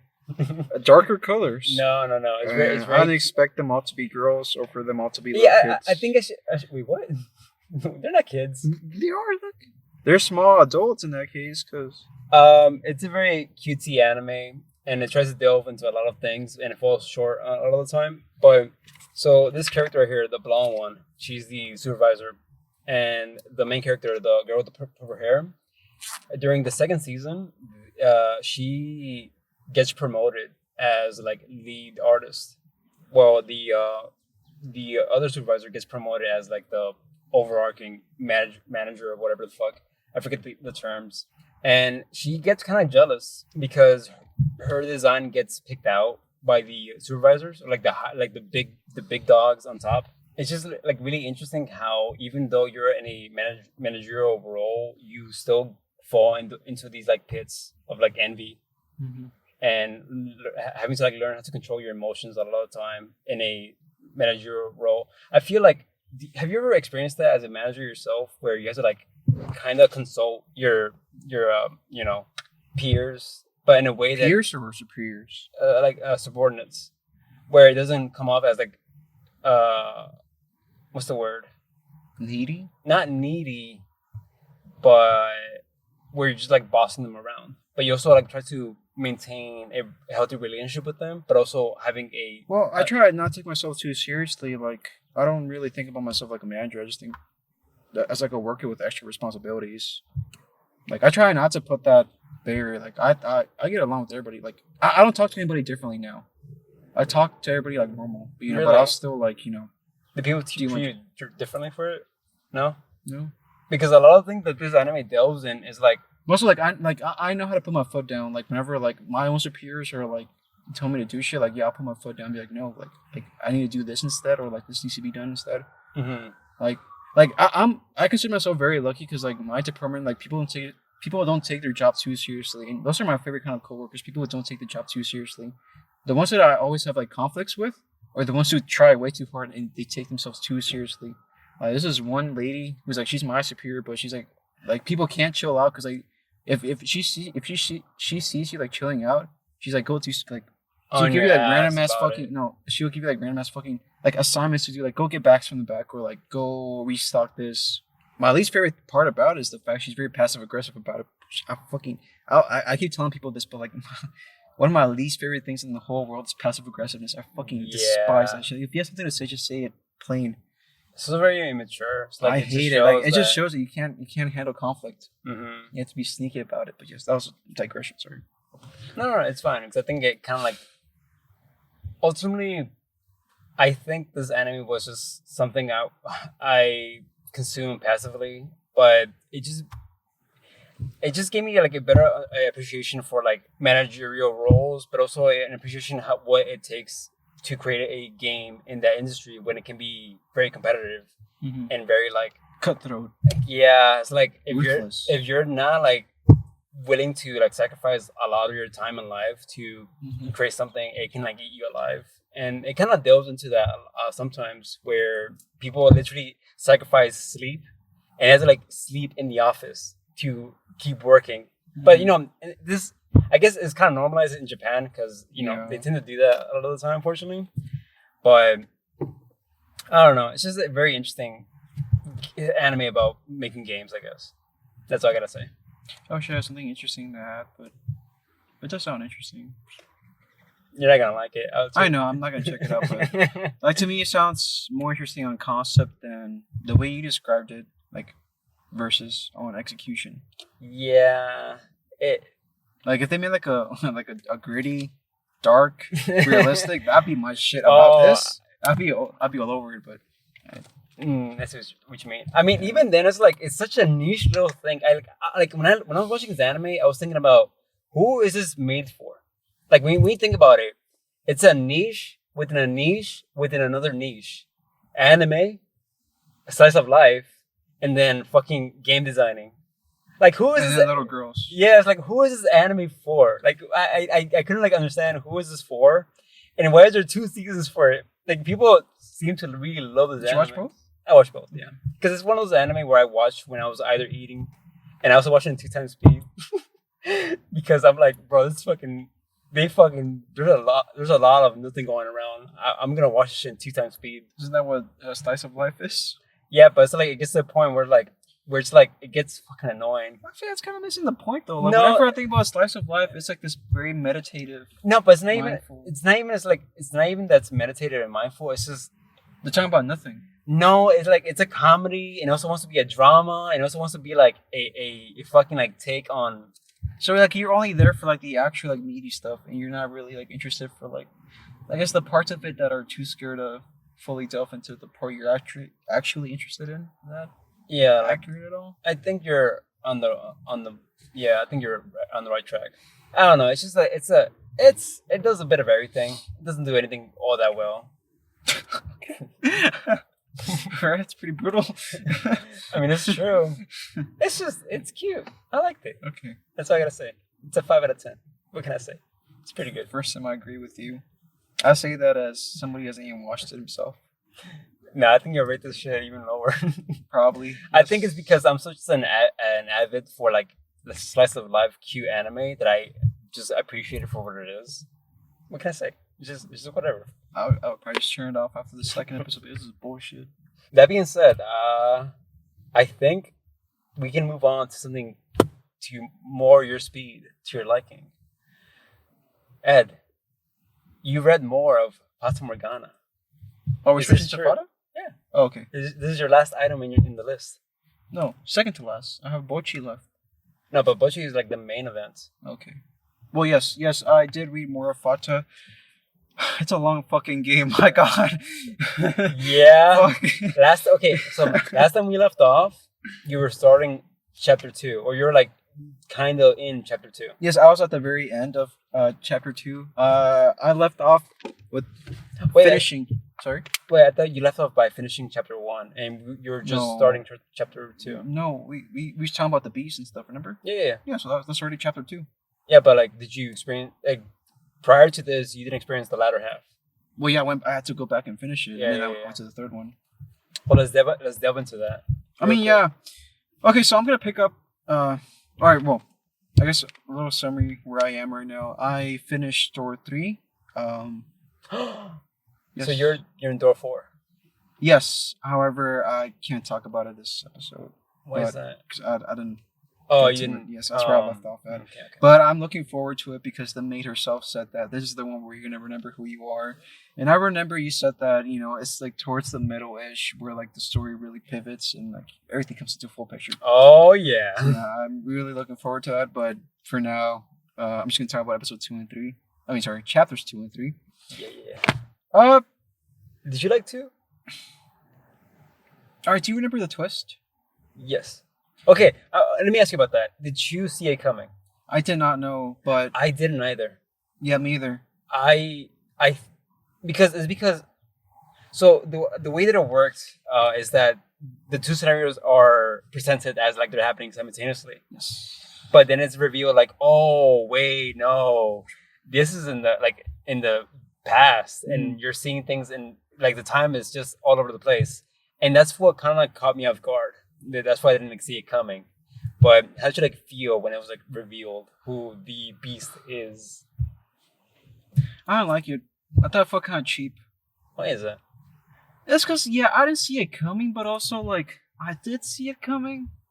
It felt like a shock factor thing, you know. They were just trying to shock me.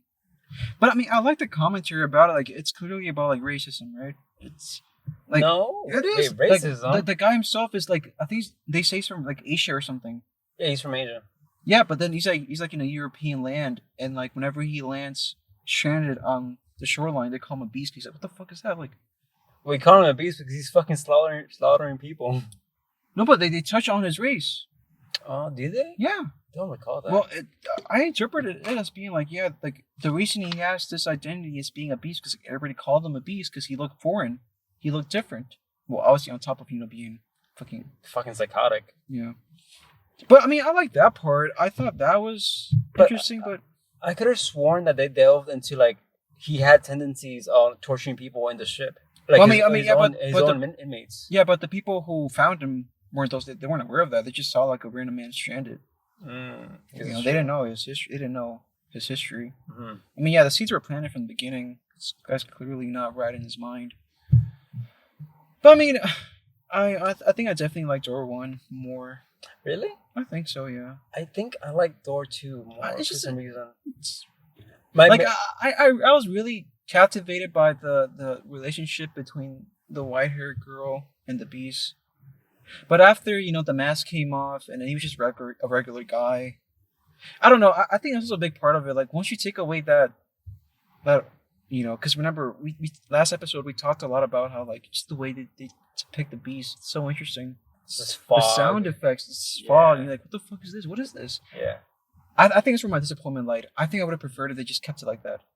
Just like, the fog? Yeah, because, like, there's this ambiguity. Like, he was talking about being a beast, like, and you were wondering, like, what does this guy look like? Like, what does he see in himself? Like, what do people see in him that they're so scared?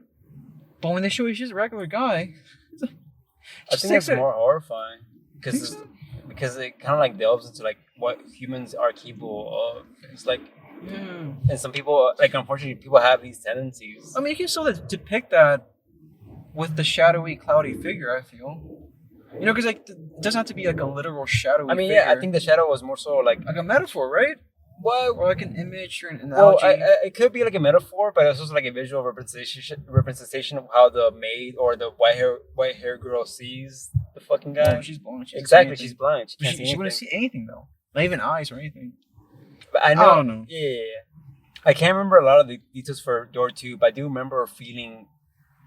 I think it's more so because of the twist itself that really captivated me, and but also like the relationship between the beast and the girl, where it showed like the more human side, and where he tries to like, I guess like temper his tendencies on fucking like being full on psychotic. I think the first 2 doors are like the weakest parts of the story. I agree so far. I'm not sure how you feel about door 3 though. Let me get to that. Okay. I liked door 3 a lot more. Yeah, I agree. That was great. I really like how.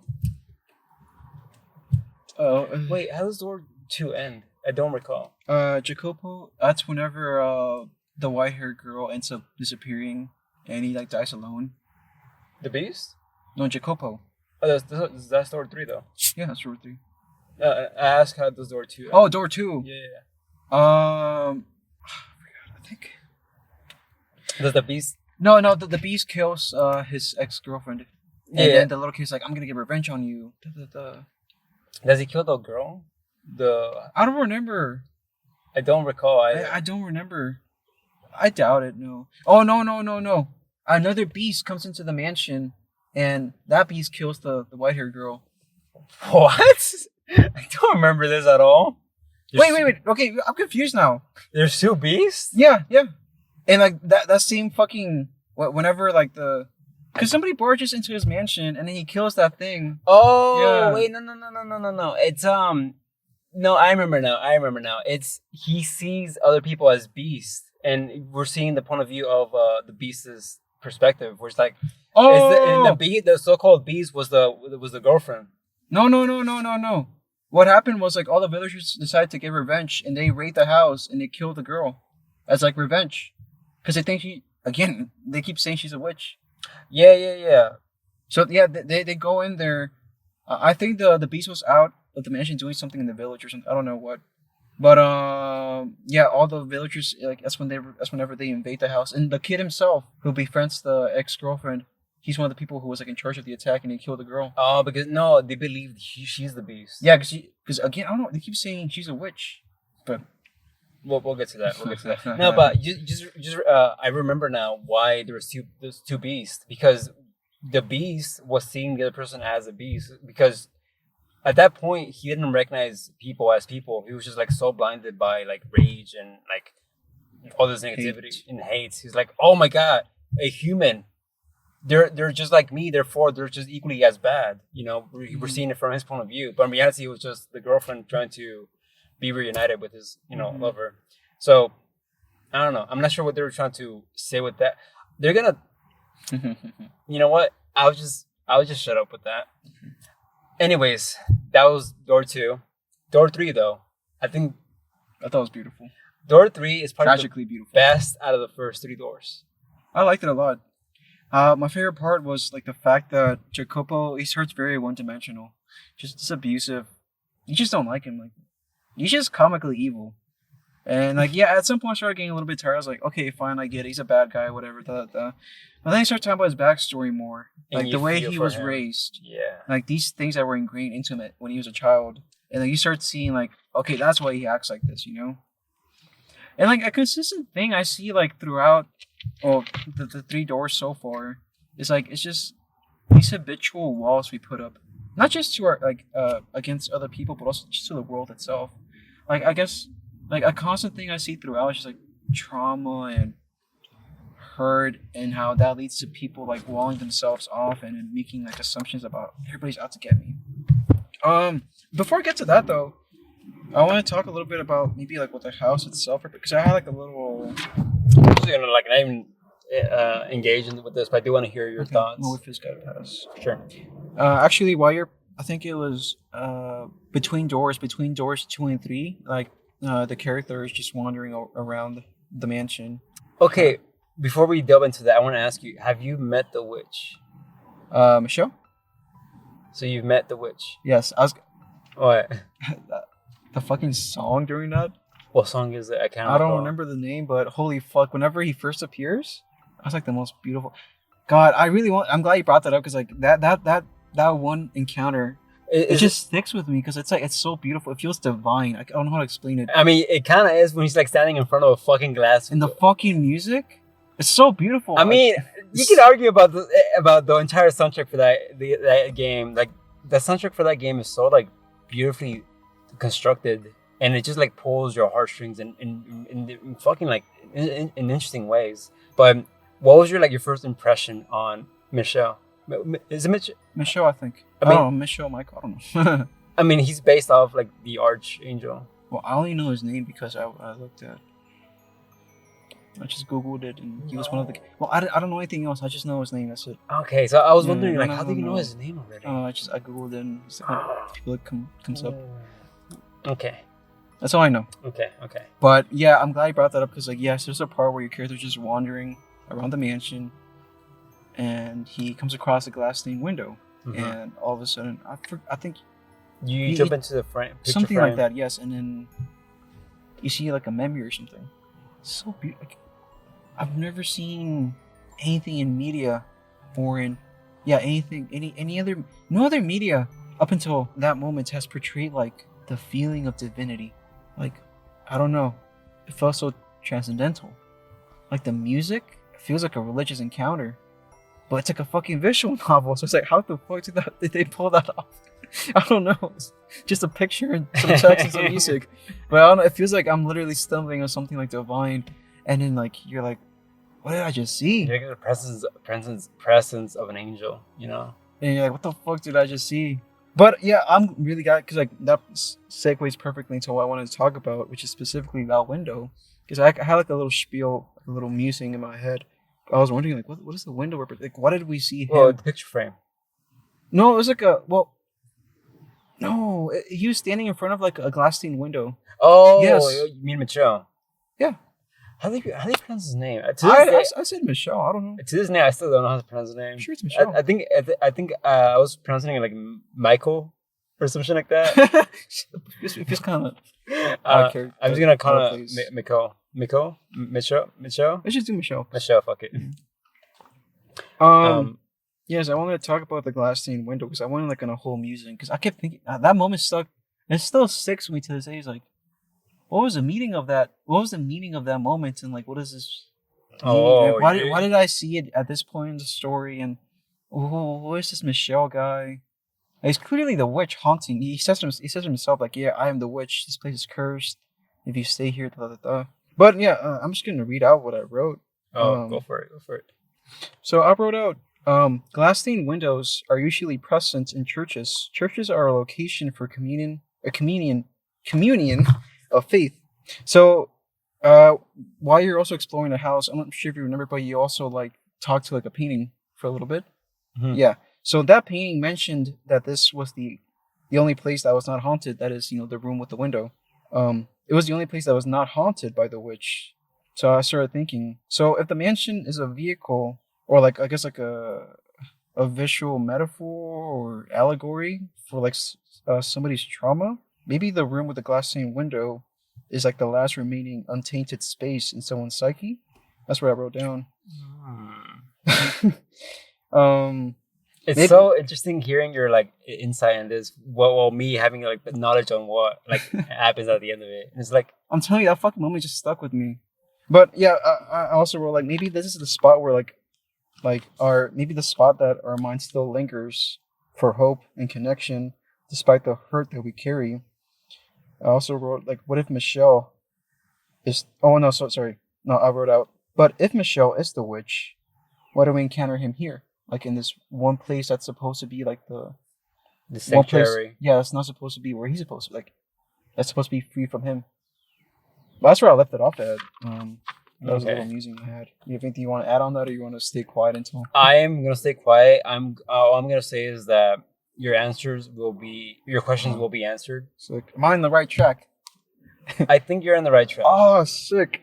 I think you're getting a good understanding on what the story is about, but you just lack the context.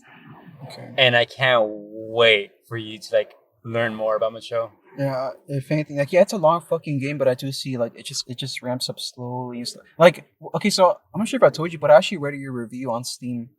I read it a while back. Yeah, that's just dog shit. Yeah, but I was gonna say I don't agree with I don't agree with it. With my experience thus far, I don't really agree with what you wrote. Like, you weren't very fond. Like, what did I say? you just weren't like you're like you said like a lava game is just kind of doo-doo into like the later half. Not even later half. You said like it takes like a long time to click. Well, at least for me, it took a long time to click. Yeah, like, but for me though, like yeah, it's not like top tier, but I do see things like ramping up slowly. Like it's a slow burner. It is, but like I remember when I was reading it, I didn't necessarily feel bored. It's more so like I was just frustrated. It's like, why is this story always showing me these things and these tragedies, and why does it always like conclude in a similar fashion? And it always like leaves off almost in an open-ended way or manner, and that like really frustrated me. But I guess to be fair, like I kind of have like a vague sense of what you've told me already. Like this all connects, and I have like that. Reminding me to stay on track. It's all worth it. It may not make sense now, but it's all gonna click at some point in the story. But I guess you didn't have that context. That's probably what led you, to get more frustrated than I would. I do want to rewrite that review and be more in depth. I mean, do you think you're gonna have to replay it? No. Would you replay it at some point? Fuck, no. Not anytime soon, man. Not anytime soon. But like, I do maybe want to read it when I'm like a bit older again, like in 10 years or some shit. It was that. It was that like impactful. You need that much time to revisit it. It's not that I need time. It's one of those things where I don't want to like consume it so frequently that I become so like numb to it, or not numb, but like desensitized to it. It doesn't become like special anymore. There's people who do like a bunch of replays about it, huh? Is there? Hold on. Don't. What do you watch? What do you search on? Texting my mom. Oh, okay, I thought you were trying to like pull up fucking like walkthroughs and shit. No. I've browsed through the Reddit before. No. I'm deliberately avoiding spoilers, but I know it's a thin line I'm walking on. Yeah, I think you should try avoiding that. I won't look at it, I swear.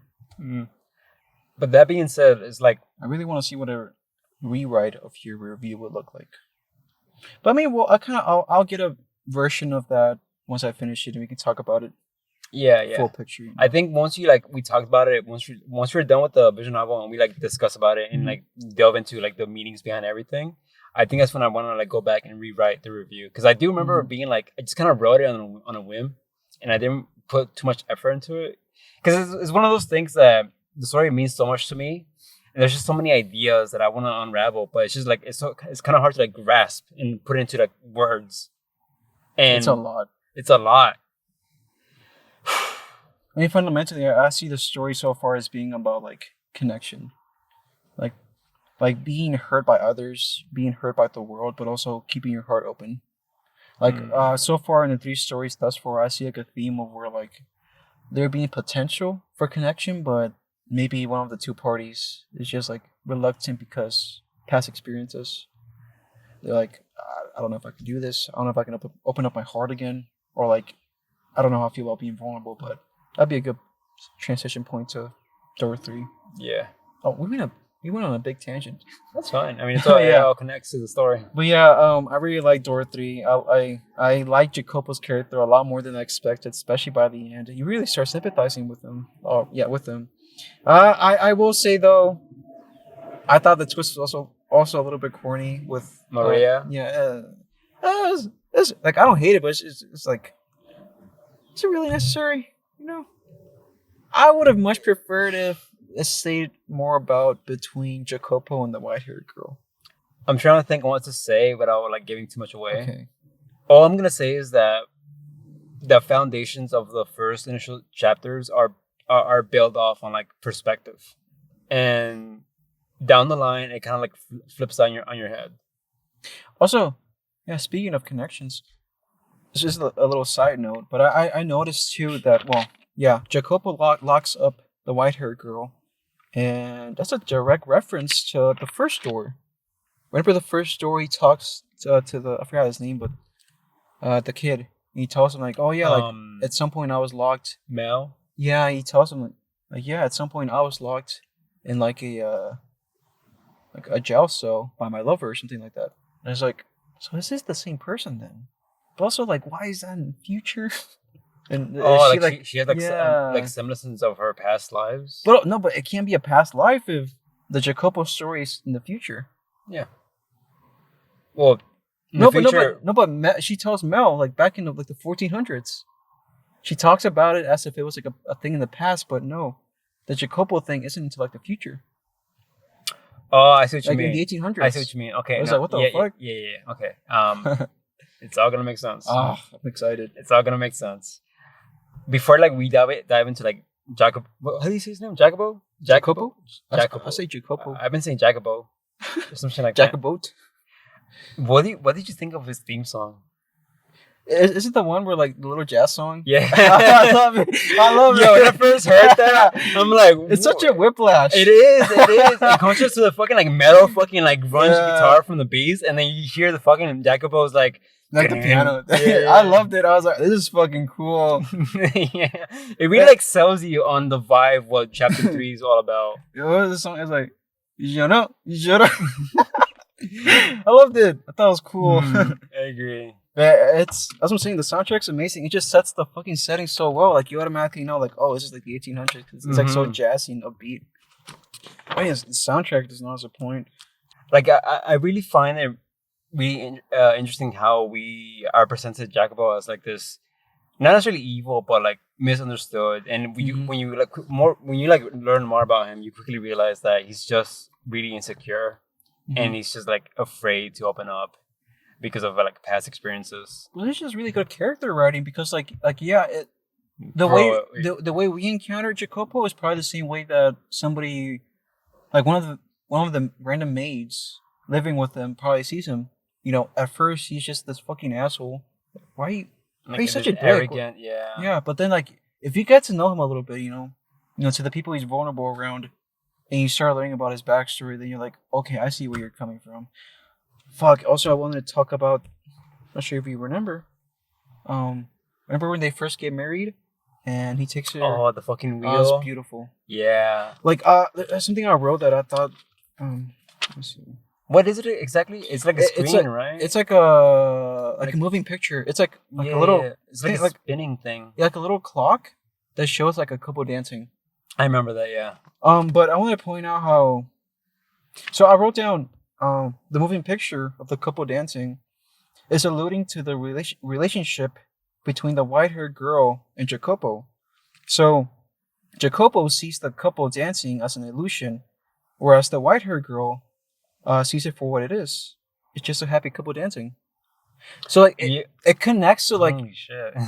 it connects to like Jacopo's trauma and like his dad tells him like don't get caught up in things like relationships, keep your head on the grind. Exactly. Stay on the grind. Like use people when necessary. Exactly. And don't get close. Don't open up. Things like vulnerability. I never like connected that. Like when you said that, yeah, holy shit. It's like it showcases their perspectives on how they see relationships, not just romantically, but like relationships in general. How he's so closed off to the idea of like opening up to others, because he just sees it as an illusion. It's like no, people are gonna use me. They only want to be around me to use me. It's all like fabricated for their own, ulterior motives or whatever. Yeah, and he talks about all these technicalities, like it's not really people dancing. What are you, dumb? Because she's like, oh look, it's little people in here dancing. She's like, no. He's like, no, you're stupid. It's just moving pictures. And he gets like this very technical explanation. It's just a moving picture, and then the way the light emits, it makes it look like they're moving, but they're really not. It's an illusion. And then Jacopo he makes a comment being like, about the white-haired girl, he says, innocence rests within these hands. It's as if they've been completely cut off from all the world's filth. And then I also wrote down that, but they haven't. White-haired girl has been through a lot of shit. So this assumption that Jacopo makes about like, oh, she's so innocent, she can't see past the illusion. Like she fell for the illusion. Like she doesn't know about all these dirty things about the world. But that's not the case. Like the previous doors, like she's seen a lot of fucked up shit. She's been through a lot of abuse, straight up. Yeah, but that's only in the context that she actually remembers her past experiences, which at that point. Yeah, but she gets like little glimmers of where she remembers, or at least like the main maid. The main maid definitely does. She nudges her like multiple times at this point. Like we we never talked about the main maid. I don't know what to make of her. But what are your general ideas on what the story is gonna do with her? I have no idea. It's complete. I can't. She's just this fucking phenomena that you don't. Well, okay, I have an inkling, but it's a very raw intuition that may not have any basis. But like, I think it may be somebody that the protagonist has wronged in the past, and maybe like this tour that she's taking him on in the mansion. It's gonna lead up to like her revealing like this is what you did to me, and like I don't know, like I'm making you relive my trauma, something like that. I don't know. Mm. That's very raw intuition, and like even the talking painting himself says like something like you can't trust her or something, or like oh no she's like he's like hey here's the key to the master bedroom, the maid hid it away. I don't know why, but here it is. And then you bring it up. God. You bring it up to the master maid. It's like, hey, why'd you hide this key? Oh my god! I forgot about that. Why'd you hide this key? He's like, what are you talking about? Oh, I must have misplaced it. I don't know what you're talking about. Sorry. Oh my god! Like, bro, you explaining me these details with my knowledge of what I know. It's like it's fucking mind blowing me right now. Oh my god! Yeah, I remember now. Don't you worry. You're gonna know why. That everything about that room, holy shit, dude! I'm just gonna stay quiet. That key is gonna serve an importance later on. That's all I'm gonna say. I can't wait. I'm really liking this a lot. It's a slow burn, but in the best way. I'm glad to hear that you're really enjoying it because I've been trying to recommend this obviously to you for a long time, but I've been trying to get people to read this, and I always tell them straight up, it's a slow burner, and it can be kind of weird, especially the first chapter. Like you know, the first chapter delves into like fucking like incest. Yeah. It's like it can be weird, but like it all points to something a lot more meaningful and impactful, and if you can like push past that first hurdle, you're in for like a very interesting and impactful, beautiful story. And you're getting there. Like you're so close to to like learning what this story means to like a lot of people. I'm so fucking excited. I will say also, it's probably the first time I've ever like experienced. Like I remember when we were back in the day, P4C days, I used to always rant about like I think spoilers are dumb. I don't give a fuck about spoilers. I don't care if I know everything about the story. I'll still watch it. But this is the first time where I'm like consciously like avoiding spoilers, and like I see the value of it now. You know. Oh yeah. It's just definitely something about going in blind. Absolutely. And like, I mean, if anything, that's literally what the protagonist is doing. Like they've lost their memories. Yeah, I mean, you're not wrong in a sense. You're like experiencing these stories alongside him. That's really it for now. I didn't really get as much done as I was hoping to. But I mean, 2 chapters is still a lot. Like, you think so? You're like what, 15 hours? 12 hours, I think. I think 12 last time I checked. Yeah. 12, 14, but I keep saying this. But this time I swear I will lock in. I'm gonna knock it out. I'm actually in summer break now. Okay. Looking forward to it. How far do you think you're gonna get by this time next month? Because you're definitely reaching the halfway point. At least, if not finishing it, very close to finishing it. I can see myself. You think so? It took me a whole year to finish the game. That's because I was like taking my time with it, and I was like reading it periodic. Not periodically, but every other like month essentially. Well, I mean, I'm not going that slow. Yeah. Especially now because I have like this free time, I can ramp it up a lot more. Yeah, I guess it's fair. Yeah, I think maybe not finish it, but very close to finishing it. Mm-hmm. I wish I can like delve more into like. Yeah, it's one of those things like I want to add more to it, but I can't because I want you to experience the story for what it is. It's one of those. I imagine it's one of those things where like you can't talk about it completely without getting into spoilers. Yeah. So I guess we're just gonna leave it off as that for now. I'm so excited to hear more about like. I love it so far, actually. Man, I remember you were talking about like, well, Jackal was like written so well, which is crazy to me because they're gonna delve more with those characters, And I got spoiled a little bit. what did you see? I just googled Jacopo. I went to the images. It was like a picture I've never seen before, and I was like, okay, he's gonna come back later. Why would you do that? Why are you like searching images of characters? I'm just curious. Curious of what? I'm trying to remember who's who. What will you look at the images? I don't know. I'm just curious. But also, like, to be fair, like whenever like you're going around the house, the mansion, you revisit one of the you revisit the place where Jacopo hangs out. You know, the little room with the pool table. Oh, he speaks to you. They don't say it's him, but it's clearly him. The silhouette. Yes. Yeah. And like it's clearly him. I was like, he's gonna play a part later. Oh, they all do. They all do. Okay, interesting. Every single character that you meet are gonna have a stronger pivotal role in the story. I just got chills from that. And I can't wait for you to like experience that. I'll put a pin on that. For sure. Berserk time. No, not yet. What? I still got a lot of things to Oh talk shit, I forgot. Yeah, I got so caught up in this. I started thinking about next month already. I'm gonna try to like rapid fire these. Okay. Because there's just things I want to talk about, but they don't really like mean anything to me. I played one of those spin-off games for Pokemon. Which one? Have you heard of Pokemon Legends? Yes. Arceus? Is that the one that's open world? Yes. It sounded really interested in me. Okay. I heard a lot of good things about it.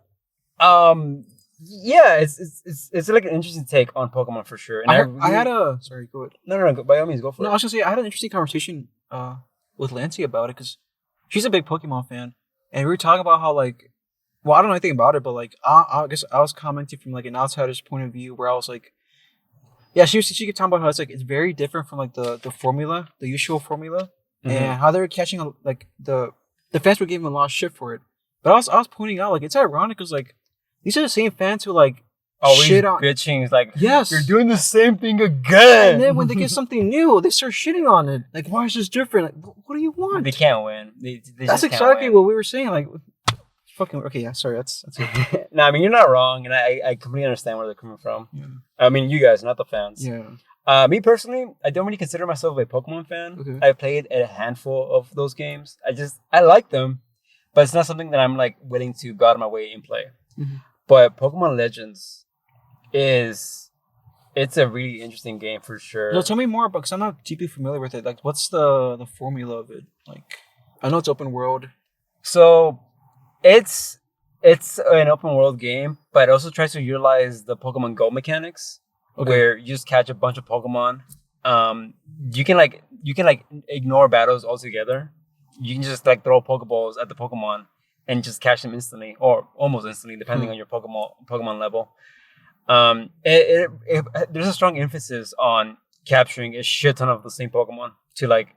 So the main premise is that you're this character from modern time that got pulled into a time portal or a time worm.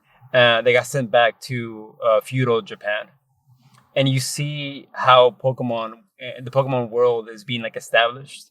And during that time period, Pokemon were seen as these like fucking like weird things that people were so cautious about, and they're just so scared to interact with them because they're seen like as beasts. Sorry. And like catching Pokemon and like having them as like I guess pets or whatever was seen as a rarity, like as a luxury. Like not a lot of people had Pokemons to begin with. And the main premise is that you're working for like a researcher, and your mission is to like collect as much data on Pokemon of all kinds of Pokemon to I guess make people be more like familiar with what a Pokemon is. Like not all of them are fucking like bloodthirsty or like are willing to attack without. Like some of them are just like senile. Like they're just passive. There's nothing wrong with them. Like the fucking Snorlax. Exactly. And it's just like really interesting how Pokemons were perceived during that time period. And then like on top of it, like also, like the villagers also utilizing Pokemon to like improve the village. Like for example, some people like a farmer may use like a Pokemon for their water abilities to water the plants and shit like that. Mm-hmm. Or another person will like utilize a strong rock type Pokemon to help them build the foundations of like buildings and shit. It's like super interesting how they all like slowly become more familiar and comfortable around like Pokemon. This also like leans into how the village is portrayed, because initially when you come into the village, it's just seen as this small little like rundown place that's barely being established. But as you progress throughout the game, you slowly see how the village is being like built on top of itself and becoming like more grand, and more like buildings are being built and more like structures are being like built around. It's like really interesting. I appreciate them trying to go for a different format, but the way the battle works is very like traditional. It's like you wait for your turn, you attack, you wait for the opponent to attack you. Turn-based. Yeah, it's turn-based. But the thing is, you can also move around Okay. while battling, but it's all just visual. Like it doesn't like add to the combat itself. You can't really do anything. You can like Not an actual mechanic. yeah, it's neat to look at, and it's really cool to like see. Wait, if you get nearby the Pokemon while they're fighting, your character like fucking like falls on their ass and they like flinch and shit, and you don't take damage for it, but it's just like for visual appearance, you know. And I really like that. It's like I also like how expressive your main character is. Like when it's raining, they they reach out their hands to like feel the rain in their palm, and then when it's like chilling, cold, they start shivering, and when it's like hot, they start like fanning their face to indicate that like the weather that's surrounding them, they're feeling it. You know, I don't know. It's an interesting game. I haven't finished it. I've been playing it I've been playing it on and off. It's cool. It sounds to me like there was a lot of care into it, and they took a step in the right direction by just shaking things up a little bit. But it's also like I still get the sense that maybe they were like a little bit too scared to shake it up too much. Like but making it open world, that's a big shake up in itself. But also with the combat mechanics, they were maybe a little bit too scared to experiment with that or mess with that a little bit too much. I can definitely see that, but even then, it's like the open world aspect is a bit jank. Like, okay. I know I shouldn't do this, but I kept comparing this to like something like Breath of the Wild, where I think the open world in the game is so beautifully crafted. Whereas this, having to like maneuver yourself around the world is a bit tedious, because the way that it works is that you initially start off just on foot, and you slowly open up new abilities, or not new abilities, but you gather new Pokemons that allow you to traverse the world in different ways. But they slowly get introduced to you by the chapter. And this can like take 5 hours in between. So it's like it's kind of like annoying having to like go back to previous. So the way that it works is that it's not necessarily open world, but it's more so like structured by levels. So you open up a menu and you get to decide where to go, and it's like a small little sandbox area where you can like explore. So it's not really a full on an open world game. It's more so like a sandbox area where you can explore. And sometimes it gets kind of annoying having to like go back to previous sections because you gathered a new Pokemon that allows you to see explore the world in a different way that you couldn't before. But aside from that, it's like my only gripe with it. It's a step in the right direction. I think it is. Yeah, I appreciate it for what it is. You think they're gonna keep going with that, or did the fans speak? No, they're making a sequel. Okay, good. They talked about like what they're gonna do with it. They've showed like a bunch of trailers for it. Okay, that was quick. I thought that game came out recently. Came out like 3 years ago. What the fuck? Oh shit! It's pretty old at this point. Shit. Time flies, man. Time flies. Yeah. Lord. And that's all I gotta say about Pokemon Legends. I'm excited to fight God himself. Arceus? Arceus. Was he not in the game? He is. Oh, okay. But I think he's the final boss. I always said that he's my favorite Pokemon because he's God. So why would you choose anybody else? Because like the lamest answer. He's fucking God. Isn't that so cool? Oh wow, you're so cool and edgy. No, it's just, why would you want like a fucking Snorlax? You can have God. Yeah, but you can have God, or you can have a cute little iguana Pokemon like Trico. I don't give a fuck about iguanas. They're so cute though. But God. Who cares? Big Papa. No. You know, okay, out of all the legendaries, you know who I fuck with the most? Who? Either Rayquaza or Deoxys. Which one's Deoxys? The alien Pokemon. The fuck? Which one? He's literally... Is he new? No, he's old. He's not even a Pokemon. He's literally a fucking alien from outer space that comes into the world. Well, like Mewtwo? No, Mewtwo is man-made. Oh yeah, Deoxys. Oh, this guy. Yeah, I thought he looked dumb. What? It was like that candy, the ropes. A roll up? Yeah, no, like the twisty ones. Twisty. Oh, Twizzlers. Yeah, he looks like that. I That's guess. stupid. Nah, he's cool. I like his. He's so bizarre too. He's just a fucking alien. What type is he? I don't fucking know. Alien. Yeah, new type, alien type. It's actually kind of cool. They have like a whole like untapped Like lore that they never explore. aliens. That too, yeah. Because bro, he's not even made by Arceus. Because Arceus only created Pokemon. How strong is he? Fuck if I know. He's an alien. I mean, he goes toe to toe with Rayquaza. You know who Rayquaza is, right? The green one. Yeah, he's a legendary Pokemon, the protector of the horizons or whatever the fuck. He's that strong. Why would you have that? We can have God. Because God can't do everything, buddy. He has shit to do. Yeah, he's taking care of the world, the universe. Arceus is not all knowing as he made our led to believe because of shit like Deoxys. He is in my heart. I guess. But yeah, that's Pokemon Legends. I'm excited to see where the game goes. For sure. Oh boy. Another open world game. I'm just gonna like fucking like glaze this one, go through this one real quick. I've been playing a lot of Xenoblade Chronicles X. The remaster. The remastered definitive edition. I was looking forward to this game for the longest time because initially this game was released on the Wii U back in 2014, and it's like one of those games that was just like a weird thing to me in the series that I didn't know what to expect, and I was like looking forward to it for the longest time, and this was my excuse to experience it for the first time. It's kind of shit. Well, no, it's not. Okay, it's not shit. I like it. It's just when I compare it to the rest of the other games, it feels not as polished. When did it come out? 2014. It's not even that old. Oh, you mean the new original or definitive? The original. 2014 or 2015, around that time span. It's not even that old. Wait, what does that matter? It's almost 10 years ago. Well, like I wouldn't expect a game that's that young to be that unpolished. Well, I want to say it's not that it's unpolished. Like it is, it has a quality to it, yes. But what I mean by unpolished is that it doesn't have the same standards as Xenoblade Chronicles games.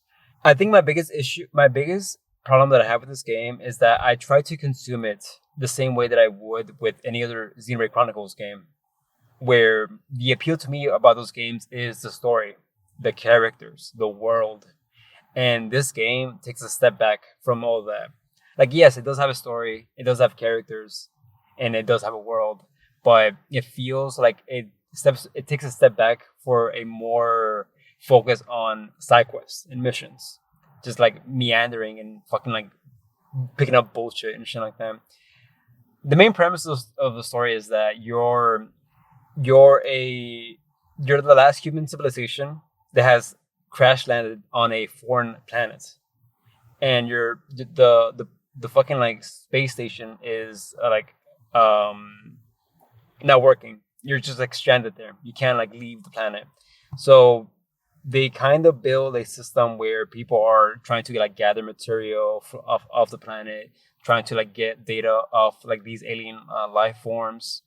And it's kind of like funny that the first thing that they try to do in this alien planet is, oh, we're stranded here. There's a lot of aggressive life forms, but also equally not as aggressive life forms throughout the world.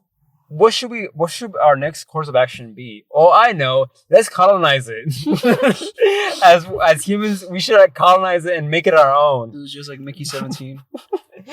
It's like I have this vivid scene in my head where one of the side quests consists of you going to a cave to gather like data, and you see these like passive herbivore creatures that are not like a threat to you whatsoever. And one of the commanders is like, "No, shoot them! They're a fucking like. There's a chance that they may like cause the extensions of humanity. We cannot take that risk. You have to eliminate them. And they're just like little baby fucking like animals that are not even doing anything. You kill them, and then the fucking mom comes out of nowhere to like fucking like avenge them, and you kill the mom, and it's like this whole thing that makes you feel like a fucking like just like a dickhead. Like, are they condoning it or not? the game Yeah, or the game. they kind of are. Oh. Well, the main characters feel bad about it. It's Okay. It's like, why did I do this? I thought you just glossed over it. No, the main characters like, we just killed innocent creatures because our commander told us to. And it goes on shit like that. This is literally what happens in Mickey 17. Yeah, I guess so. I guess Like verbatim. Yeah. Remember the Trumps guys like kill them. It's so funny you say that because the space literally has a giant logo of America, the American flag. It's just a giant American flag. I thought it'd just be Japan. You would think so too, but no, it's American based. But Well, they both have a history of colonizing. I guess so, yeah. I think my biggest gripe with Xenoblade Chronicles X is that the world feels like it's just a random alien planet, and it uses like assets from the other games. Okay. And it tries to like blend it together, and it just doesn't work. And it just feels like a generic alien planet with like Xenoblade Chronicles assets. And I read a lot of people's reviews on this game, and people like fucking glaze it so much. They're like, this is the best open world game, the best Xenoblade Chronicles game with the best like environments. When did the remaster come out? Like 2 months ago. Okay. And I always think, like, yeah, it's fucking massive and it's huge, but it also feels equally empty. Like, there's nothing for me to do and explore or see. It just feels like a generic alien planet with nothing to see. And I guess that's kind of the point, because you're fucking colonizing it to begin with. So, I don't know. I feel mixed on it so far. I have like 10 hours in it so far. Supposedly, it starts opening up because you acquire a mech suit. You can like fucking fly around the skies and shit. Imagine you come back next month and you're like, this is peak. I was so wrong. I like the combat. It's fun. Okay. It's still fun in Xenoblade Chronicles. But could you see it shake up so much that, like, you're like, holy shit, I was wrong? It's so good. I don't think so, because I read on Reddit that the story takes a step back from the story. I mean, the game takes a step back from the story, from traditional Xenoblade Chronicles. Mm. That's like the whole reason I love those games, is the story. I don't know. I guess we're just going to have to wait and see on how I feel about it next month. So I've been playing this small little indie game called let me see, Pokemon Arceus. Minecraft. I'm not sure you heard about it. Oh, it's pretty indie. Minecraft. I think it has an accent. Minecraft. It has like Minecraft. Oh yeah, Minecraft. Got it. Minecraft. So the graphics look like shit. No, they look terrible. They're just just squares. Just What the Roblox. fuck? Trying to rip off Roblox. What the fuck?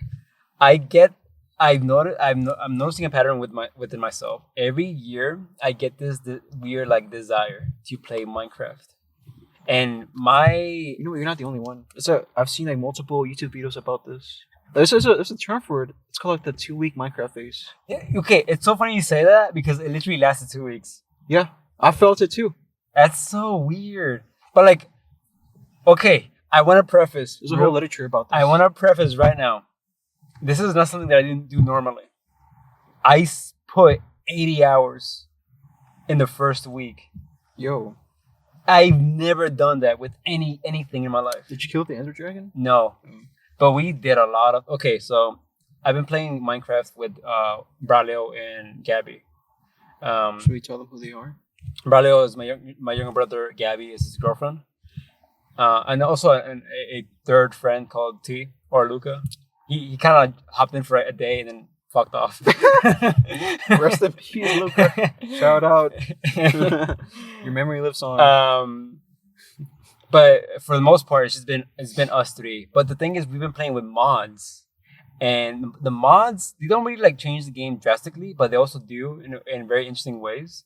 So the way that it works is that you get like these artifacts that you can like level up by using them, and the artifacts vary in like in powers. Some of them let you run faster. Some of them let you fly for like a limited amount of time. Some of them let you run on water. Some are like luck based that like they give you better loot. Just shit like that. So many fucking things. There's one that's like a Harry Potter one, where it's like literally a scarf. You put it on, you turn invisible, and it's like really cool to like mess around with the artifacts and see Sounds what like Destiny. Sure, I guess. But it also like affects your appearance as well. And for the most part, what I've been doing is that I've been trying to find ones that are like both good for their abilities, but also they look like nice on my character. Sounds like Destiny. God damn it. And Dark Souls. Well, Dark Souls' stats don't really matter like at all. I disagree. Well, the first one they do, but after that, no. So so in Dark Souls 3 the stats don't matter? I feel like in Dark Souls 2 the stats really matter. I think from what I heard, yes. Yeah, that's what I've heard. I haven't played 2, but yes. But anyways, digression. Yeah. Yeah, we just spent like the last not the last 2 weeks, but during this time period we spent like 2 weeks just playing Minecraft nonstop every day, and we just like slowly build a small little like not necessarily a village, but our home, my house, because they have their own home separated from my house. They share it. Yeah, they share it. And bro, Gabby's house is fucking phenomenal. It looks like a fairy fucking shitted in there. Because it's all like leaves, green, and like so like organically placed and everything. Did you build a dirt house? Maybe. Nah, I built a decent. I'm gonna put like pictures on the screen while making the video. Okay. And I my house is decent, but it doesn't compare to anything. The only thing that I did is that I created the outer area, but I haven't like decorated the inside yet. And I haven't got a chance to do that because I got bored of the game after a while. If I was in your server, I would make my base your basement. You have a PC. Yeah, but I can't handle those mods. Probably not. I think so. It doesn't change the game drastically, like graphically. I mean, can I do crossplay? No, it has to be Java on PC. Oh, we have Bedrock. We have a server that Barto's paying for. Yeah. It's. Yeah, I mean, if you're down, I'll be down to play with you. I can live in your basement.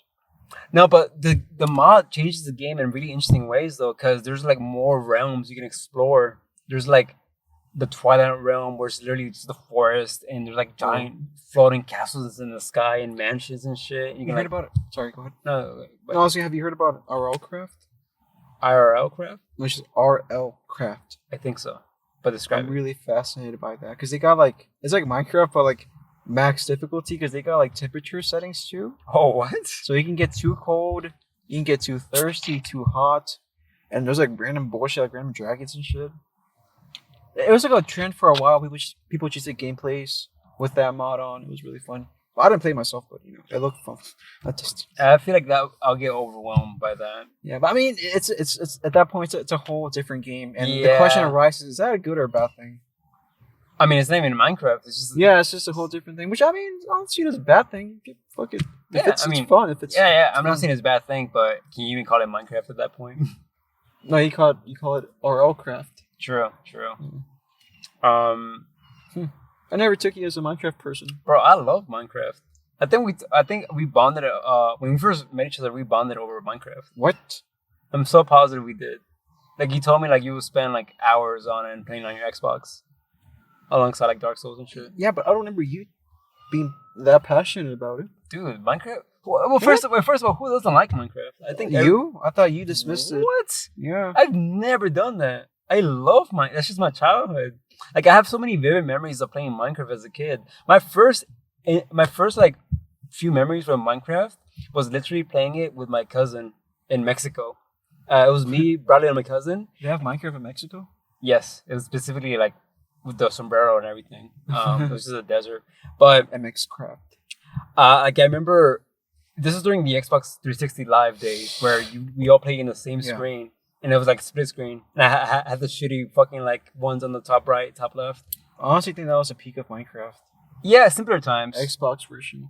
Like this is something that like I'm telling you, like this is a whole trend going on right now. I'm not sure if it's still going on, but like if you look up like on YouTube, Minecraft 2-week phase, you're gonna see like 70 different 2-hour-long video essays about the topic, and a lot of people seem to think that's because just Minecraft, something about it is just it's not something that they've changed. It's just not clicking the same way it did back in the day. No, you know what I think it is? I think people are just growing up and they're just like fawning over their nostalgia and their childhood. A lot of people have made that point that they're just very nostalgic, and then once you actually revisit memories like that, it does not hold the same weight that your memory did.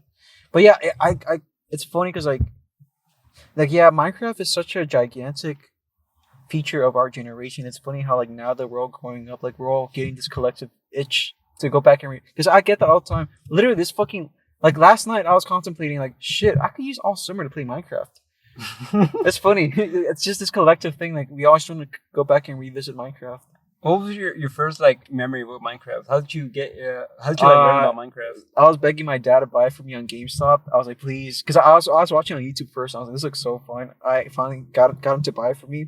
I booted it up, and then he was like, it looks like shit. I wasted $20 on this. It looks like shit. What the fuck?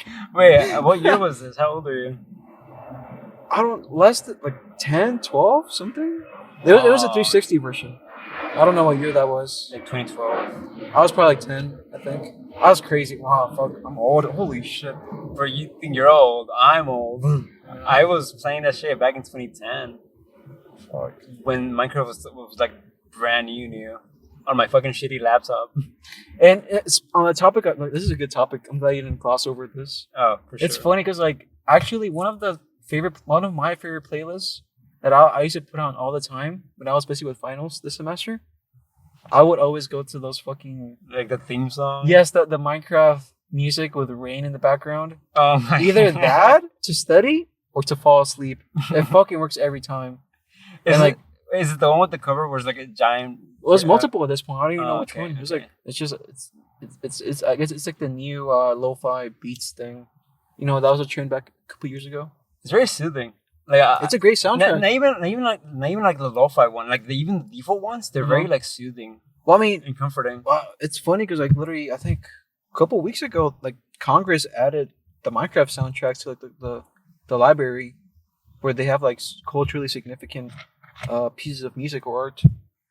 What? I'm serious. I've never heard about this. I mean, the Minecraft soundtrack's been praised for a long time. Not just as like nostalgic fans, but itself, it's just a great piece of ambient music. It's funny because I didn't even realize until I went back to listen to it. I was like, this is great ambient music. But to the point that they're putting on fucking historical books, this is what the aliens are gonna study when they fucking like stack. I don't mind. It's a good thing. Yeah. Yeah. I mean, it's fucking great. It's a great soundtrack. I love Minecraft, but like, bro, playing that game with friends, it's a whole different experience. Yeah, I agree. Like, solo Minecraft is really fun, but when you have people to play with and like logging out and coming back the next day and seeing what they build, it's such a high and like an adrenaline rush as well. Where you just see like them slowly building shit over the course of the week, and I don't know. I wish I had more people to play with. Because I feel like that game, especially that mod, really benefits from like having more people to play with. For example, like the Nether, then the Nether with this mod changes in really like interesting ways where there is like literal fucking dungeons where there's like a giant lava metallical boss that has like a metal boss battle music. And it's fucking intense and badass. When I first saw that, I was like, "The fuck is this? This is not even in Minecraft anymore. It's just some Dark Souls level enemy." And even then, there is like Dark Souls-esque enemies. There's literal knights that you can fight and shit. The mods really changed the game in really cool ways, and I really appreciate it for what it is. I enslaved a bunch of fairies.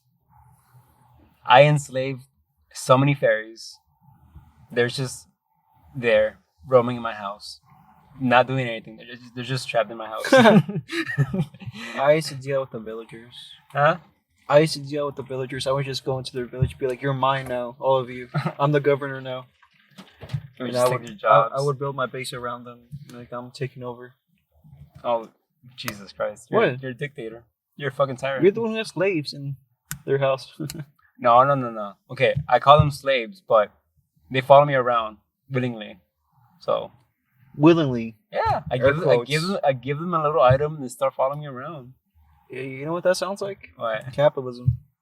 You give them a little money and they start doing something for you. Like, I'll keep giving you more if you keep doing that same thing. Hey man, it's not my fault that they're so like Lazy and they can't do work themselves. They need some yeah, incentive. they need They exactly. didn't work as hard as you. It's so funny You built because yourself from the no, ground it's so up. funny because when you like give them the an item, it can be anything.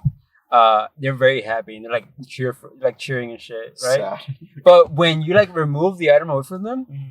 they start like getting gloomy and they like have this whimper sound effect, and it's so like it breaks my heart because those start like floating away from you as well. They start like Uh-huh. drifting away from you. They don't follow you after you take away their item. I don't know. It's really cute. I like it. I wanted to show you, because I'm also like really into. One thing I keep getting recommended on my Instagram feed are like sad Minecraft videos. What does Where that it's even like, so I'll entail? show you what I mean. What I mean by that is like, Oh, while you're looking for that, I forgot to mention that.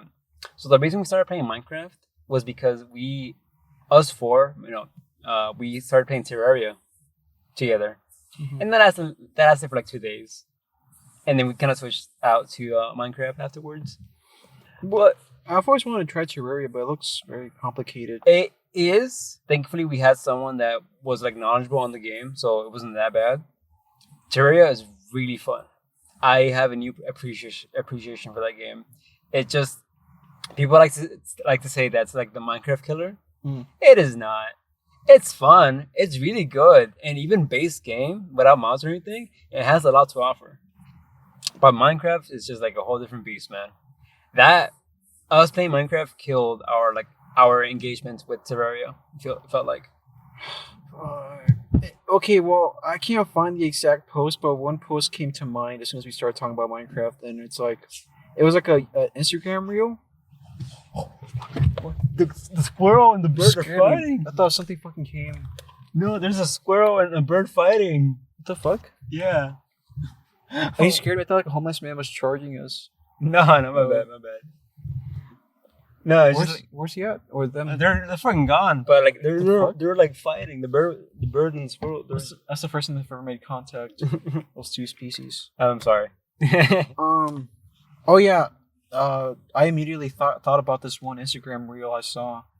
I guess I just keep getting depressing Instagram reels because that's what I've been liking a lot. But it was like I mean, I'm the same with TikTok. yeah, it was like POV. You pull the trigger and then all of a sudden you're 12 again and you're getting back to your Minecraft base Oh my god. and your dog's waiting for you. Yeah, And it yeah. was like sad music. I was like, oh my fucking. I, That I've shit makes me seen tear up. I've seen similar things as well on Fuck. TikTok. God.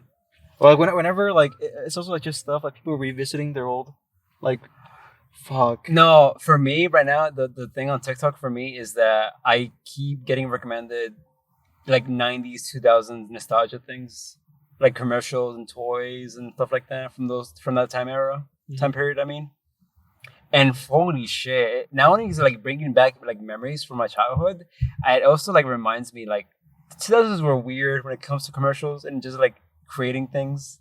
It's so bizarre and unnecessary, but I can appreciate it. Yeah, the 2000s were like a transitionary experimental period.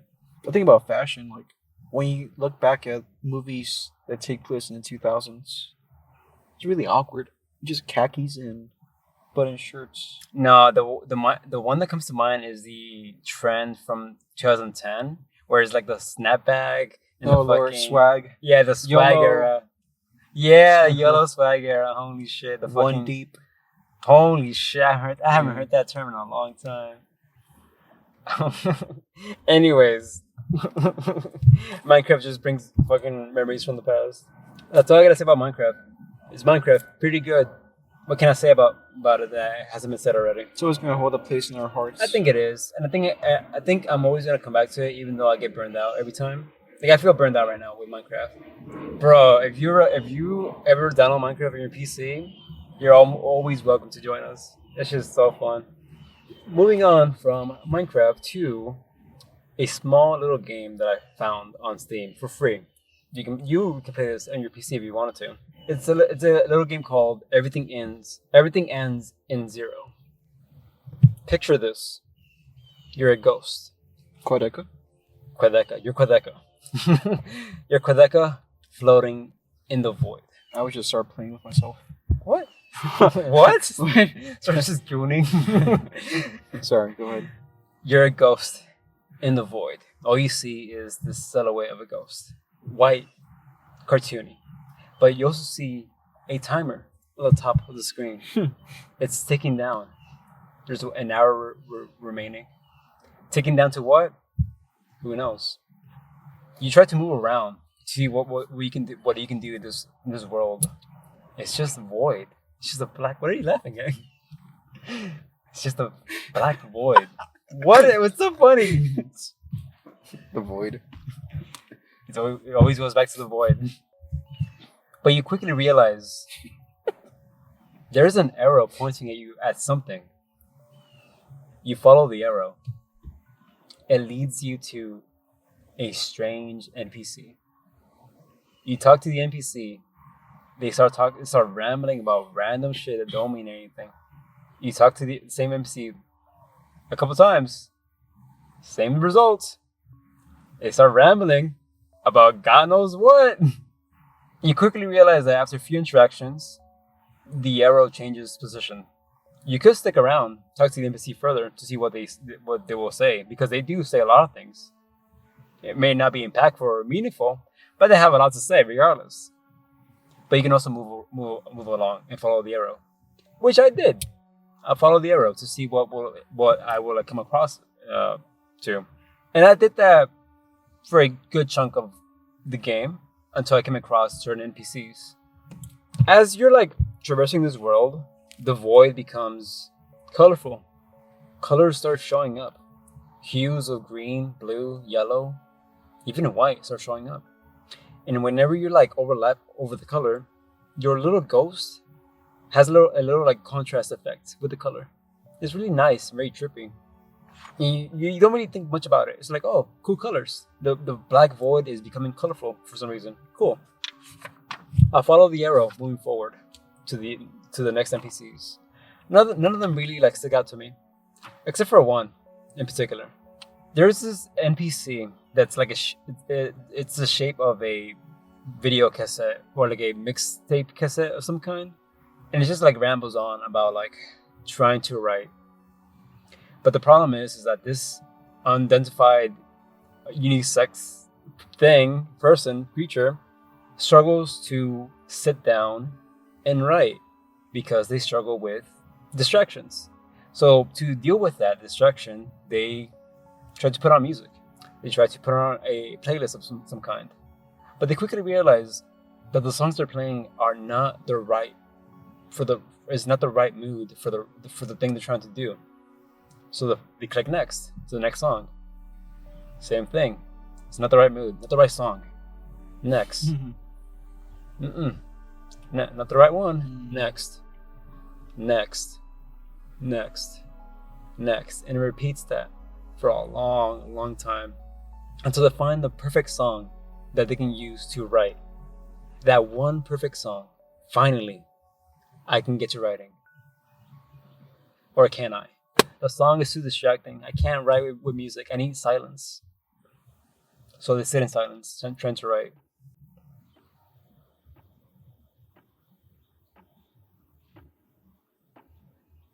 Nothing comes out. It's just silence. They can't get the words out of their head. But they want to write something. They have this innate desire to write something. They want to create. But the words just don't flow out. It's so vivid in their head, but yet so hazy. But they can't bring out the words out of their head. I eventually used up all the dialogue that character had to say. They never end up writing anything, unfortunately. So I move on to the next NPC. And the next NPC is also really interesting because they delve on the insecurities of creating art. They tell a little story about how they used to create art as a kid. where everything was so new and shiny, no insecurities and no standards. They just created for the sake of creating. No fear of criticism, no fear of standards, no fear of anything. No matter how shit it was, they just created. And they go on this massive spiel on how they hate how society has this arbitrary standards on what is deemed as good or bad art. And they just wish they can go to simpler days where they can just create without the fear of being like ridiculed and criticized. But sometimes when you grow up, society has a way to like nail these bullshit standards into your head. And as much as you don't want to admit to yourself that they don't matter, ultimately deep down, they matter. Because we all have egos. We all have something to prove. And that's like the shittiest part of what it means to create. The timer on the top screen is still ticking throughout this whole interaction. And the black void is slowly becoming colorful. But the colors start to fade into a white void. Your little ghost is a contrast of the void. It becomes, from a palish, whitish color, it becomes a contrast to the white void. It's just a black silhouette. And the arrow that you were following along disappears in the background. It starts to blend. You're wandering aimlessly. You don't know where you're going. There's no guidance, no nothing. It's just empty. But the timer is still ticking. It's still going down. You do not know what's going to happen when it goes to 0. But all you can do is just wonder. Hopefully you'll stumble across an NPC. Maybe you do, maybe you don't. It's not going to change the outcome. The timer is ticking. It reaches 0.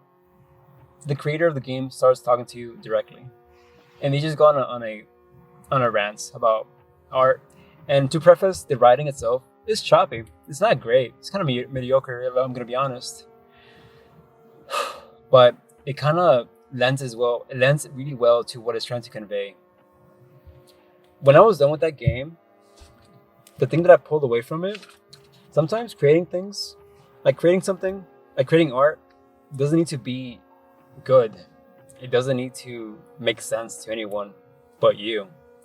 Or it doesn't have to have this grandiose purpose that's going to change the world. It just needs to exist outside your head. That was my main takeaway when playing this game. And it's something that I really need to hear. It's just like, yeah, man, create for the sake of creating. Like, it's scary. And it's brutal. And you're never going to be satisfied. But like, it has to exist out of your head, no matter what quality or capacity it may be. It just has to exist. Because that's what you truly want in life. Just, you have this desire as a creative type to create. So just do it. And that may not be great, but it just has to exist somewhere. And that was that. Oh shit, that was incredible. I thought you wrote that down, but you were improvising the whole time. Oh yeah. Shit. No, that fucking moved me. I was very close to tears at one point. Really? I was. Holy shit. That was incredible. Like, no joke. As you were telling it, I started like seeing all of reality, and I was like, it all makes sense now. I'm not joking. That's really. I have a lot to say, but it's like so much that fuck, I don't know where to start. I mean, before you start talking, you want to look at images of the game. Yes. Yeah. It all ends in 0. Everything ends in 0. Yeah. It's very simplistic. You know, it's not. You know, it's a free game on Steam that you can play. It takes like an hour to beat. Oh wow. It's like a PowerPoint. I mean, that was the cover. That's the ghost.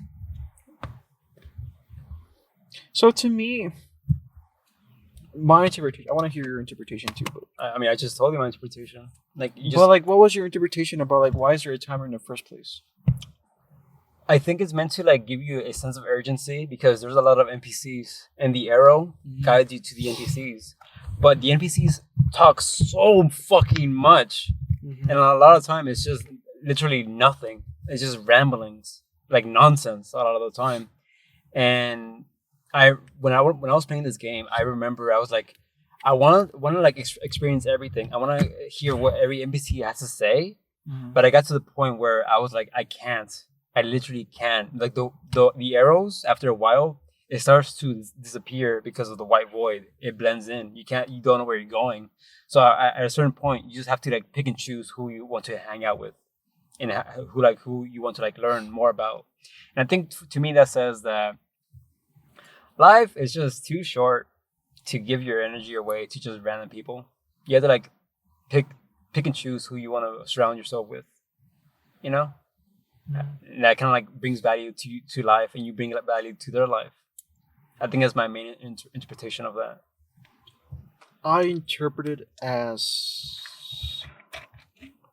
beginning from the point of view of somebody who's got like artistic inclinations. It starts whenever the game begins, whenever they're a child, and they have like this wonder about the world, and they have like a sense or an inclination to a part of them that says like, I want to create art, but I don't know how. I want to start, but I don't know how. And all the different NPCs that they come across during their journey are like cautionary tales. So the tape guy, he doesn't end up writing because he just stuck in this like vicious cycle. Because he's stuck. Yeah, paralyzed. And the one after that, it's like they're the aftermath of that one, because like now they become bitter. Like they start blaming the world as being the cause for their hesitancy to create art, because they're like, well, the world has society has like unrealistic standards for what art is, and then I wouldn't want to be judged, and da da da da.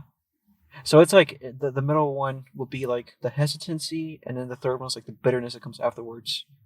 Cautionary tales, like what happens if you don't follow that inclination.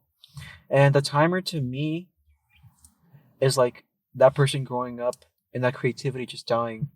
So you grow up, you have these inclinations towards art, you meet all these different people, maybe artists themselves or people who gave up on art, and then you get different perspectives. And then at some point, like, you just get integrated into society that like you just get busy with like life, jobs, family, stuff like that. You don't have time anymore to create art. That's the timer. That's how I saw it. And there's a reason why like the arrow disappears by the end, because it's like you don't, at that point, like, time's up. That inclination's gone. At that point it's just white. Just all the same thing. Just sameness and routine. That arrow pointing you to like novelty and creation, getting out of like there's a reason why the colors start showing up whenever the inclinations start first appearing. I just to like interject. Also, the music plays really well into the timer. Like it starts off as this like very like slow, very somber sounding, and as the timer like progressively gets like lower and lower, it ramps up, and like it becomes like a lot more urgent, and the drums are like fucking like beating so hard. And it's so super intense. I think you will get a lot of enjoyment out of this. It's really short, and it's free. We can beat it in 1 hour. I say check it out when you can. I will. I mean, at first I interpreted it kind of more existentially. That's when I was like, oh, at first I started seeing like reality itself. Because I started thinking like, well, obviously the first obvious interpretation about the timer would be like death, right? Yeah. But also like the way it starts, I don't know. I have like this picture of reality that's very difficult to articulate, but like to me, a lot of reality, like the way we conceive of the world, and in turn how we conceive of other people and just life in general, is we think about it as like this split between the self and the other. So the self in terms of you, but also the other in terms of like not only like other people, but also like society itself, or maybe like just things that happen in life. You see them as the other, this alien thing. And I guess Evangelion kind of touches on this, but it's like you should invite the other. You shouldn't close off yourself to it. And I see Fata kind of touching on this a little bit. But anyways, back to this game. Like at first it's just black, right? Yeah, the black void, and it slowly and then goes to white. Yeah. I mean, I think you're on the right path because by the end of it, they talk about like how when they were kids, they will like consume YouTube videos about just stories and shit, and how they would like create stories with their toys, and they didn't mean anything. They were just like just things to create for the sake of creating because your imagination is just like so rampant during that time period. You never said what the last bit was about. Like, what did the creator talk about? I kind of left it open ended because if you ever do experience Okay. it, I want you to like see it for yourself. Do you think it's something I would like? That final rant is something I would really find interesting. Mm, it's interesting, yes. Impactful, maybe. I'm not entirely sure. I mean, it was impactful for me personally. Like I will say, like again, the writing is very choppy. It's not good. I mean, it's the point though. Yeah, it's kind of the point. Just make something. Exactly. It's like there's even like typos a lot of the time, and I think maybe whether that's like intentional or not, it's up to debate. I'm not entirely sure, but I think the message for that game is like really fucking beautiful and powerful, and I really appreciate what it's trying to say. I needed to hear that at this point in my life. Honestly, Yeah. So that I. it's something that I've heard like I've seen mentioned a lot throughout my like dumb Instagram feed. It's just like people saying, "Just fuck it, just make art." For me, it's like that specifically like the cassette NPC. I struggle with that so much. Yeah, Like, it scared me. Whenever you started talking about him, I got unsettled because I was like, "Shit, that sounds like me." Like I don't want to be like that. But I'm scared. Fuck. yeah, because you want to do something, but you're always like, Oh, it's not the right time. I'm like, no, yeah, I need a little bit exactly. more. And then you're always getting distracted, and you feel bad about it, and then you get depressed, and it's like this vicious cycle. And then you turn to bitterness like the third one. Yeah, it's like, yeah, You know what I'm saying? Like they're cautionary tales. What happens if you don't follow that inclination? it's a beautiful little game. I really appreciate it. I'm gonna check it out for sure. Yeah.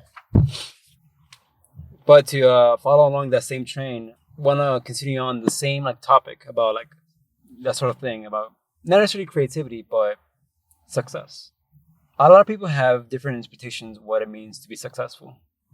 Some people see success as getting a lot of money, getting a nice position at a company, having a family, dying happy, yada yada. That's a lot. That's like people's definition of success.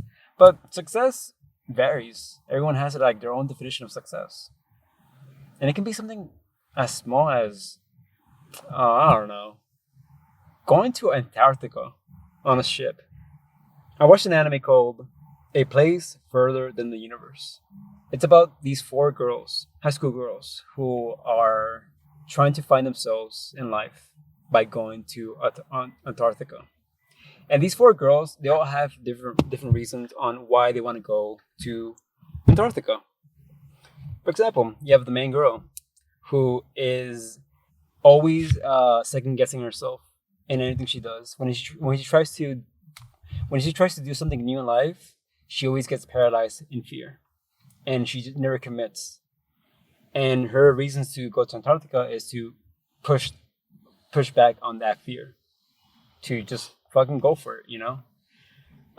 The second girl is a person who is on I guess on a dead end job, who wants to make more out of her life aside from just working all the time. And one of the other girls is a child actress who never found like true relationships because she feels like every relationship she has, everyone has ulterior motives. She has a lot of trust issues because of that, and she wants to make genuine bonds with people.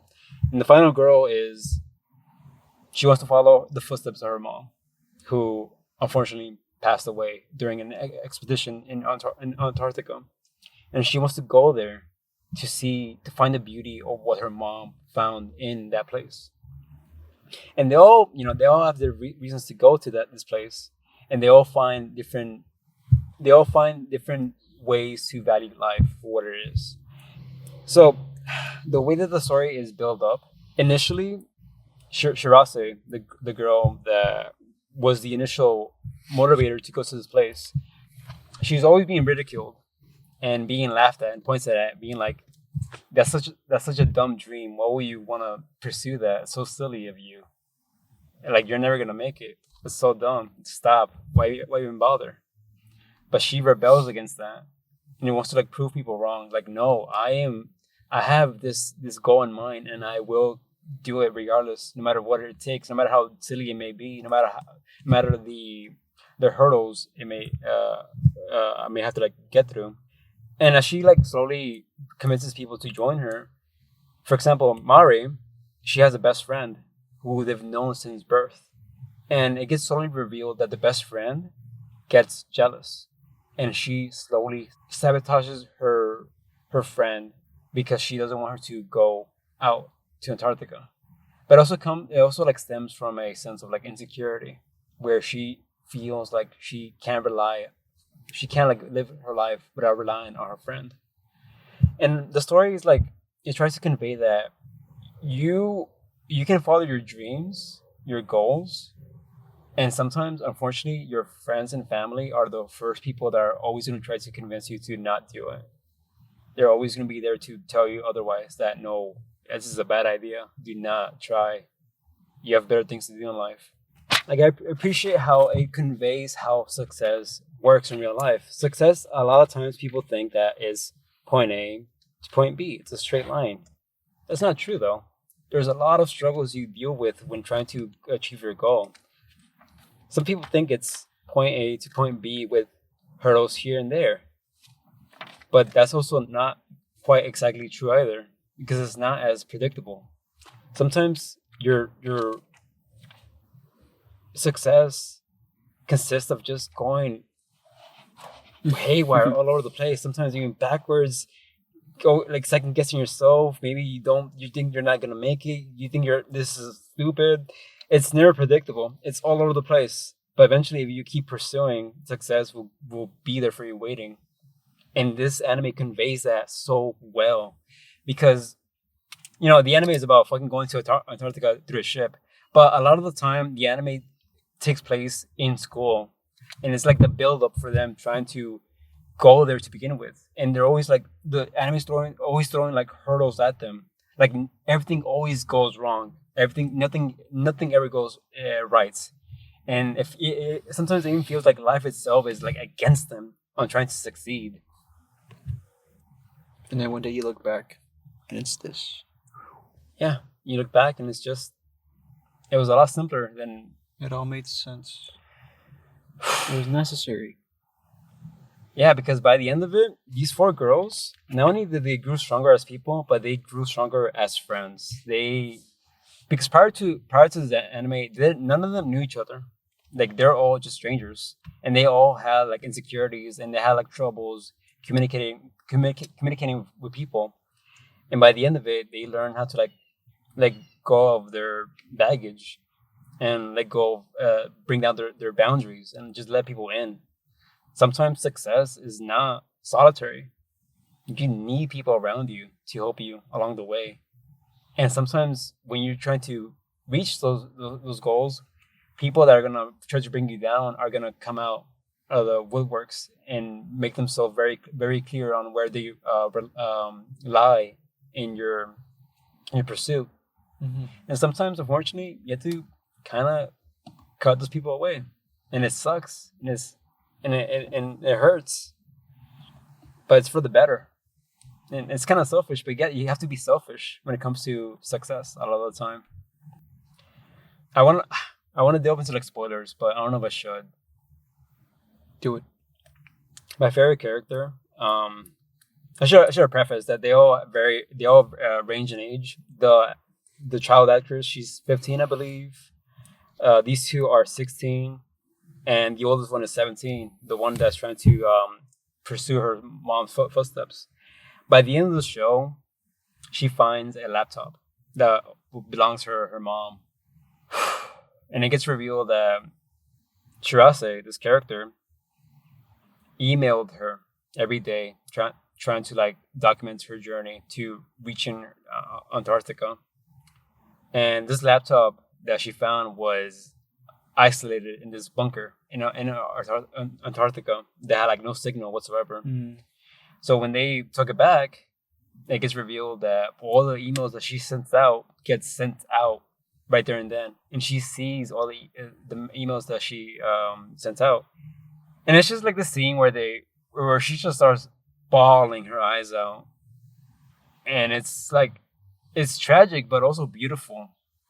Like she came to terms with her mom's death because for throughout the story, it felt like she was like still trying to run away from the reality that her mom's gone.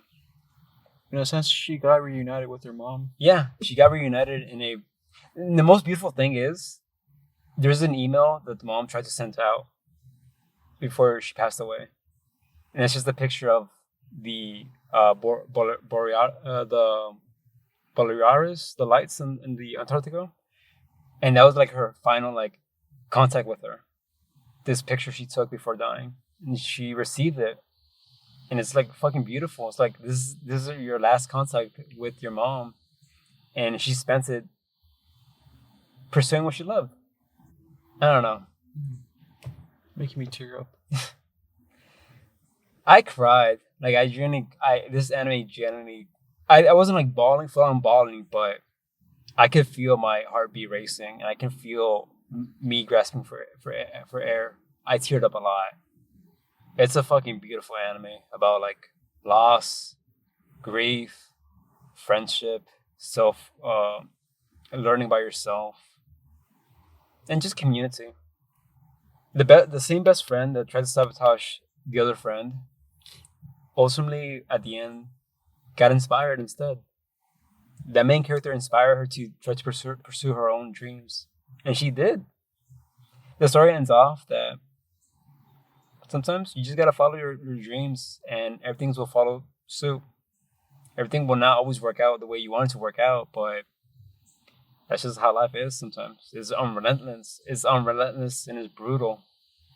You just have to persevere. Push on through. Yeah. You have to go to the place further than the universe. It's fucking... That's it. Oh, that's what the title means. Yeah. Yeah, I need to sit with that for a second because that's... Go. By all means.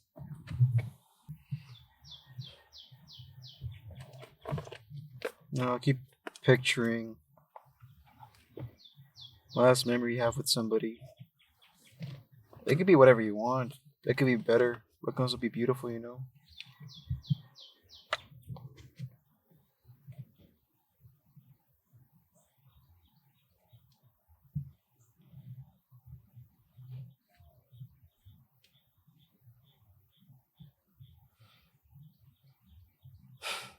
I think that's what life is all about. Just everyday moments with people around. Yeah, I was literally gonna say, moments like these right now, it all just makes sense.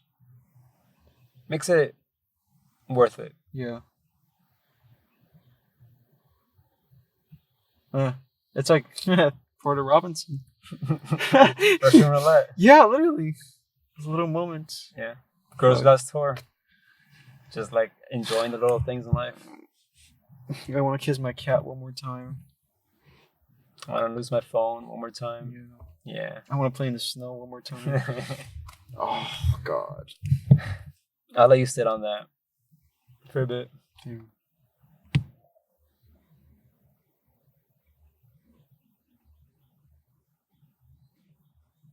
I feel like that's a consistent theme throughout all our picks. In this episode? Yeah. Oh, there's going to be more. Hmm. Don't you worry. I have one more thing I want to talk about before we move on to Berserk. Go for it.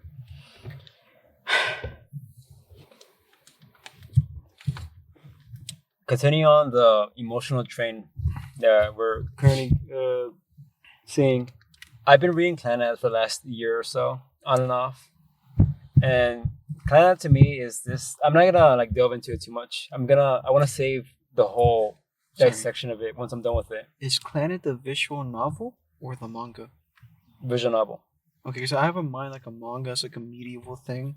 That's like similar to Berserk. Medieval thing. Yeah. Oh, Claymore. That. Yeah. It's different, huh? Yeah, entirely different. Clannad's the one that's like extremely fucking long. Yeah, Clannad is a romance story essentially. What do you think? Um, I, I'm not gonna delve into it too much. I just want to talk about one particular thing, which is one route that I experienced recently, just to get like an idea of where I stand. This is okay. The picture you're seeing right now is not a tier list specifically for the characters themselves. It's more so the routes that you experience with those characters. And the one that I want to talk about right now is this one in particular, Kotomi, the most recent one that I read. And once I'm done reading the visual novel, I'll come back and explore everything else and talk about it on a much deeper level. Do you care about spoilers for Clannad? I don't think you do. I can't get to that. It's long as fuck. Yeah, I don't think Clannad is for you. It's a interesting story for sure, but it's just too fucking much. For anyone who's interested in Clannad, specifically the visual novel, this next section is gonna be a spoiler specifically for the Kotomi route. We should also include a spoiler for the universe anime.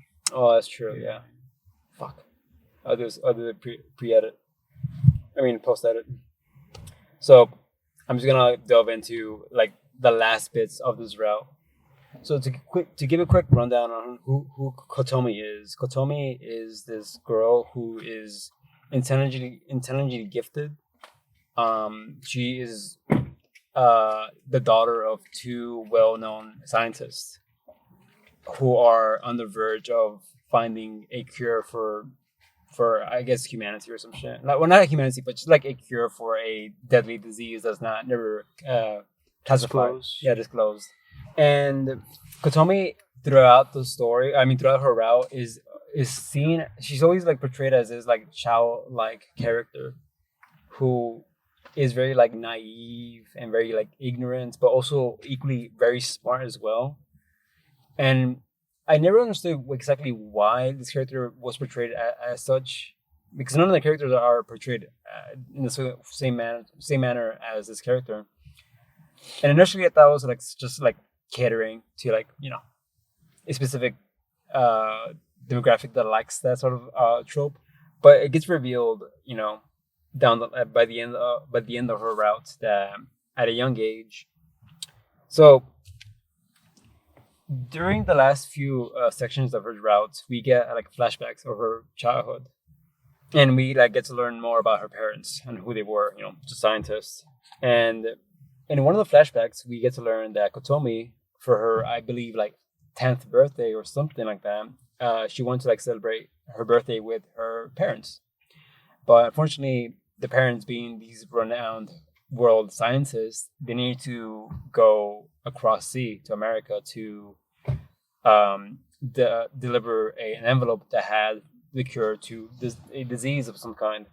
But Kotomi, being the 10-year-old that she is, was adamant. She wanted them to stay to celebrate her birthday, and she was like throwing tantrums as well, as a kid would. But they're like the parents were like insistent that they have to work, they have to go to America and deliver this thing. And Kotomi, she lashes out on them, tells them that she hates them, that she just just like a kid would during that scenario. So the parents leave on that bitter note. And as the plane was going to America, the plane malfunctions mid-flight, and they crash. The parents, and everyone on board, they all died on impact. And Kotomi, this 10-year-old girl, gets a knock on the door. It's these men in suits. And she doesn't know what's happening. She's just kind of like perplexed. And, being this naive little girl, she tells the men in suits that they can't come in because what they wanted to like acquire in the house was the same envelope that the parents left behind, or the copy of it, to cure a disease. But she was adamant that she's been raised to never let strangers in. So she fights back. She's like, no, you can't come in. My parents they told me to never let stranger adults in. So she closes the door. But they're persistent about it, and they're like knocking nonstop, knocking. Oh, and I should clarify that they broke the bad news to her as well, that the parents passed away. And she refuses to acknowledge that, so she just closes the door on them. And they're knocking, like screaming out her name to open the door. We have to come inside and get the envelope. And the local news report, tries to get an interview from the daughter, and the phone starts ringing, and she just refuses to acknowledge that her parents are dead. So she cuts the wire of the phone. And the TV, all she sees on TV is just the news of the plane crash. Like everywhere she goes, everywhere she looks at, it's just a reminder that her parents are dead. And yet she refuses to acknowledge that. Every day when she wakes up, she expects her parents to just be there in the living room like nothing happens. And she's always like screaming out their name, like, Mom, Dad, where are you? Are you guys playing hide and seek with me? Like, what's happening? Like, where are you? Why are you not home? It's been days. Please come out. Like, please come out. And slowly she starts to like realize like the weight of the reality that she is experiencing. And being this 10-year-old, she can't cook either. And when she opens the fridge, all that remains in the fridge is before the parents left, the mom decided to cook a bunch of meals for the kid because they're gonna be away for a long time, and the fridge is just filled with her mom's cooking. And she realizes during this whole interaction, she realizes this is my mom's last meal, like cooking. I'm never gonna be able to experience this again. I need to savor this. And so she tries to manage the meals, splits them into portions to savor her mom's last few meals as much as possible. As time goes on, unfortunately, she can't maintain that. She has to eat more, but she doesn't want to. She wants to have that memory of her mom's cooking, and she breaks down in tears, and it's fucking like devastating. Like this 10-year-old has to come to terms that her parents are just gone. And it's during this time where I realized that the reason why Kotomi acts the way she does is because she's stuck in this naivety. Not naivety, but in this like in this almost like traumatic state where she can't like move past the reality of her parents, moving on. Denial. Yeah, she's just in denial, and she just can't like mature out of it. She's like emotionally stunned. By the end of the chapter, it gets revealed that the parents, while the plane was crashing, they wrote down a final letter as the plane was going down, and they put the letter into a suitcase, and they just like let fate do the rest. That suitcase made its way all the way to the ocean, to the beaches of Africa. And there's this whole like section where it gets revealed that this suitcase traveled across the world, country to country, world, state to state, person to person, trying to reunite the suitcase back to Kotomi. And there's this whole section where there's like words in foreign languages, just like telling her or saying saying the same sentence over and over, just in their own like native language. And eventually, the suitcase reaches to Kotomi, and it's just like their parents' farewell message. It's like, they love her, and to like not feel bad that they left off on a bitter note, and just to like live life to your best abilities, just stuff like that. I'm paraphrasing, obviously, but and it gets revealed that the suitcase also had a teddy bear. It was their parents' last gift to her as her birthday gift, and the teddy bear was in good condition because every person that the suitcase came across to, they tried to maintain it. They tried to, keep it in good condition. And this is like felt moments where it's like you see the beauty of humanity, where they get to work together as one, just to reunite this person once more with their now dead parents. And it's thanks to that where it's like Kotomi gets to finally accept the reality and move past it and just grow as a person. That's pretty much it. And that kind of like destroyed me. Like it fucking like this. I was bawling my eyes out when I was reading this. Like I'm not doing it justice by describing it, but in that moment, I haven't cried as much as I haven't cried as much as I did with this in a long, long time. Just kind of like cherish your parents, cherish your family, because one day you never gonna know if they're just not gonna be there anymore. I was thinking about it in terms of grief more broadly, like that final note. Don't let our last bitter memory define the whole memory of us. Let's just live life. It's pretty simple. Yeah. It really broke me when she started crying when she was like eating her mom's last meal. Like that part really fucking devastated me. Because I think all of us are gonna eventually have to like deal with that as well. Like one day you're just gonna have your mom's final meal. You might not even realize it. You most likely won't even realize it. Yeah. That's what's fucked up. Not just with your parents, but just more broadly. You never know when the last time's gonna be. Mm-hmm. I mean, back to the Minecraft thing. I saw a bunch of videos being like, wow, one day you and your friends locked into Minecraft and you didn't know that was the last time. And then last online was 10 years ago. Yeah. Yeah. Just never saw somebody ever again. The passage of time is just a brutal thing. Yeah. It's just unfair, but it's just how life is, I feel. Mm-hmm. Yeah. That's all I gotta say. Like, there's not much else I can add to it. Clannad. Yeah, that's all. And it's just crazy. Like, you don't realize that's the last time. Or even like I always talk about how like I know that like the day my dog dies I'm gonna be like fucking devastated, and I confided to Lancy about that like fear, and she always told me like just don't worry about that, just be with her every day. Yeah, you never know. Like it's. I think the more time you spend like worrying about that inevitable future is like time you can be using to just be in the moment and just like appreciate that they're here now. I think that's what really matters.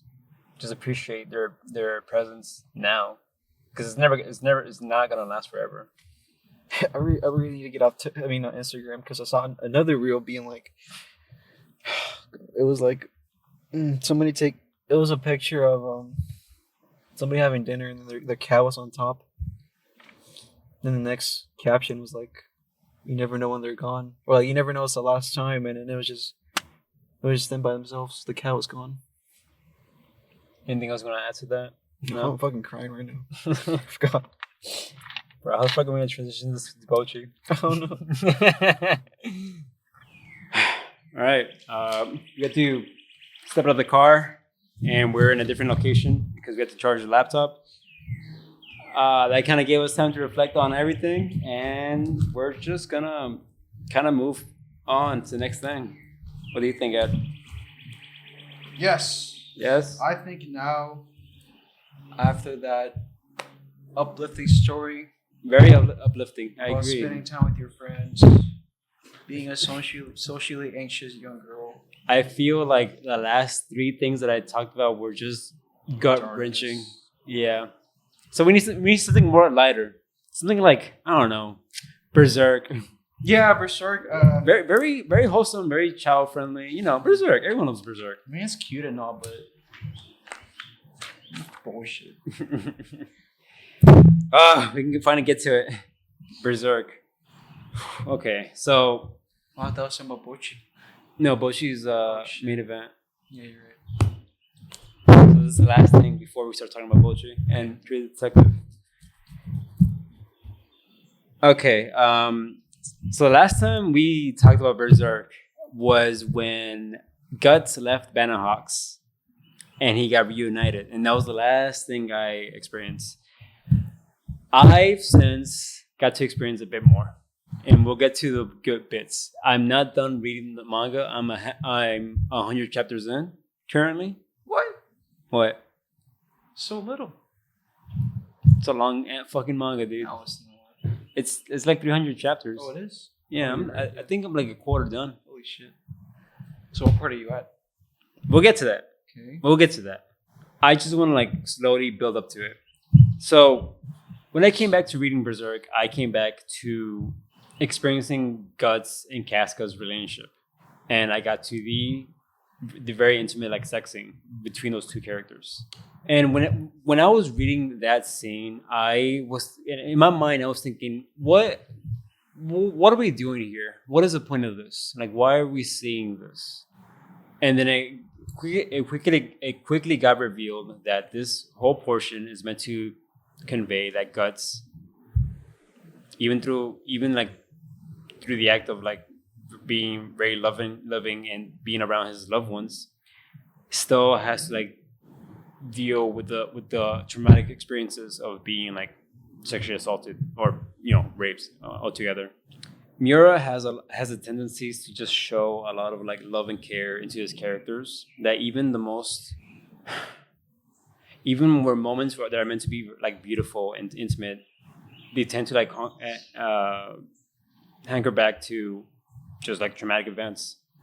And I think it's like the worst I've seen Guts up to that point, where we've never seen him kind of like break down as much as he did, to the point that he's like suffocating Casca out of like just sheer fear, because he's just like remembering these moments in his life. And that's when I realized that Berserk as a story is just fucking raw. And it shows like the worst parts of humanity. And it's like not afraid to delve into like the realities of what people just have to go through. And it's not always good. And it's very, very uncomfortable too. But it also like showcases like some of the most beautiful things we can imagine out of like humanity. Just like when like Guts and Casca are just like together after that whole ordeal, I think their relationships are like, it got at its strongest that I've ever seen. And they broke down their walls to each other, and they broke down every single boundaries that they could have during that moment. And it's just like this very beautiful moment between these two broken characters that kind of like just need each other to an extent. Not necessarily to function, but just to understand each other as people. And I'll get to Casca in a bit. Like, I want to talk about Casca as well. I'll get to that in a bit. What are your like general thoughts on that scene? Do you recall this scene? Yes, I cried during that scene. Did you know? I did. I still look back at it as like one of the most beautiful parts of it. I don't know how you can make a sex scene that beautiful. This is the first time both of them have ever like have allowed themselves to be touched by another what's the word? Consensually. Consensually.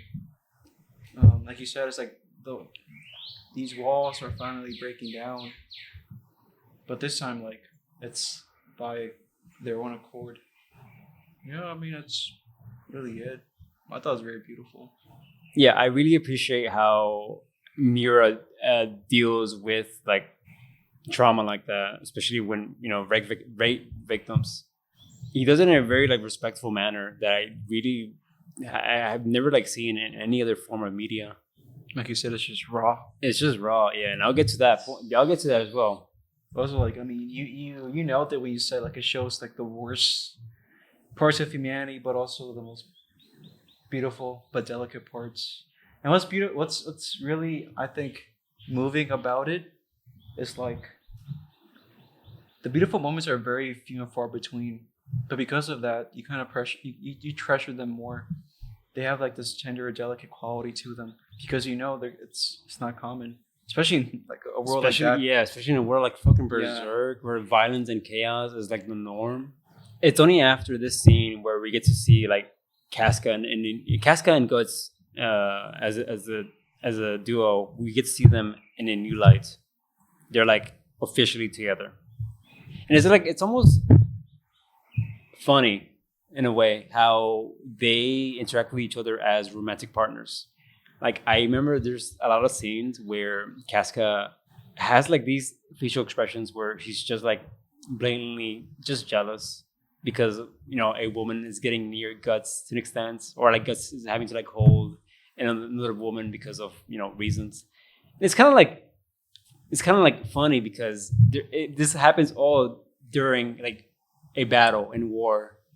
It kind of like shows like how messed up that world, that the only way that these characters can have these very like somber moments, very intimate moments, is during Battle. Slaughter. Yeah, because that's all they've ever like known, and that's how how they know how to communicate with each other, through battle. And we get to see like a very much softer side to like not just Guts but Casca as well. And as the story progresses, where I left off last time, Griffith was jailed, and a year has passed, and he's still jailed. Oh fuck. Yeah. Shit. Yeah, and they decided to rescue the poor man from his prison. And when they get reunited with Griffith, it's just a shell of his former glory. This like almost infant-like person who just is incapable of even doing the most basic of things, like walking and talking. He's essentially in a baby state where he can't do anything. He has to be babied around. It's depressing seeing this man who was once at the top of the world fall so deep down in this hell. And you progressively see that Griffith is not okay with this at all. He feels at his worst, at his weakest, and he's not okay with that. His dreams literally collapse in front of him, and he can't do anything about it. And I finally get to learn more about Griffith through, visions and backstories. I think I understand Griffith a bit more than I did prior to the last episode. That character is like really nuanced in many ways, but where he just wants the best for him, being as a child who was born and raised in a at the bottom of the barrel, looking, constantly staring at the castle in the sky or in the castle in the distance, always dreaming and achieving, always dreaming and clinging on to that castle in the distance, hoping to acquire it one day. Doing so, in the process of doing so, it cost the lives of many, where we literally see a mountain of bodies piling up to this castle that's so far away from his reach, and yet so close. All he needs is to sacrifice just a few more bodies, and he'll get there eventually. But I get the impression that during this part of the story, Griffith is... He shreds his last bit of humanity. Yeah. I have this vivid panel in mind where he like looks like Guts as he's being like transformed, and you just see the words in the panel. You're the only one that kept me going, or something along those lines, which like implies that Guts, as little value that he has for himself as a person, means a lot to Griffith, because he sees himself as like an equal who understands the struggle of being an ambitious person, and the struggle of trying to acquire almost an impossible goal. And that was his like last shred of humanity, where he just kind of like accepted the fact that his love for Guts is his biggest obstacle in his goal. Because we see like visions where his life could have gone if it weren't for this like just insane goal that a person has. He could have lived a peaceful, simple life with Casca, and that would have been just fine. Like, there's nothing wrong with that. But instead, he chose the path of ambition. And sometimes ambition comes at a cost, and it breaks people in many ways, physically and psychologically. He literally transforms into a new being, into a kinsman. He gives up his last bit of humanity to become a god. At the cost of his of his like entire crew. And it's like it's devastating because deep down, I think Guts doesn't want to have to deal with this, but his ambition it just outweighs his love for everyone else. He's so blinded by this dream of acquiring the impossible. I mean, what's tragic is that it's not impossible because he does it. Yeah, but at the cost of Yeah, I mean, it's impossible because like most people aren't willing to go there. But that's what makes Griffith different is that he's gonna go there. What's that phrase they always say? You gotta want it more than anybody else. The cost of what? at the cost of your literal humanity and friends and family. Like I can't stress enough. Like he loses his humanity to the point that the same acts that he tried to prevent Casca from experiencing when they first met, when she was being sold off to a nobleman, he did himself. There's a whole chapter dedicated to Griffith just like raping Casca, and it's fucking brutal and so uncomfortable. Like this new form of Griffith goes against everything he was when his humanity was still intact. And I think what Mura is trying to convey here is that when you strip away all your morals and all these societal constructs that we've developed as a society, all that is left behind is pure primal instinct. And it's not pretty. But then it begs the question is like, are we morally good because we choose to not tap into that, or are we just like morally inherently evil creatures? Because we're at a core, I think we're just savages. I read a lot of I don't read a lot of things online, but I always see comments online, people defending Griffith. Like Griffith did nothing wrong, and like not just this instance, but like there's so many instances prior to him becoming a kinsman where it makes me question why people think that. Like another thing that comes to mind is like when he purposely sends out Guts to kill the child, not the child, but like the father. And the child was just the witness. He was like collateral damage. Like, yes, Guts did it on his own free will. Guts' sword is the one that penetrated the kid, but technically that blood is also on Griffith. Like Griffith is not clean from that. And the more I learn about Griffith the more I realize that like Griffith is he's very complex and nuanced. Up until that point, the story definitely wants you to root for him, only to like strip that all away in an instant moment. And I don't know how to feel about it anymore. Like I don't know how to feel about Griffith anymore. He's just. I mean, Griffith is a difficult case because he's just a god walking amongst men. He's like so detached from reality that in a sense like he transcends reality. Like he really does like leave everybody behind because his ambition is that strong, and he does get there. He gets what he wants, but again, at what cost? You become a god, but at what cost? Your humanity. I will say like it gets even more complicated later on, but like Griffith starts doing certain stuff in the world of Berserk that's gonna make that question even more confusing, more ambiguous. Really? Yes. Because to me right now, it's very black and white. At least right now, to me. Mm-hmm. So I can only wait to see what happens. I left off right after Guts and Casca got saved by the horseman, the skeleton horseman guy. I forget his name. He's so hot. He's just a skeleton. He's called Skull Knight. Skull Knight, the one that fights Sod. That's the last thing I read, and I kind of like saved it because that I think is like a good bookmark to like continue off for the next episode. For the next episode. That's all I read.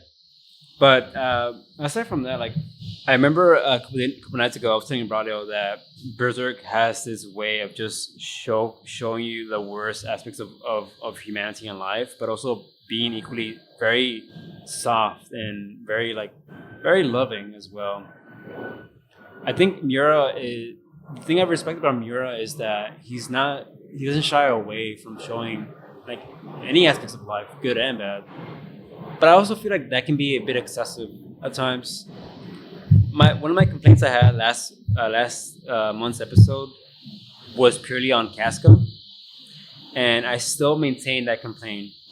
Like Casca is portrayed as this warrior, invincible woman, and yet we never see her like win any of her battles. She's always losing. And the one time that she does end up winning is against this fucking like comic relief general who's a coward and uses underhanded tactics. Thus far, that's like the only win I've seen so far. And a lot of the time, Casca feels like she's like my biggest gripe with Berserk is that the way that the women characters are written. I think it's good that Miura acknowledges that women, like a lot of women, especially in real life, tend to be like victims of rape or like sexual assault to some capacity. Like that's just like the unfortunate reality that we live in, and I think Miura captures that really, really well. But it comes to a point where do you draw the line, especially with a character like Casca, who is a very like pivotal central character to the plot, I think. But a lot of the time, it feels like Casca isn't even a character. She just feels like a tool that the story uses to progress either Griffith or Guts' character developments. All I know about Casca is that she was born in a poor family and she was sold off to a nobleman and she almost got like assaulted. And it's not like she gets the same treatment as like Guts, where they delve into that. They delve into his like trauma and his experiences. We never see that for Casca. It feels like it's never like. It feels like there's no equality for those two, if that makes sense. Like literally every time she's in a battle, she loses, and almost immediately, she gets her clothes torn up, and like gets assaulted by some fucking grotesque monster. And I'm like, I get what the story's trying to convey, and it's trying to like make it really uncomfortable. But Jesus Christ, man, like there has to be more to this character than just that. And I want more because I genuinely do like Casca as a person. Like she has traits that I admire. It's just as a character, I think she's written really, really poorly. And this can be said for like a lot of women characters in that story as well. I don't know.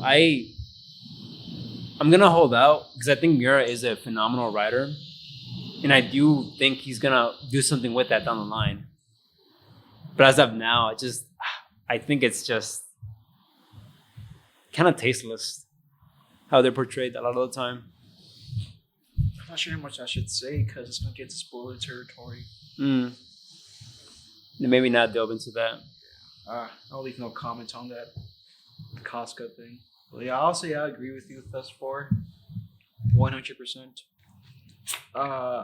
She does feel like a damsel in distress most of the time. More like a plot pivot or a plot device rather than a full fleshed out person. Yeah. Which is a shame because like you said, Miura's good at depicting like all the fucked up shit happens to women, but not much beyond that. Just raped. Yeah. But the thing is like I think we should talk about this because that's something that happens a lot too. Like I've never met a woman who doesn't like deal with this sort of problem. Like every person that I've met has had some sort of like instance of this, of being like assaulted. I don't know. I just want more, but it's kind of like shitty to be like. I also like reflect on the way that I think. It's like it's kind of shitty for me to expect more when that alone should be enough. Like. It's also difficult to talk about it because like we're not women, so like it's very. It is true, yeah. We don't have that experience. I wouldn't know what a woman would want to see depicted. You know, maybe they're just the act itself. They're bothered by that inclusion, which is completely fair. Again, I'm not a woman, so I can't really comment on that. I mean, even less would I know what I would want to see depicted, because it's not my place. You know. Yeah. It's hard to talk about, but I mean, I do get the sense. Yeah, I don't think Mira did it justice. I was gonna ask, like, does the women do the women in this story get better? Do they get portrayed better as the story goes? No. No. No. Damn. God damn it. All right. I guess that's like my only gripe with Berserk. There's some characters later on that kind of break that mold a little bit, but that's all I want to say. Okay. Let's get to spoilers. Okay. Yeah. I still like Casca a lot as a character. Like when she takes a scene that I think about a lot is when they're like when they first get engulfed by the eclipse. Like Casca's the first one to like snap out of like that paralysis and shock, and just takes charge. And it's like it's amazing. It's like it's cool. It's like, yeah, Casca. When push comes to shove, Casca can get the shit done. Even then, I would argue that like fundamentally the story is like Griffith versus Berserk, which is fine, I guess, but also like it gets into murky waters whenever like Casca just uses a device in that struggle between them. You know, makes me a little bit uncomfortable. I feel like she, because of the relevance she had in the first part of the story, she should have like her own spot. But really, I just it feels like she turns into like just more fuel for Guts' revenge that he wants against Griffith. Or she becomes like something that Griffith uses to like get into Guts' psyche and break him, literally. What do you think? Like, what's your interpretation on why Griffith did those acts to Casca in front of Guts? I think it was a power act. Like power move? I mean, first off, remember like there's a panel whenever Griffith is like in his crippled state, and he sees like both of them like I think like touch each other or something. No. He's like in the wagon. Yes. He sees them like touch each other or something, or kiss or something. And he's like this look. Displeased, yeah. And even then, I don't think it's like jealousy, like how we would conceive it, like us normal people, romantic jealousy. Griffith is like he has a different kind of jealousy, and it's not a romantic jealousy; it's a possessive kind of jealousy. Yeah, like, you took something from me. Not even like, oh, you took a girl I liked. It's more so you took something from me. My object, my toys. I don't like that. Yeah. And now when he gets the power, he finally has like he's literally a god. He's like, okay, well, he took something from me. I'm gonna take that away from you.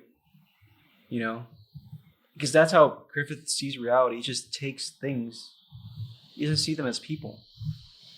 He just always wants to be on top, no matter the cost. And like, yeah, that literally puts him above humanity, but also, yeah, again, at what cost?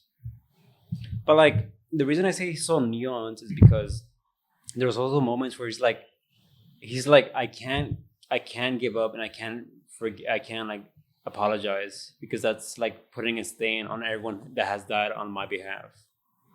Like he genuinely, there's like a sense of like value he instills on the people that have like fought for him. Like he just doesn't like just see them as disposable like people. At least from what I've interpreted, it feels like he genuinely wants to acquire this for the sake of everyone and for the sake of himself as well. Like there's this whole like panel where he's like in this illusionary vision where he's talking to the kid that died for him that was really fascinated with soldiers. I mean, he kind of sees it as a weakness. Yeah. A part of himself the whole time that he sees that as weakness. Yeah. I think at some point he admits, like, yeah, this is the only thing holding you back. It's like you're still holding on to this.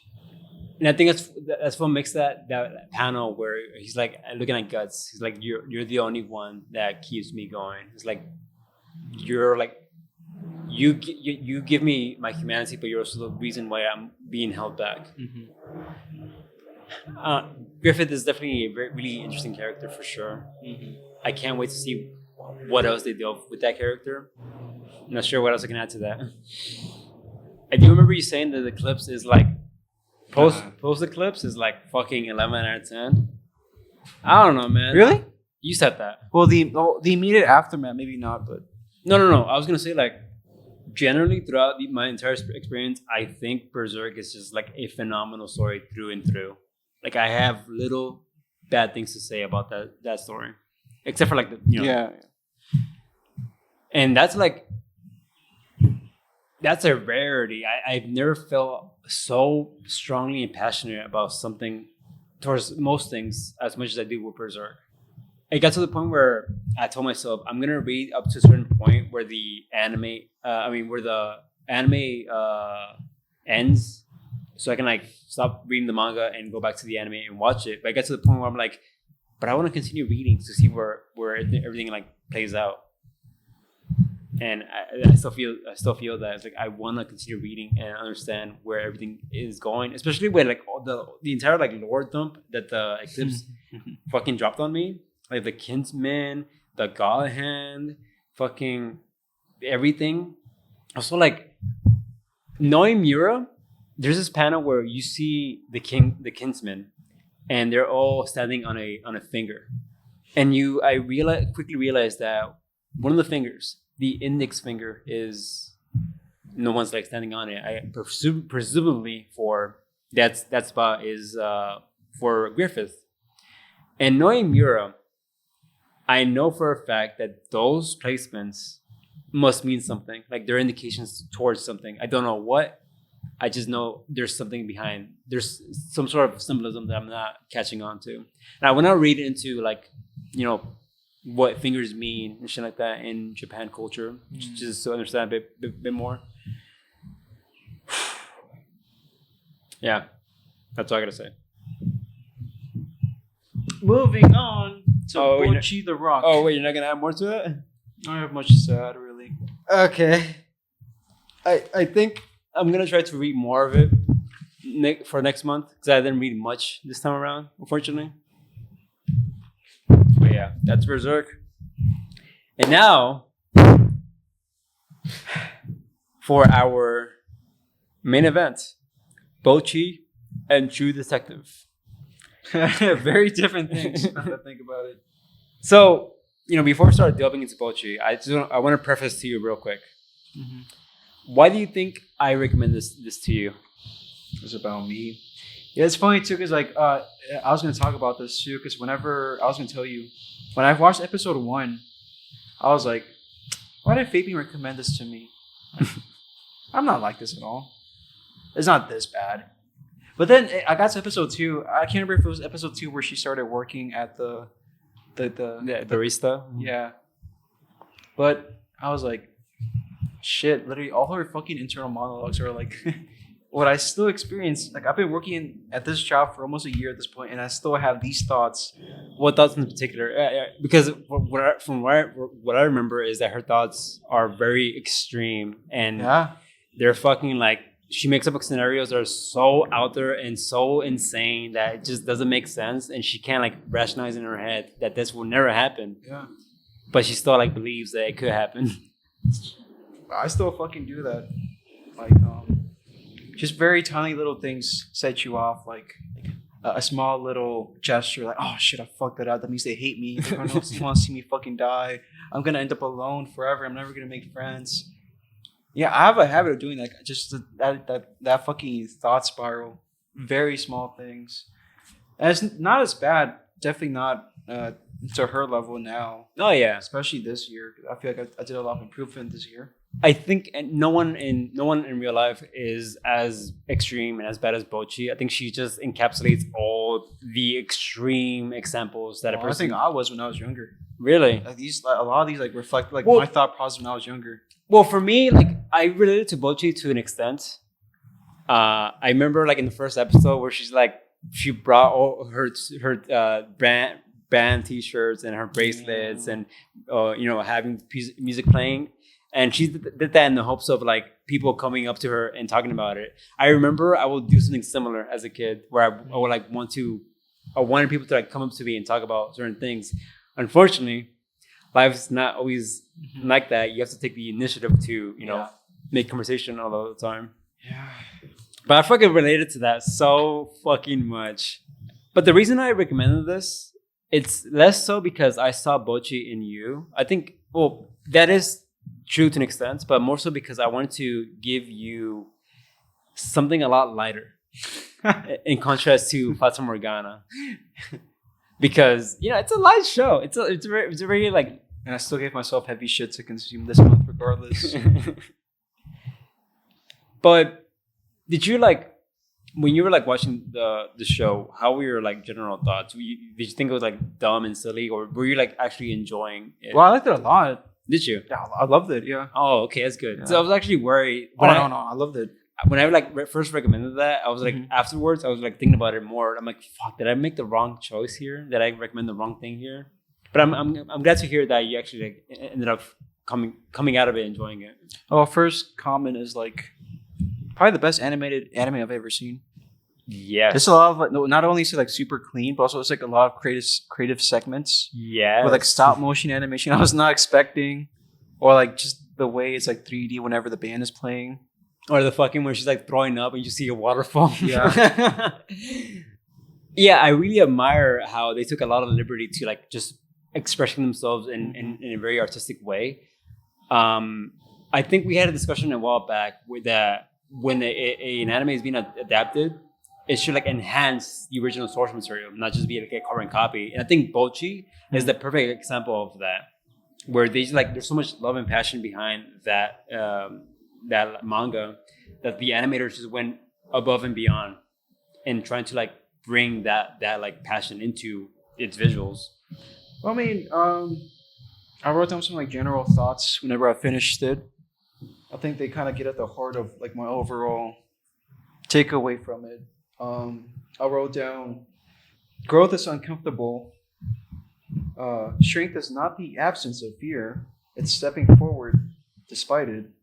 I also wrote, Bocchi is just as terrified by the end of the series as she was during the beginning. And yet, she's in a completely different place. And she's still as terrified every time she like talks to anybody.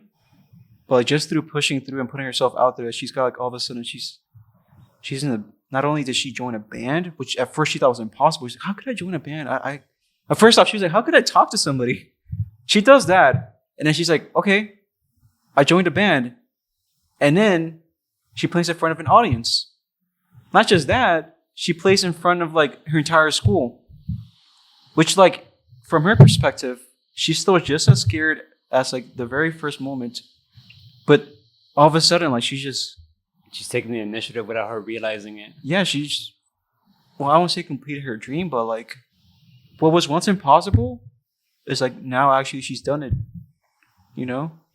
And the cool thing is that they also like showcase that growth through her design. Like initially when she first wanted to like play on the concert, she played inside of this fucking like mango box, right? Yeah. The second concert is her, but her hands are sticking out. And by the end of the show, it's literally just her full on the display, just in front of everyone. And the thing is, like, it's such a small little thing, but it's like it's a nice way of showcasing her growth as a character in small ways like that. Even then, like, I also noticed how like I really like her friends. They're really sweet. Like they're all very different, but like they all see the value in Bocchi. And also like their way of how they interact with her and comfort her. They have like their own unique ways of doing so and trying to understand her. And I didn't notice that. Yeah, like Akita is more like happy and very like heartwarming. Ryo is a bit more upfront, but very like fair as well. Nijika is like a bit of both, a balance between those two. I want to talk about Nijika because I think she's... Okay, before we do that... Nijika's a drummer, no? Yes, Nijika's the drummer. Before we do that though, I want to ask you, how you rank the characters? I don't know if I can do that. Why? I feel like Bocchi has the most depth just because she's the main character. Yeah. Okay, I guess I can. Number 1, obviously Bocchi, because she's got the most stuff. 'Cause she's the main character. Mhm. Number 2, Nijika, Okay. because I'm gonna get to it. I'm gonna get to that in a little bit. Number 3, Rio. Yeah. This is where it kind of starts going like they don't really flesh them out that much. Last one's definitely the drummer. Last one. Yeah, The, last place. Like, Wait, drummer is Nijika. oh, sorry, I got them confused. The- So which one's the singer? Kita. Oh, Kita. No, Kita is number 1. No, sorry. Number 1 is Bocchi. Number 2 is Kita. Number 3 is Rio. Number 4 is Nichika. Kita. Huh? Kita. Kita? Kita. Kita? Kita. Kita. Like kites, but with an A. Kita. Say that? Yeah, Kita. No, you said Nichika. I'm getting confused. Okay, the singer is Kita. Kita, yeah. Right, she's number 2. Number 4. Number 4 is Nichika. No, Nichika's the drummer. Yeah, she's number 4. She's last place. I thought you liked Nichika. We're going backwards, I think. I thought one was Bocchi. 1 is Bocchi. Number 2 is Kita, Who's Kita? The drummer? the singer. Oh, so you like Kita? I like Kita. Oh, okay. Yes. I'm getting confused. So you think Nichika is like your least favorite one? Yeah, she's not really fleshed out at all. I mean, I don't have a problem with her. It's nothing about her. They don't talk about like her at all. Or Rio. What are Really. you talking about? Wait. Yeah. Wait, what is it about Kita that makes her number 2? Okay, I was gonna say, I want to talk about this. She's like Bocchi. She's just as socially anxious as her. And she's a lot more willing to put I think it's episode 3 whenever she gets introduced. Okay, Like, just to like make this clear, Kita is the red hair girl. Yes, Kita, the singer. Did I say Okay. Nichika again? No. Okay, yeah. Okay, go on. I'm sorry. Yeah, Kita. Whenever like they first introduce her, she's like, yeah, she's a social butterfly, whatever. But then Mhm. like she meets Bocchi, and then she admits like, oh, yeah, I was in a band, but actually I don't know how to play guitar. And she's like, yeah, the reason I left was because like, yeah, I don't know how to play it, and I got really nervous, and then I don't want to disappoint them. That's fucking Bocchi right there. But the difference is she actually steps through, and when she gets reintroduced to the band again, she's like, oh, I can't do it. It's just like they're gonna fucking hate me. Like I already bailed on them once. They're gonna fucking hate me afterwards. But no, they're after a while they start warming up to her, and like she starts working the same job as Bocchi. Yeah. You know, so they're both like starting roughly around the same time, And but she's just a lot like, quicker. Yeah, she's just fucking Because she perfect puts at it. herself out there. And even then, like, they kind of stop at a certain point, but like, I still remember, like, after a certain couple episodes, like, they still show her thought process, and she's still, like, a little bit nervous. I think when they perform, when they're about to perform, she's nervous because she's like, I don't know if I feel ready. Like, even though she's taking lessons with Bocchi, she's like, I don't know if I feel ready for this. And I guess it's like, yeah, that's what I appreciate about her, because she's like, she's able to sympathize with Bocchi, you know. But I mean, I also wanted to add like something that I found really endearing about Bocchi and her friends was like, I noticed that like the reason like her friends love her in the first place, that they love Bocchi in the first place, if anything, like her friends love Bocchi precisely because of like her little social blunders, like her little awkwardness. That's why they love her, because it shows that she cares. Like I really like that episode where she has like a party at her house, and you see her like obsessively like she starts like testing out scenarios where like they played this game or that game. How's that gonna go? And then like once like her friends find out about that, like her parents show, oh, Bocchi did this. You know, she was preparing for you. Like they don't get turned off by it. They don't get weirded out. They're like, oh, that's really endearing. Like you care that much, you know? Yeah. I mean, I don't know. I think it's very beautiful. Like sometimes, like what we might dislike about ourselves is like the stuff people like about us, you know, or like our little insecurities. That's what makes us who we are. Like they're never as what's the word? They're never like as complicated and deep as they are, as your brain makes it out to be. Like you're fine the way that you are for the most part, you know. Reminds me of this one interview I saw that with Tom York from Radiohead. Mm-hmm. He was getting like fan questions, and then one of them was like a 14-year-old or something, and then they were talking about like an insecurity that they had, and then Tom York was like, well, I don't know if you ever seen Tamir, but he's got a The a lazy paralyzed eye. eye. Yeah. Yeah. Yeah, he said he's always been insecure about it. He got bullied about it. He got bullied over it, especially when he was like younger. So he's also insecure about it for like a large portion of his life. But he said like one time he had like an encounter with some old lady, and then she commented that she was like, you know, that eye is like I love your eye. Like it makes you who you are. You know? Yeah, it's like a distinction that makes Yeah. you stand up for everyone else. Yeah. Did he come to terms with Oh that yeah. fact? Well, he's old now. I mean, at that age, you kind of just have to. Well, I guess it's true. Yeah. But I mean, yeah, just to press on the fact that people who love us for our imperfections, that's who we should keep around. You know, that's what love is. You know? Yeah. I can see that. Yeah, for Yeah. sure. Because a lot of times, like insecurities can be like a barrier towards like opening ourselves up. But every now and then we encounter people who like embrace us, not even despite those insecurities, but also like embracing those insecurities. That's what true love is. I never thought of Kita that way. I also like really like Kita, but for different reasons. Why is that? I just like, well, first of all, that's like the person I want to be. You know, like this hyperactive social butterfly that just has. Really? Yeah, man. What the fuck? It's so cool to see a character who's just like unfazed by most things for the most part, but she's still like very grounded. Like you said, she's still very insecure about other things that may not be apparent in the surface. But I don't know. I just find her really like endearing, and I think it's very sweet how she just accepts Bocchi in all her like, you know, like all her like flaws and everything. I mean, they all do that, Yeah. but it's more apparent with Kita than anyone else. What about like, what about like the music? Which is okay. When they were playing the instruments, did you notice how like accurate it was, or was I seeing things? Like, Pretty good, yeah. like, do you think like when they're playing instruments, it's like pretty spot on? Yeah. Yeah. Okay, so because when I first watched the anime, I was like, these hand gestures are like really. Yeah, whenever like the notes get higher, like their hands move up. Yeah, so it is accurate, right? I wasn't seeing Yeah. shit. That's really I cool. mean, with like animation as good as this, I can only imagine they put a lot of care, especially into the music, since it's a music centered. Mm-hmm. I didn't care about the music that much. I thought it was just generic Japanese rock. Wait, what about like the background music, like the do do do do do? I don't even remember it. What? Sorry. Holy shit! I think this doesn't stick out to me. I mean, I wouldn't say it's generic rock, but it's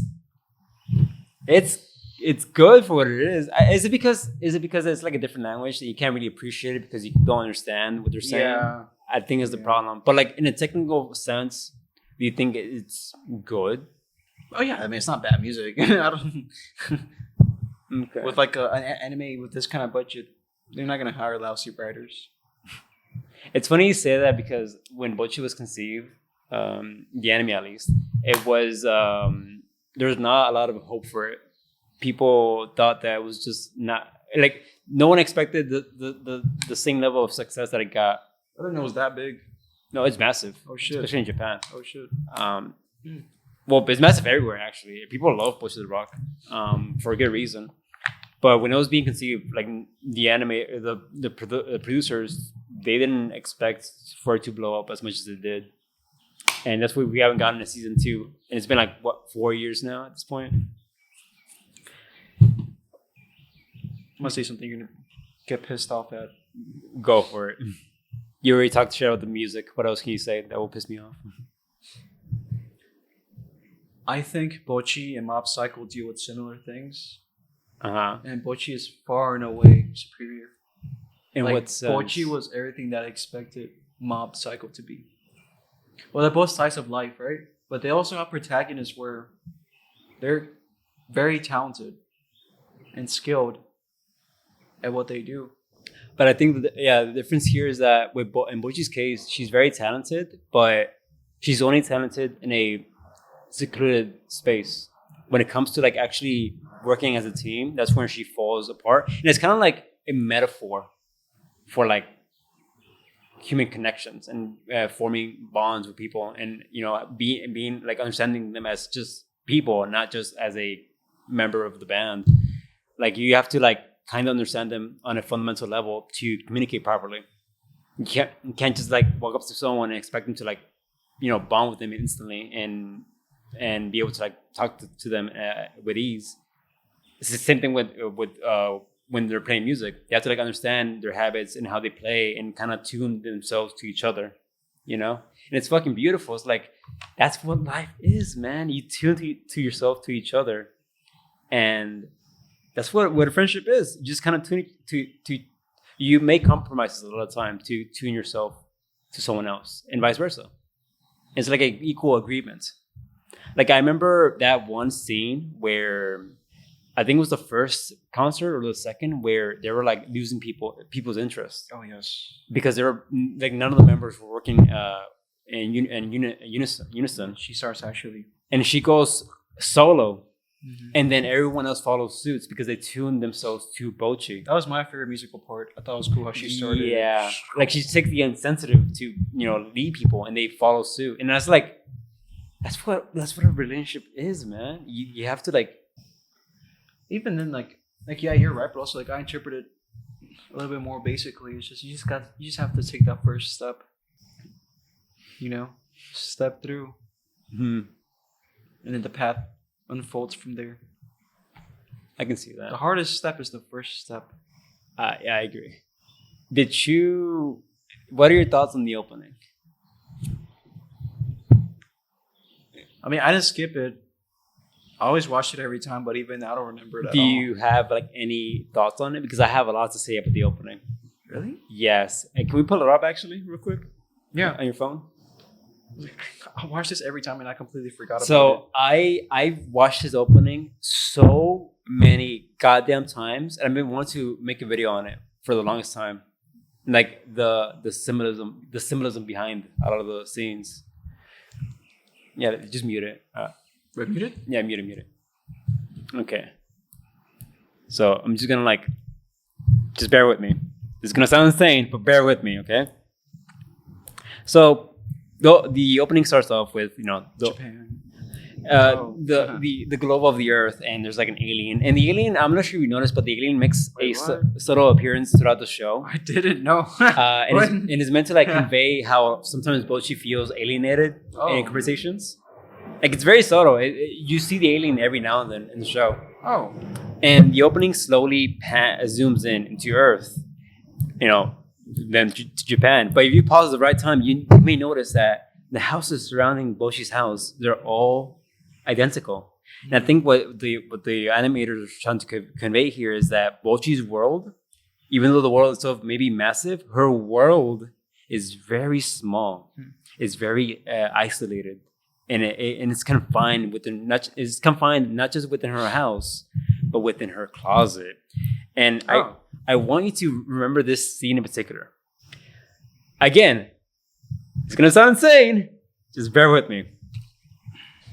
I like how how this frame is positioned, where we see Bocchi facing away from the light and facing towards the darkness. And I think light and darkness in this show is meant to convey like confidence and self-realization, because this is gonna play into something much bigger later on.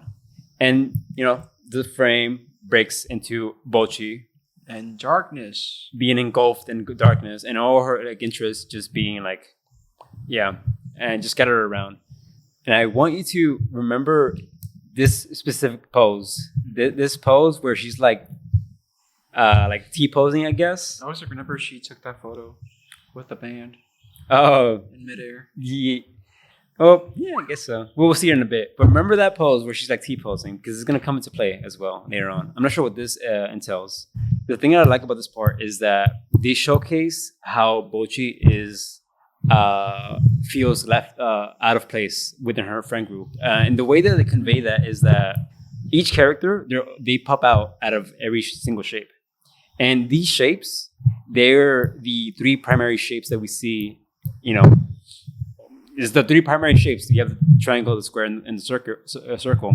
But on top of like that, you also have like the three primary colors, the yellow, red, and blue. Whereas Bocchi, she doesn't fit in any, and she can't like align herself in any capacity. She's out of place in every single capacity, no matter where she may be. And yet they like accept her for who she is, regardless of how alienated she may feel about herself. And you know, again, this part right here, you see like there's a clear distance between herself and the group, where she generally wants to like form bonds and communicate herself with people, but there's still this very like invisible, clear gap between these two things, herself and the group. And it's like this, it's always conveyed, yeah. And the opening is always like showcasing how she feels about herself and how she feels about people around her. And in this next scene in particular, we see the three girls performing in front of the Starry logo, like quite literally in front of the concert. The lights are beaming on them. They're literally front and center in front of the lights. And then it turns around to show that Bocchi is in the background behind the curtains by herself in the darkness. Literally, the logo flips around to showcase that she is in the backside. The scene where she's alone in the concert. What we call it, the concert. Mm-hmm. The venue. The venue is gonna come to play in a bit as well. And then right here we see Bocchi sinking down into the ocean. But if you may notice, she's also like doing the same pose that she was doing in the initial scenes where she's going into the void. Mm-hmm. And it's meant to convey like she's sinking further into the endless pit or the endless void. But in fact, she's not actually falling even deeper into despair. She's actually, in fact, rising. Oh. She's rising out of the depths of the ocean. And it's literally the same pose as well from the beginning, where she's like T-posing.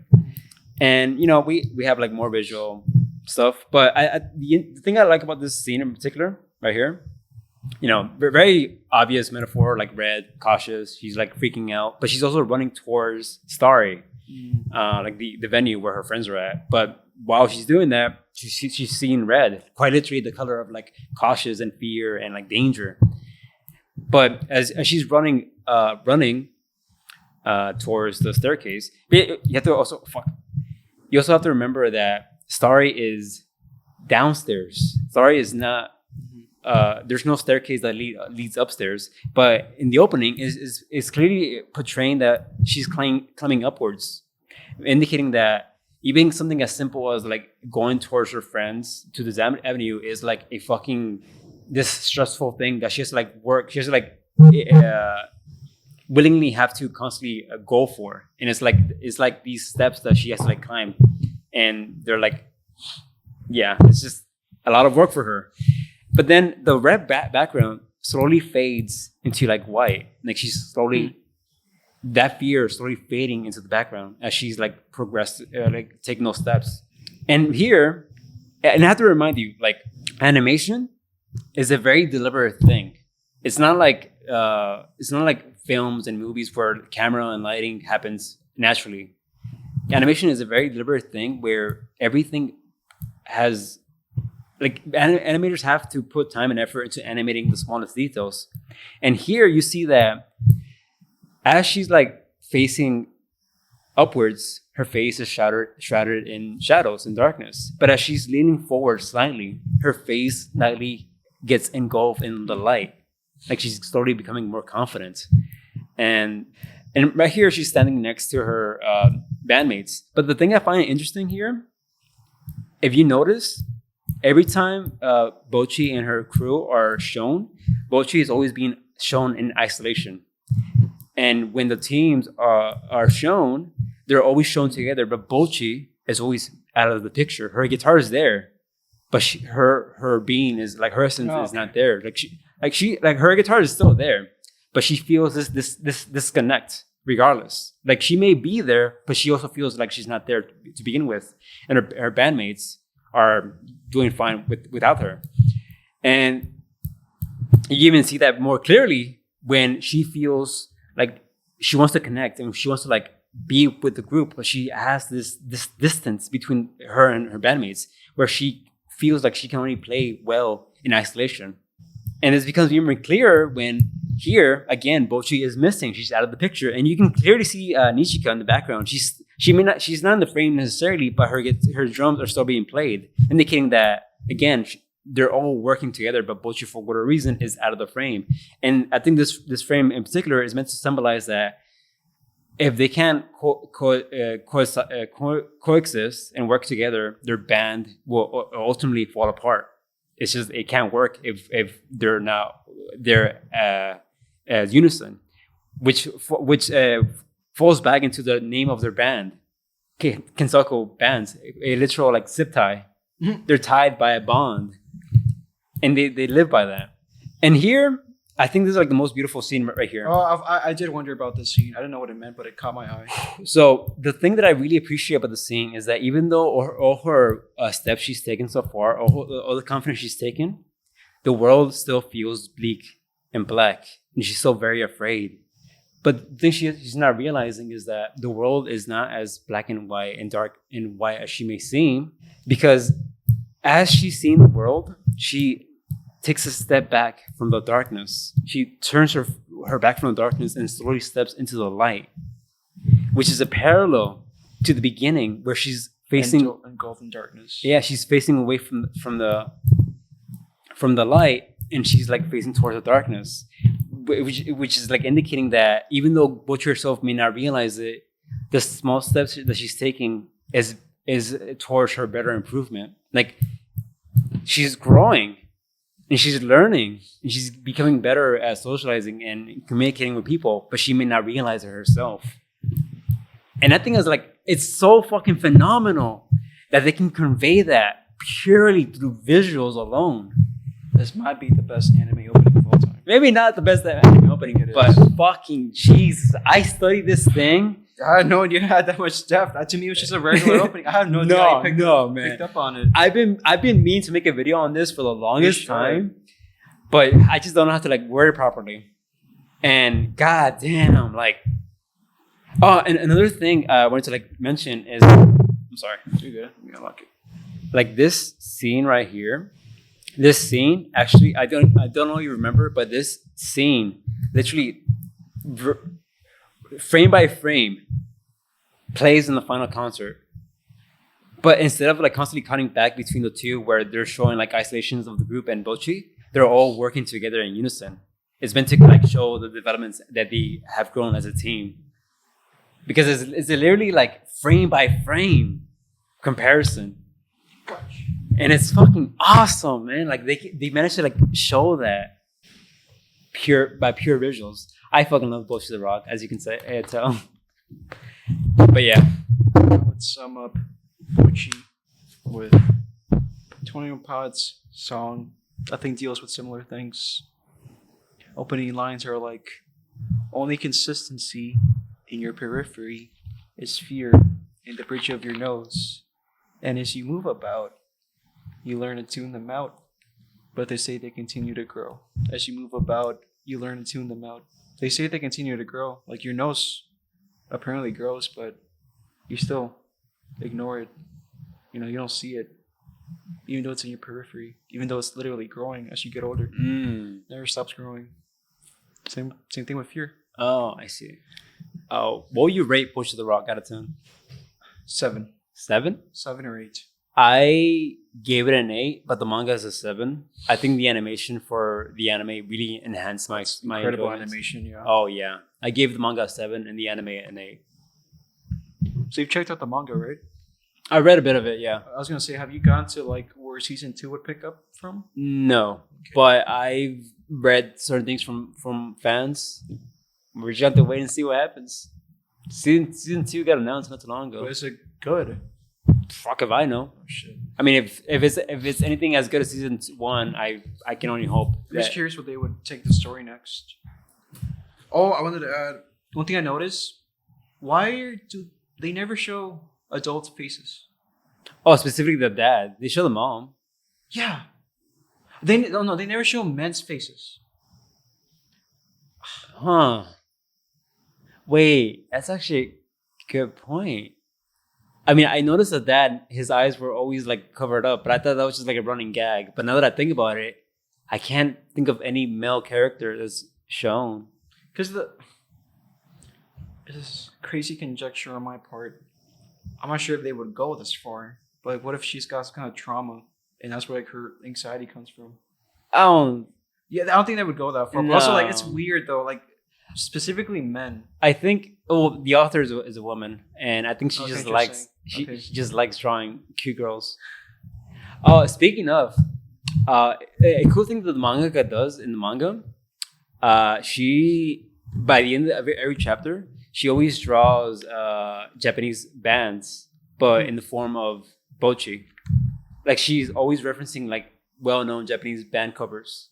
Okay. In the form of bocchi characters, and the fans of Bocchi The Rock, they took that to the next level, where people were drawing Bocchi The Rock characters and symbols, but in the reference of like album covers. There's ones that I've seen is like Radiohead, 21 Pilots, My Chemical Romance. I need to see this right now. There's literal thousands of images of people drawing of like Bocchi The Rock album covers. Oh, that's so fucking Wait, who's cool. that? That's a Radiohead. Oh, it is? Yes, look. I saw the one where it's like the robot is like, like face. It's like a robot face. I forget. I think it's like Kid A or some shit. No, not Kid A. I forget. Like the bear logo? No, it's not the bear logo. It's like the robot. It's like the gray robot. Oh, shit, it is. That's fucking cool. Wow. Yeah. I'm going to use this as my playlist. Yeah, that's funny. There's like literal thousands of drawings. Search up Bocchi The Rock album cover parody. No, but it doesn't have to be Radiohead. It has to be like literally. Oh, I know this. I saw that, but I don't recognize that one. Watcher. I saw Gorilla's one as well. I want to see 20 pods. This is just cheating. They just put them standing there. Fair enough. Maybe I might have mistaken One Planets for something else. For the audience at home, we are currently, this is our setup right now. We are recording off a laptop. Oh, Ed is showing me something. What is that? Is that an album cover? 21 Pilots. I don't recognize that one. We are in the middle of a park, late at night. I hope we don't get stabbed. But this is my favorite thing ever now. This is hilarious. I love it. If we die now, at least we're dying doing our things that we love. Recording a podcast. I also wanted to add, I think the sister? A little girl? Yeah. She's creepy as fuck. How? She's just creepy. Wait, how? I don't know, like the way she's animated. What? She's so small. She's just animated as bullshit. No, but like she does say sometimes she's like big, sometimes she's smaller. Sometimes she looks like a toddler, sometimes she looks like a 6-year-old. What are you talking about? Dude, it creeps me out. I don't like her. I don't. She's weird. She's long. What? I don't like how she moves. I mean, she doesn't make that much of an appearance throughout the show. She does. When she does, it fucking unsettles me. She looks normal to me. I don't know. She looks like a Bocchi, but as a kid. No, but her limbs, I don't like them. She does say some like weird stuff. I mean, not weird stuff, but very like mean things sometimes. I'm trying to think. What else can I add? Wasn't she like, oh, you don't like going to school because you have no friends? Well, how can we never bring anybody over here? Because you have no friends. Yeah, she's always like. But the thing is, she says it in such a child-like way that I don't think there's any like malice behind it. Well, I was talking to my coworkers, and I was like, children never lie. They always tell you the truth. Yeah, they're fucking brutal. Like if you want to know something, just ask a child. They're gonna tell you straight. They're not confined by like social constructs that we've created. Yeah, they'll be a dick. If you're ugly, they're gonna tell you you're ugly. Oh yeah. Did you catch any references while watching Bocchi? There's one, but I completely forgot. Was it Neon Genesis? Because there are like a handful. I think so. There's a scene where I vaguely remember. There's one of the scenes where it's literally Bocchi just like laying in bed, and commenting on the ceiling, and no. Shinji does that in the anime as well. It's like those. I thought I saw a frame of her sitting down, like this. Oh, I think I did. No, that was a reference, but not for Neon Genesis. That was a reference for Ashita Joe, the boxing anime. There was a Dragon Ball reference, 2 of them actually. Yes, you might have caught. Yes, I forgot them though. It's the Yamcha one, which is like. Yes, that's what I was thinking about. That was fucking funny. And also the one where she has like Super Saiyan aura around her. Oh yeah. That's just prevalent anywhere in Japan. But the Yamcha one was hilarious. It's so stupid. I love how Yamcha's death just got meme status. I'm glad to hear that you liked it. It definitely motivated me to pick up guitar. Oh yeah, I was gonna ask you about that. Yeah, did you feel? Oh yeah, absolutely. Yeah, that was like one of the reasons I wanted to recommend this to you. It's like I wanted for you to get like motivated and inspired to start creating music again. Oh no, it just reminded me of that feeling. Like the euphoria. Playing with other people. Huh? Playing with other people. Have you done it before? Yeah. I played the other day with my nephew. Oh. Yeah. Man, if I had a violin, I would be so down too. Like I was thinking about that. I was like, damn, I should buy Fabian like a no, you don't got for Christmas or something. I appreciate the thought, but that's a lot of money. Yeah, I definitely want to get back on it. I've actually been interested in learning music recently because I want to like help you develop like things and shit. Like the interludes and jingles and themes and ending songs for our podcast. But I don't know. It feels like too much. But yeah, that's Bocchi The Rock. Bocchi la piedra. There's a lot of memes about that too. Like piedra. Fucking The Rock the wrestler and just like him with the hairpins. I always thought it was a weird title, but I thought the drunk bass girl was hot. Oh, okay. My okay. Now, okay. She's actually my second favorite character. She's so cool. What are your like thoughts when you're like playing in the streets? Oh, so cool. Yeah. Like I like. Okay, the thing that I really like about that scene is that Bocchi in her head, she's like in her own head, being like, everyone fucking hates me. I look like a dumbass. I have to like look down and not look at anyone because I'm embarrassed. And it turns out like, no, man, you're just in your own head. Even then, like there's like a girl that like cheers for her. And yeah, 2 girls. Yeah, and they're like, why are you doing that? And then she's like, well, she looks nervous. I wanted to, encourage yeah, her. yeah. It's like that. It's really sweet. That put it into perspective that people aren't always against you. Like you'd be surprised. Even like strangers on the streets are willing to like support you, even though they don't even know you. And I really like that. It's like such a small, beautiful little message. I take it back. My favorite musical part was whenever that band played. I thought it was really cool. I forgot. Naive. Oh, when there's like a trippy visuals. Yes, that was really cool. Yeah, I like that because it kind of. Although I wasn't blown away by the music itself, like I still kind of got the message that I'm not saying that Bocchi's band is like terrible or anything, but like you definitely get like the contrast. The contrast between like not only are they like more famous, but also like just like the way Bocchi talks about it, like they're so locked in, like they just fucking get into the groove like that, and like they're clearly playing in unison. And the craziest thing is that her name's Kiroki, I think. Karaoke, I forget her name. She's also like, it gets revealed that she was just as like nervous, right? Yeah, like as Bocchi. I forgot about that. And she admits like the reason I started drinking was because I wanted to, get. I mean, not the most healthiest option to improve yourself, but I mean, it works for her. When they first meet, I'm pretty sure she straight up says like, "Hey, you remind me of me when I was younger." Yeah. And it's true. She's like, "Oh, I'm gonna turn to red." And then she, that's what I'm saying. Like, she has like this whole like vision where she sees herself like drinking at 30, and she's like still in her closet. Yeah. Like, I don't want to be like that. I don't want to be like you. Oh my god! There's a Spanish dub for the anime. I've been meaning to like rewatch the show in Spanish. No English dub though, unfortunately, but there's Spanish dub. Wait, what? That's weird. Yeah, I don't know why. Wait, what? There's a Spanish dub, but no English for whatever reason. Are the songs in Spanish too? I don't believe so. Okay. Not that I know of, at least. That's it for me.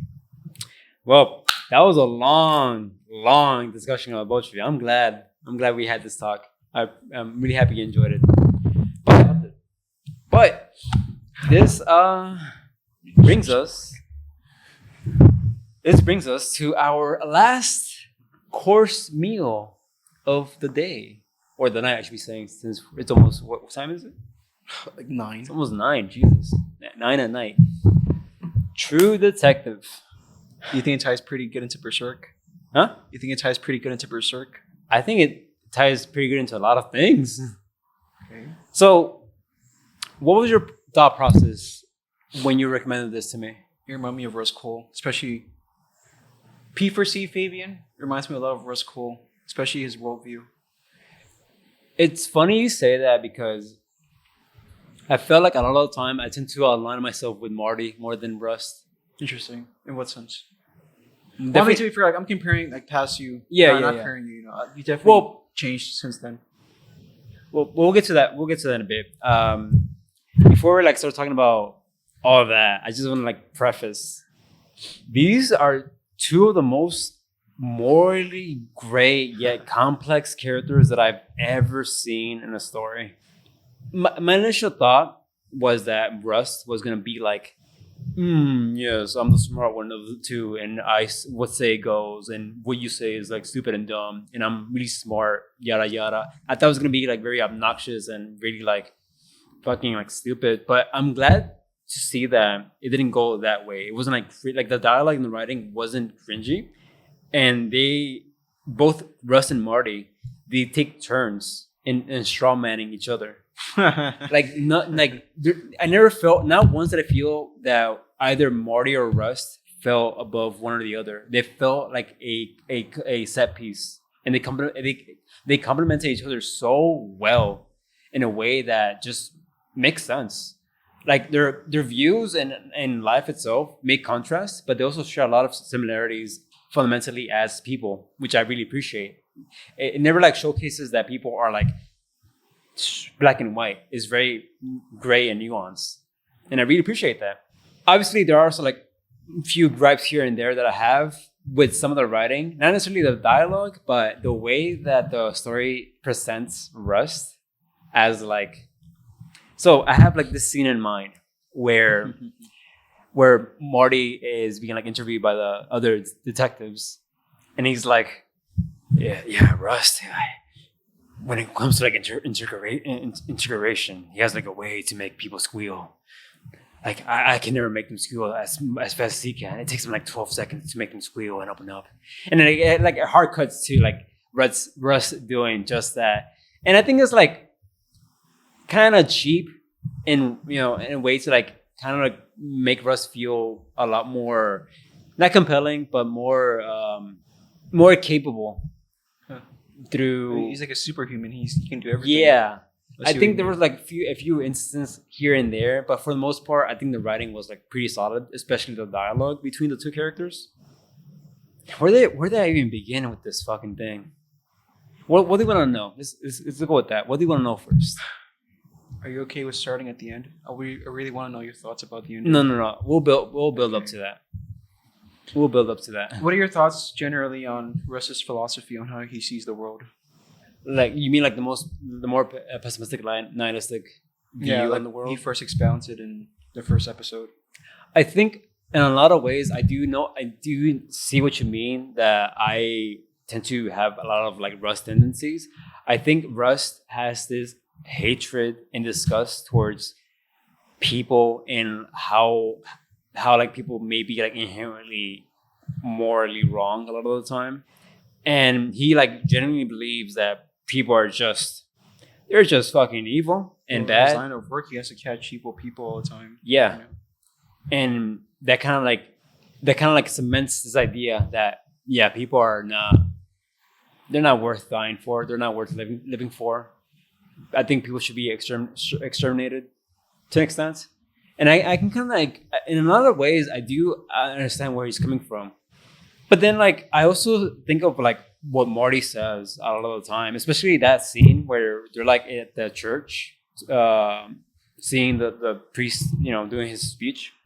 And Russ is like, essentially like, basically like being arrogant and looking down on these people, being like, if you have to like follow some sort of religious belief to have be a good person. be a good person, that You're a shitty person. you're just fundamentally a shitty person. He says like if you need like the beckoning of like a divine reward to be a good person, then you're a shitty person. Exactly, and I think that does like hold weight. But I also like appreciate that Marty in that instance says, I don't know the right dialogue, but he basically like rebuttals that by saying that sometimes people need that bit of faith, and then they need a sense of community just to be okay with life. Not everything has to be like this is existential crisis and this never-ending quest of trying to like get all these questions answered.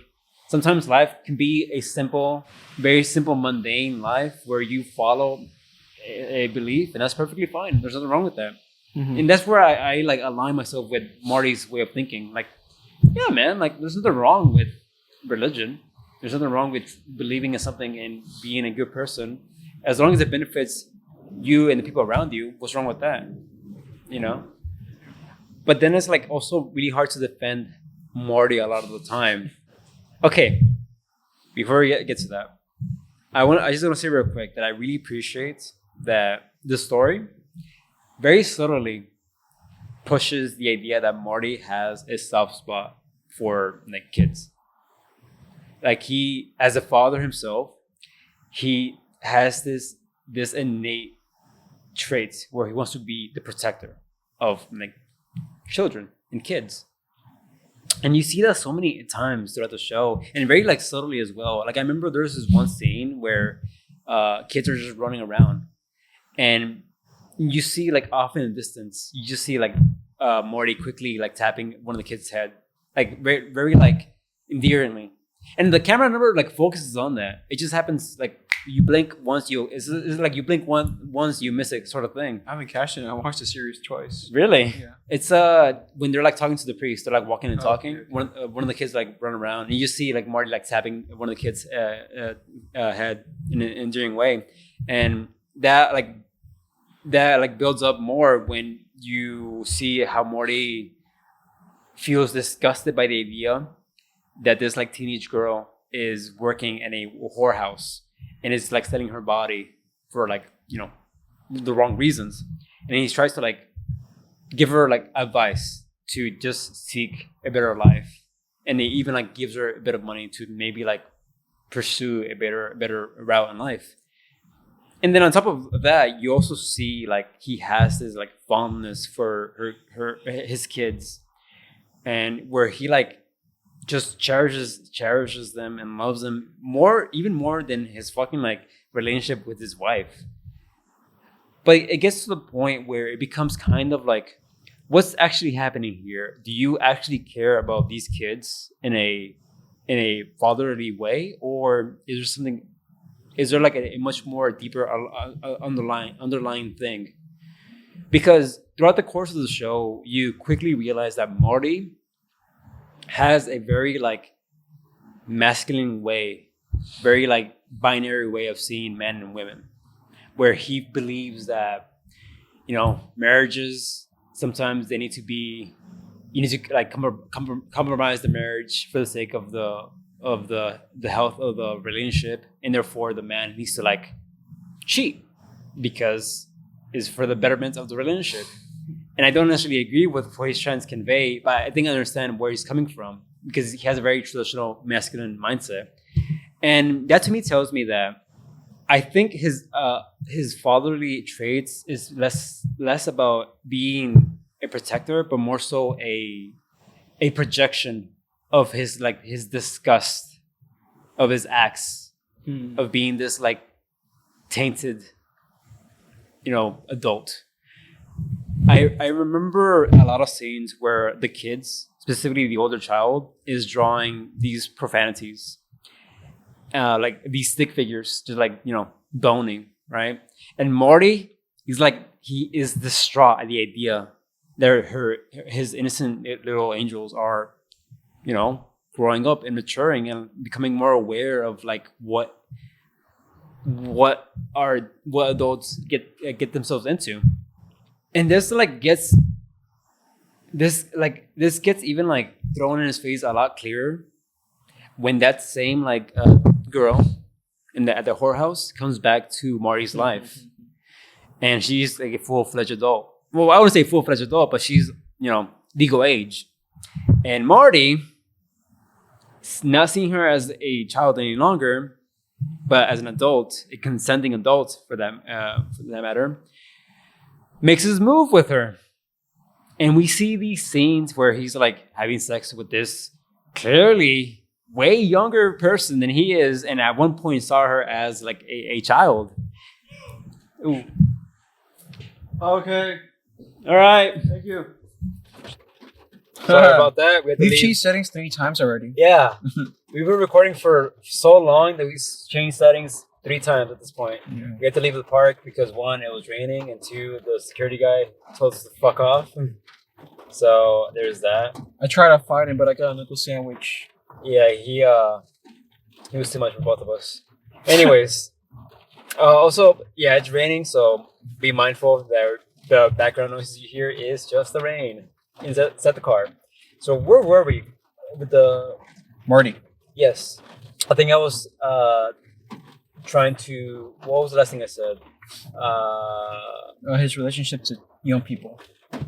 You got to his affair with the younger lady. So yeah, so as he was like having that moments when he was like having sex with this person who is like way younger than him, and also at one point he saw as a child, and now the story showcases the hypocrisy of his like philosophy at his face, to the point that the camera pans to a statue of a little devil that's like in front of an angel statue, showing that like, yeah, you're like a hypocrite, and you're also like disgusting, and the same people that you try to like put on jail, you're like no different than them. You're borderlining a really, really thin line here. And I really appreciate that the story never like tries to put Marty's situation in a good, positive light. It's always thrown in his face, and it's always thrown like, yeah, you have like the potential of being just as bad, but I think because of your family and kids, and even like to an extent, Rust, sorry, you never cross certain lines. And then it all like kind of like comes together with his daughters finally becoming like adults or like a bit older, and they are like rebelling and typical teenage angst and going through all these things. And I think all that. Before I delve into that, another thing I want to like point out is that same scene where the parents are discussing about the daughter's drawings, these like very provocative drawings about stick figures fucking. They have like a whole discussion. They have like an argument about it, and why kids shouldn't have all these things. Literal moments after, they start doing it. No. They start like started going at it. They started fucking, and I'm like, you care so much about like the well-being and the maintaining the innocence of your children, and to an extent, kids in general, and yet you're out here doing all these acts that are not necessarily like bad or anything, but it is the fact that he's like having affairs and having messing around with other people that are not his wife that makes this act like disgusting. And there's a lot of like instances of like Marty having to come to terms that the very thing that he tries to protect is the same thing that he is trying to protect his family from. Like he is that nasty, disgusting part of humanity that he's so against, and he himself doesn't even see it. Oh, that's a good point. But Rust, he's a lot more self-aware, I guess, and he always trying to like put that in his face. That like you can't hide shit from Rust. He has a keen eye for detail. He smells the panties. He smells. You got pussy on you.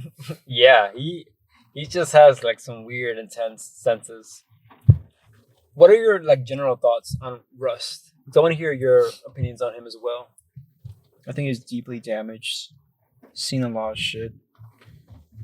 Well, we didn't even get to him losing his daughter, Mm-hmm. which is like clearly like the bedrock for like all like his fucking scars. I actually do want to touch on that real quick. I think there's like an interesting overlap between what it means to be innocent. There's this one scene. Again, Marty has like this whole complex of wanting to like maintain innocence within the youth, but I think Marty also has this like idea of what it means to be like innocent and pure and not having to like deal with the sad, harsh realities of life. And there's this one scene where he's like telling someone, I forget who exactly, but he's telling someone that he's kind of okay with the idea of his daughter passing away at a young age. Because one, it was a painless death that had happened in a flash. And also because she got to like maintain that youthful innocence that gets stripped away from a lot of people as they grow up and become part of like society and grow into adulthood. That devastates both Marty and Rust. Like that impurity, that nastiness of humanity that they don't want the youth to, I guess, experience. And there's like these like parallels between Marty and Rust, and I'm always seeing when it comes to that like philosophy, well, not even philosophy, but like ideology, I guess, where they just hate the nastiness that humanity is capable of doing. And this is like so perfectly encapsulated with the main like antagonist. To me, it seems like Russ. Yeah, you nailed it when you said they're both like have like this, like their main enemy is the disgusting part of humanity, but they both have very different reactions to it. Whereas like Marty like recoils in disgust at it. It's like Russ doesn't even flinch at it because he's just so used to seeing it. It just doesn't even flinch. It's just fucking so embedded in him. You know, doesn't flinch Like- when he sees it. Like that scene with the tape, and he's like Marty's like literally throwing up afterwards because he can't like. Yeah. But I think they equally share a common like hatred for that sort of thing. But they just like the way they handle it is very different to their own like, because of their own experiences. Well, Marty and dodging it a lot, he kind of like he avoids confronting it Mm-hmm. in a sense, and that leads him to kind of like indulging in it a little bit. You know, like you said, you know, a lot of this stuff he shits on criminals for. He's kind of doing the same thing. Exactly. Not very different from them. Yeah, I remember clearly at some point Russ said something like, "The difference between me and you is like I face my darkness. You're just dancing around it." Something like that. Oh, and okay, I'm glad you brought that up because I also like the parallels between the two characters when it comes to their houses. Like yeah. you have Marty, who has a nice house, a married wife, kids, a nice car, everything like the ideal American dream, and yet he's like Still not enough. it's not enough. He's like miserable and he wants more. It's like he wants more and more and more. And then Rust is like the opposite of that, where he has literally Like a nothing. bed. Like his mirror is a literal fucking little dot just for his eyes. That's his mirror. His walls are not decorative. There's nothing. There's no furniture. No nothing. He just has the essentials. And yet, Rust is like content with that. He needs no more. And that like tells me like Inverses of each other. yeah, I think it's a good way of putting it. But I think when it comes to like materialistic and like desires as well. Well, not even materialism, but like just innate desires to just want more and more and more and consume and gather is so like ingrained in society, and specifically with like very traditional men who just want more and more and more. Whereas Rust, he just wants his daughter back, he wants his family back, and he wants to like maintain those memories intact. That's why he's so like against the idea of like like I remember the scene where he like falls into a sense of despair. He's at his lowest, and Marty's fiance comes over and provokes him into having like sex. Rust afterwards he feels this like sense of like disgust and hatred, because I think in that moment what the story is trying to convey is that Rust wants to fight that sense of like impurity with all his might. He wants to like maintain his memories with his family and his daughter and his wife, and just by indulging in these like desires, these like primitive desires, it's like overstepping on those like memories in a way, and he hates that because he feels like he's above that, but in reality, like no one's above that. Like you can't. It was like You can't detach yourself from the world completely. exactly like ultimately we're all like human, and we all have like innate desires that no one can be above. And no matter how smart, strong-willed you may be, at your lowest, you're always gonna do dumb shit that you're gonna regret. And I think it's like that gets encapsulated so well in both, not just Rust, but also in Marty. I think like on the one hand, Marty embodies like fully embracing like folk morality, where like you just follow along to like what society says is good and wrong, and that includes like secretly like indulging in like not morally right things. Yeah. Because it's okay as long as you hide, nobody knows. It's fine. Whereas like Russ is like the complete inverse. He completely like he sees through like the illusion. Like everybody, like most people are pretty immoral. He's like, I want no part in that. So I'm just gonna do my complete and utter best, destroy all evil. And this can be seen so well in the scene where he gets like fired from the police force, or not even fired. He gets time off from the police force, and he's like fucking goes off. He's like, it's all the fucking same. This system's corrupt. He straight up says like fuck people in general. Yeah. Fuck people. Because he sees like even these so-called justice protection systems are equally just corrupted. And he was right. And yeah, it is correct. Like only because they hide behind this veil of like justice does not make them any more morally correct than the criminals that they're chasing after. Like anyone is capable of being morally wrong, no matter which which force or ideology you're fighting for. And I think this show really captures that so well. Like morality is not this black and white thing. It's so gray and so ingrained in our like society, not even society, but in our like essence as well. And that also gets really like encapsulated. Oh, okay. Actually, I'm gonna pull back a bit. Just a few minor criticisms before we delve into other things. One thing that I really like disliked about True Detective is the murder mystery aspect of it. Or at least the first half of the show. Okay. Because I felt like a lot of the time I felt so disconnected and disengaged on trying to figure out who the main bad guy is, because we had like no details on who could it possibly be. Like, yeah, the show takes a lot of like focus on trying to solve the mystery in the case, but I was so like more interested in the character interactions between Marty and Rust than the case itself. And I think it's like that purely by design. Like looking back on it, I think you're not supposed to like care about the case. Ultimately, what you're supposed to care is about like this encapsulated evil. Like the main bad is not even like an actual character. He's just like this encapsulation of like all the impurities, the disgustingness, and the evil of like humanity. My man literally is like a pedophile, a murderer, a cannibalist, a rapist, incest, like all these fucking like disgusting traits that a human can have into one thing. And he's ugly.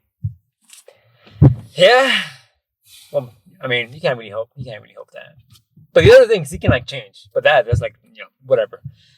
Oh, and also like he has traits of like gluttony, lust, and like sloth, and like his fucking house is filled with bullshit and garbage, and he's wrathful. He also like has all the deadly sins. And he abuses animals. Yeah, he embodies the literal deadly sense of humanity into one being, and it all like coalesces into this one final like showdown. Marty and Rust versus this fucking like Monster. and they ultimately like win, but that's just one monster off the planet. There's so many monsters, but the thing that I appreciate that Marty says is that yeah, it's like humanly impossible to expect to clean the streets off from the dirt. We can only do so much to like prevent things from happening, but that's not gonna stop other people from trying to pursue the same justice that we are. Like we're not the only people here that are seeking like pure justice. There's many people out there around the world that are also just like them, who are out there fighting tooth and nail for like true. The same thing we are. Yeah, and it's like I get where Russ is coming from, where he wants to like exterminate all impurities and evil from the world, but it's just like humanly impossible.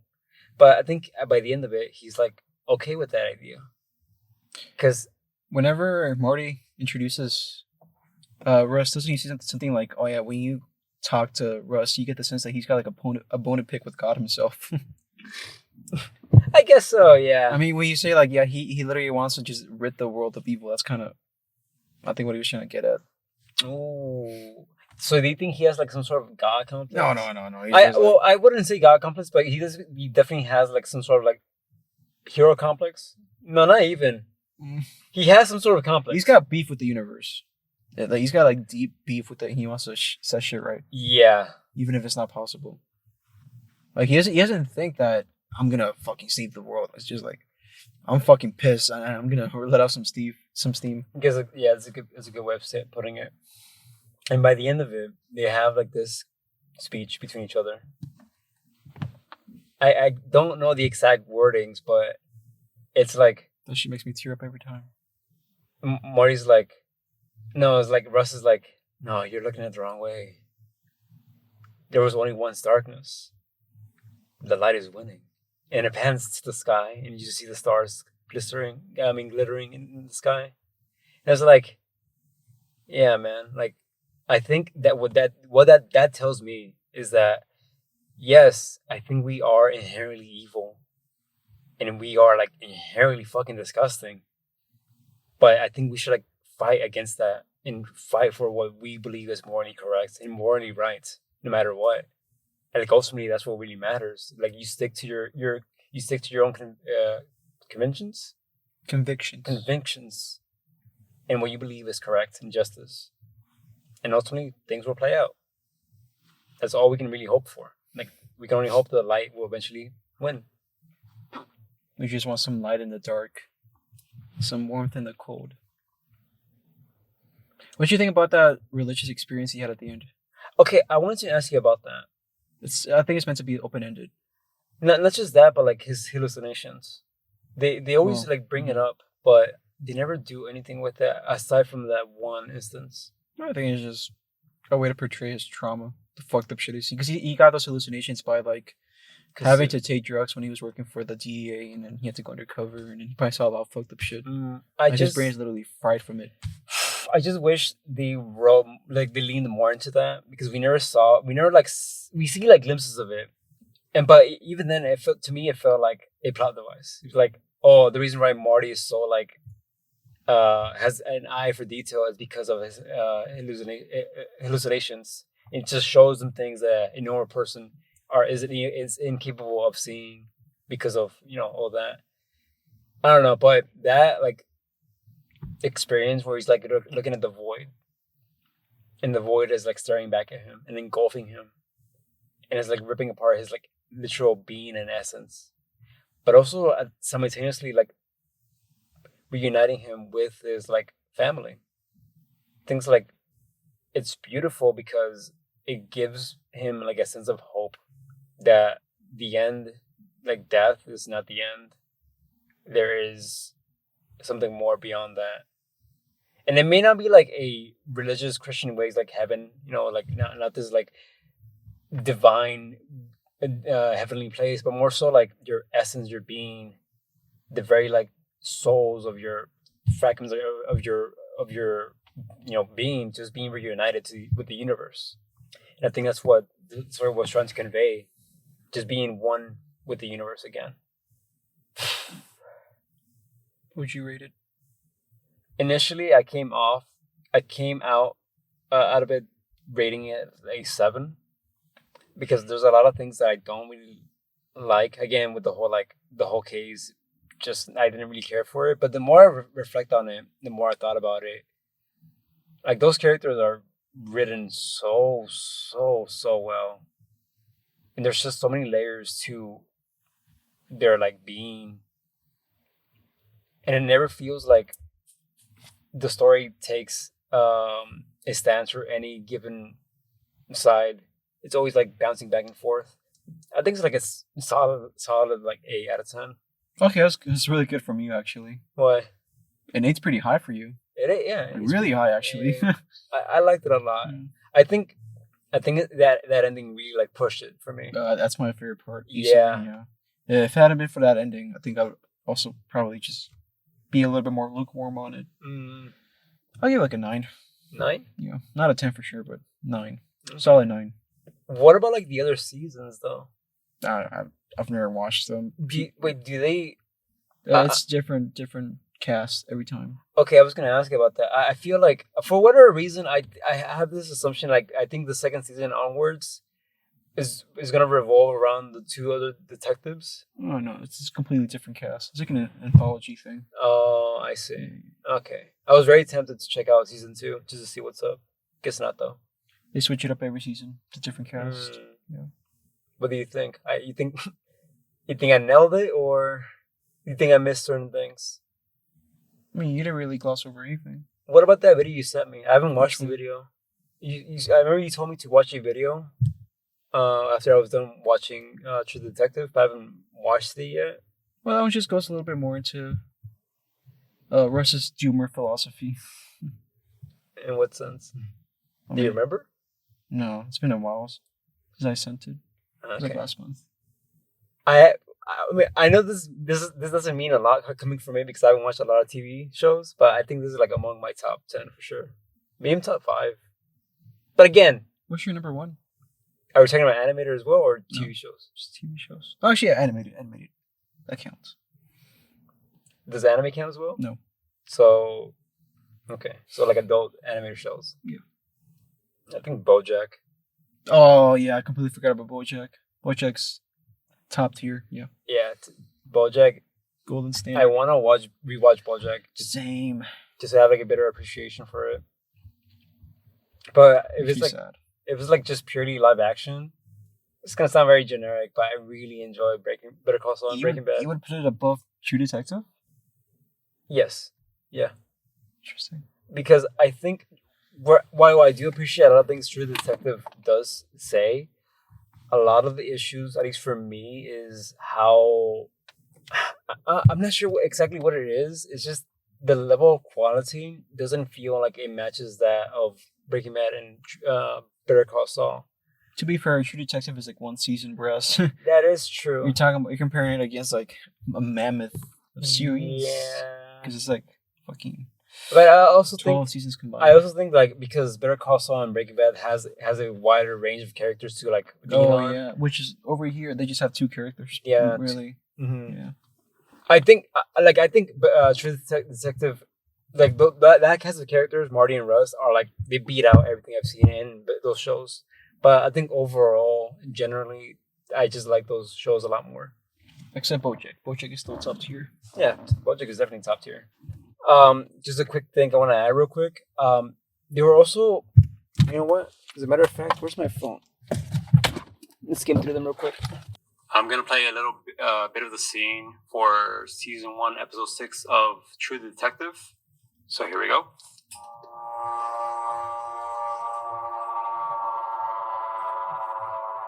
Russ knew exactly who he was. And there was no talking him out of it. So, the reason I played that scene is because while that scene plays out, like that dialogue, you see a cross in the background. And that kind of like stood out to me because Russ is someone who openly admits that he does not care for like any kind of religion. He even admits to thinking that people who follow religion out of like moral obligation are kind of dumb, and he feels above that. And yet, it's kind of ironic that a character describes Rust as being well put and knows exactly what he wants, while having having a cross behind him, implying that maybe Rust isn't as well put and well thought out than people may think he may be. He has maybe there's like some sort of like some sort of like thing that is pulling at him that makes him reconsider about his ideology and beliefs. Well, I mean, he talks about that. He's like, I like contemplating Christ on the cross as he's dying or something. Does he? Yeah, at some point. Like, Marty asked him, so what do you have a cross if you're like an atheist? He's like, oh, I like contemplating. I didn't catch that. Because I remember it's a very strange response. Because actually, that moment is actually a very interesting moment in general, like in Christian theology, because that's like the moment. So, Jesus is supposed to be God on earth, right? And in that moment, Jesus starts doubting God. That's when he starts saying, "Why have you forsaken me?" So it becomes this paradoxical thing where where God himself becomes an atheist. Wait, what? And that's why he's contemplating. That's why Russ finds that particular moment so fascinating. I wasn't aware of this happening in the Bible. Well, yeah. Jesus becomes an atheist? No, I mean, he starts like forsaking God. Like, why have you done this to me? Or like, how could you do this to me? He starts doubting God, which is like paradoxical because I mean, God himself is an atheist. If Jesus is God. I see what you mean. That's what Russ found so captivating about that moment. Okay, when I was like listening back to my own recording, it kind of maybe with the context of the ending of that show, I think maybe Russ deep down truly wishes, or maybe like subconsciously wishes that maybe there is like an afterlife. Well, don't most people? We all want that comfort, a spiritual comfort. Yeah. That says that yes, it's all going to be worth it at the end. It will be rewarding. Your recommendation. Oh, we can wait for that. It's fine. There's no rush. I'm scared of losing it. Don't look. Okay. And I think it all like goes back to his, I guess, not trauma, despair with his family passing away, and like he genuinely wants to just be reunited. I don't know. I'm not sure what else I can say about that show. Really fucking good. I'm happy that I got to experience it. I'm glad you liked it. Yeah. I think you did a good job at nailing like all the little contradictions in both of their philosophies, because they're both not like, you're not supposed to really take one side over the other. Yeah, I really appreciate that. Yeah, all the shows does romanticize Rust a lot. But you think so? I think so, yeah. 'Cause like you say, he's fucking superhuman. Apparently he's capable of doing anything. I guess, yeah. Apparently he's like antisocial and like unpleasant to be around, but apparently he's also good at getting people to talk. He's charismatic. Yeah, that was one of my biggest gripes. Yeah. I've also been bothered by that. I've talked about it in Nectar already, but that was one of my biggest gripes. Where the show sometimes does suck Rust off a lot of the time. It's whatever though. Yeah, it's whatever. He's pretty cool. I think they just want to make Matthew McConaughey look cool. Who's that? The actor. Oh. And that was the main course. Holy shit. 6 hours. 8 hours. Holy fuck. Yeah. 8 hours. Which leads us to a little break. Next to the campfire. We've been walking around the staircase for a long time. We've been gathering all these books, all these little books around and shit. But you know what? Sometimes we find little like things that aren't necessarily these massive fucking books or anything, but they're still worth taking along with us. Come by, sit down by the campfire, son. What is that, Dark Souls? That was supposed to be a cowboy accent. For this time around, I actually found 2 little pieces of things that I want to like share with you. I found this TikTok page that dedicates to just their main theme is being a D&D campaign sort of thing. Mhm. So on TikTok, they have a D&D parody animation, which is like animated really fucking beautifully and it looks really, really nice. And it's really funny too, and it has like a lot of lore. But on YouTube, they also have a podcast-esque audiobook thing on a group of people just playing a D&D campaign. And it's so fucking funny and so chaotic. And it's just, I've never played D&D myself, but it just feels nice hearing people enjoying themselves through the acts of fucking imagination. I don't know, it's really nice. It's a channel called Theater of the Unaligned, where they on TikTok they do animations and on YouTube they do like podcast-esque videos. They're really good. I think you should, not you specifically, but the people at home should check them out. I think they're fucking awesome. After this 9-hour-long episode. Another thing I wanted to bring in was a podcast called Wooly Will Figure It Out. Wooly Versus is one of the co-hosts for my current favorite podcast, Versus Wolves, who consists of Wooly, of course, and Super Eye Patch Wolf, John.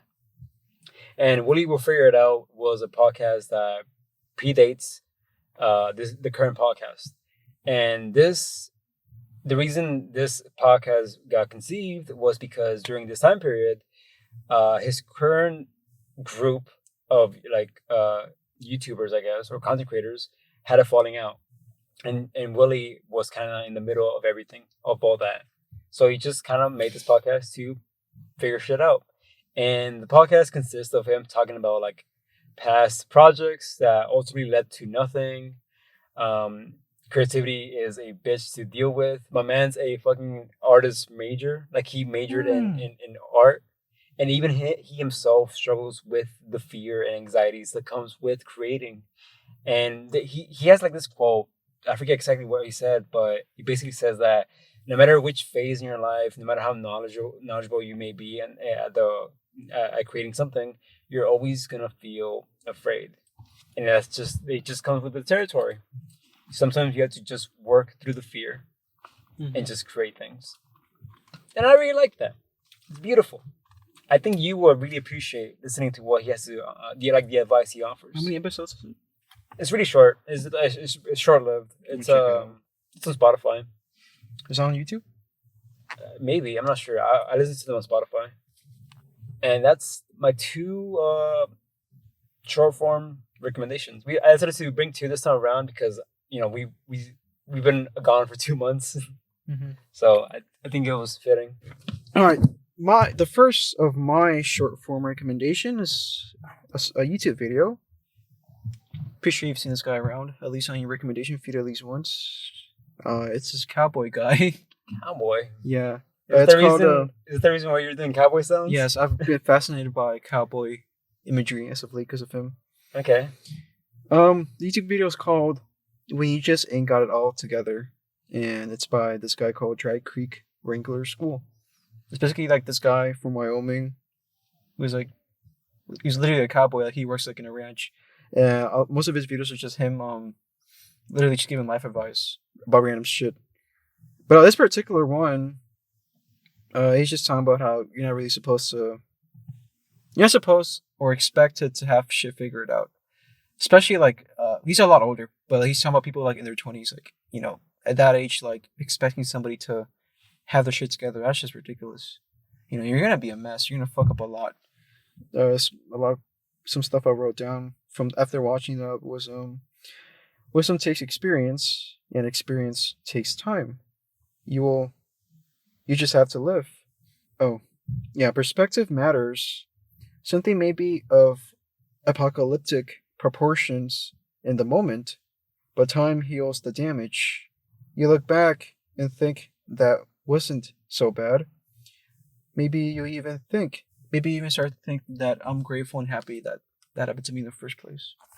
So it's just, you know, in the moment something may be like catastrophic and it's like, oh, my life's He's the over. end of the world. Yeah, but then like time heals all wounds, but then you look back and you're like, not only do you like move past it, but also you kind of just start being grateful for the experience for the.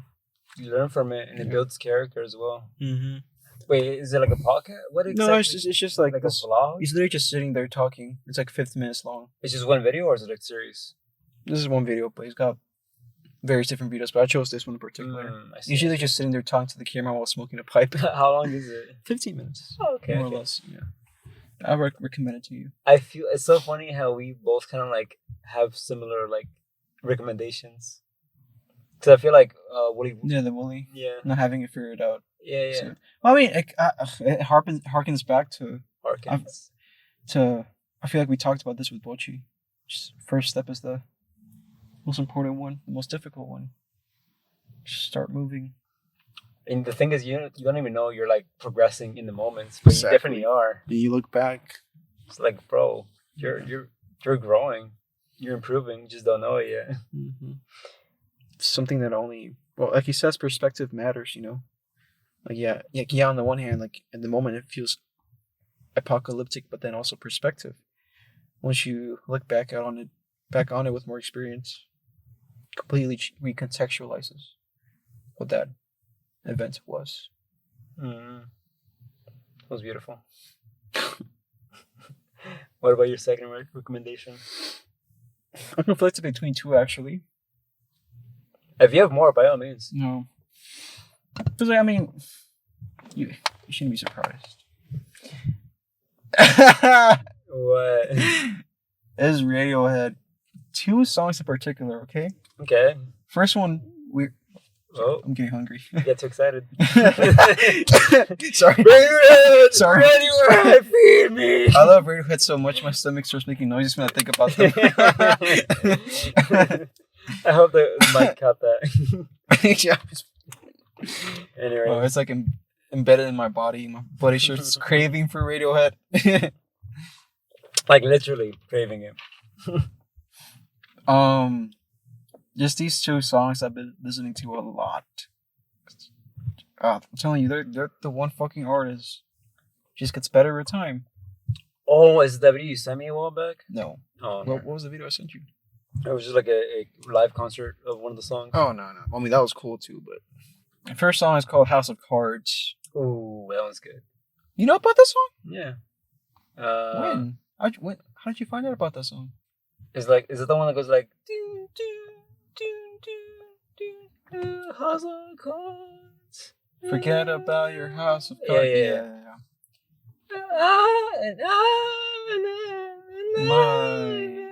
Yeah, I know that song. I love that song. That song is great. It's weird because like that may be my favorite Radiohead song, and it's about cheating. Wait, what? Yeah, it is. I did not make that connection. It's about cheating. Once you read the lyrics, it's pretty clear cut. I think that's my biggest problem with music. I never like bother reading the lyrics, and everything just goes through over my head. You're missing a lot. Yeah. Mm-hmm. But I mean, that song to me, it just represents like just fucking raw desire. Like it's stuff from the perspective of someone who, well, I guess both of them are like already like in failing relationships. Wait, who's like, both of them? Oh, sorry, the singer, or I guess the narrator of the song, and the person he's singing to. Oh, I see. It's heavily implied through the lyrics that they like the House of Cards are the relationships. So in the chorus he says, "Forget about your house of cards, and I'll do mine." You know, like this thing that we're both in, it's falling apart. It's not stable. So it's like this is desire for somebody so strong that you're willing to just let everything go. It's very fibble. Very finicky. And what's the word? Fibble. Finicky, fibble. Yeah. Feeble. Yeah. Because like literally one blow at the cards has cards and just skull comes crumbling down as well. But it's just raw desire. Like that first line, like I don't want to be your friend. I just want to be your lover. No matter how it ends, no matter how it starts, that shit's fucking fuck. Yeah, I never put two and two. Now that I think about it, it's crazy. Just fucking raw. Like on first listen, it's such a simple song because like the drums are very minimal. and there's not much going on. But if you listen though, there's a lot fucking going on. Like all those background effects, like the that's the guitarist like playing with like knobs on his guitar. And he's like rubbing the strings with a coin. He's playing like, with like the reverb. He's got like a reverb machine, like a rack, and he's just like messing around with the reverb. He's like smacking the guitar around. Every time you talk about Radiohead, I'm always like, I always get reminded that those songs, even though they don't sound like it, they're really like mechanically impressive. Like I'm gonna show you a video of him playing it, and you see him like do various shit with his guitar. Like it's just my favorite thing about Radiohead is like they just create atmosphere. They create like, sorry, it's not Radiohead. Yeah, it's a little blurry, but you see him like he's using a coin, just rubbing the strings. You know what that reminds me of? I actually never got to ask you. When Bocchi uses the bottle after her string broke. Oh yeah, the bottleneck. What is up with that? You know slide guitar? No. Well, that's a way of playing guitar. It's like a slide. It's an actual thing? Yeah. But what's the back point in of it? because it sounds different. Back in the day, they used to use like actual bottlenecks. That's a slide guitar. Or like. Wait, what exactly do they use? Now it's just like a little thing, like a little piece of metal. But it's like now. But back in the day when they didn't have that, they used like the actual bottleneck. I think I've seen those before. Yeah. Like this. Yeah. Second song, Weird Fishes.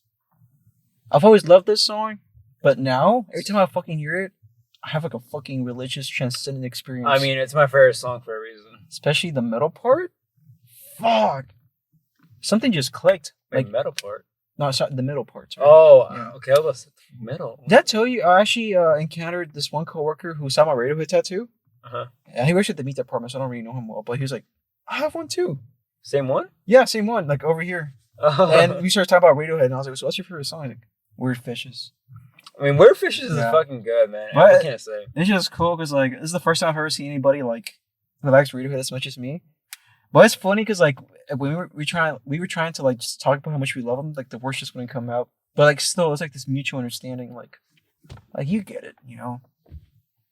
You fucking get it. Yeah, I think anyone who is willing to listen to Radiohead and like takes the time to listen to their shit, they're just like, I've never met anyone who hates Radiohead. At least not in person.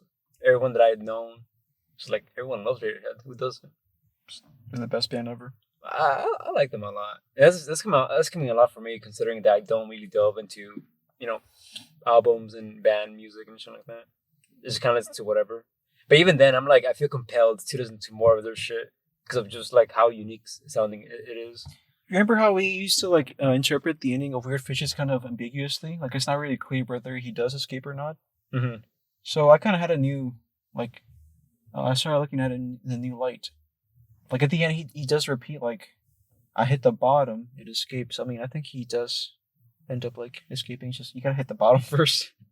That's so fucking raw though. Hit the bottom and escape. Yeah, but like, I mean, the reason why I think he doesn't make it is because doesn't the background sounds progressively amp up, and then once he reaches like the climax, it just like dies instantly.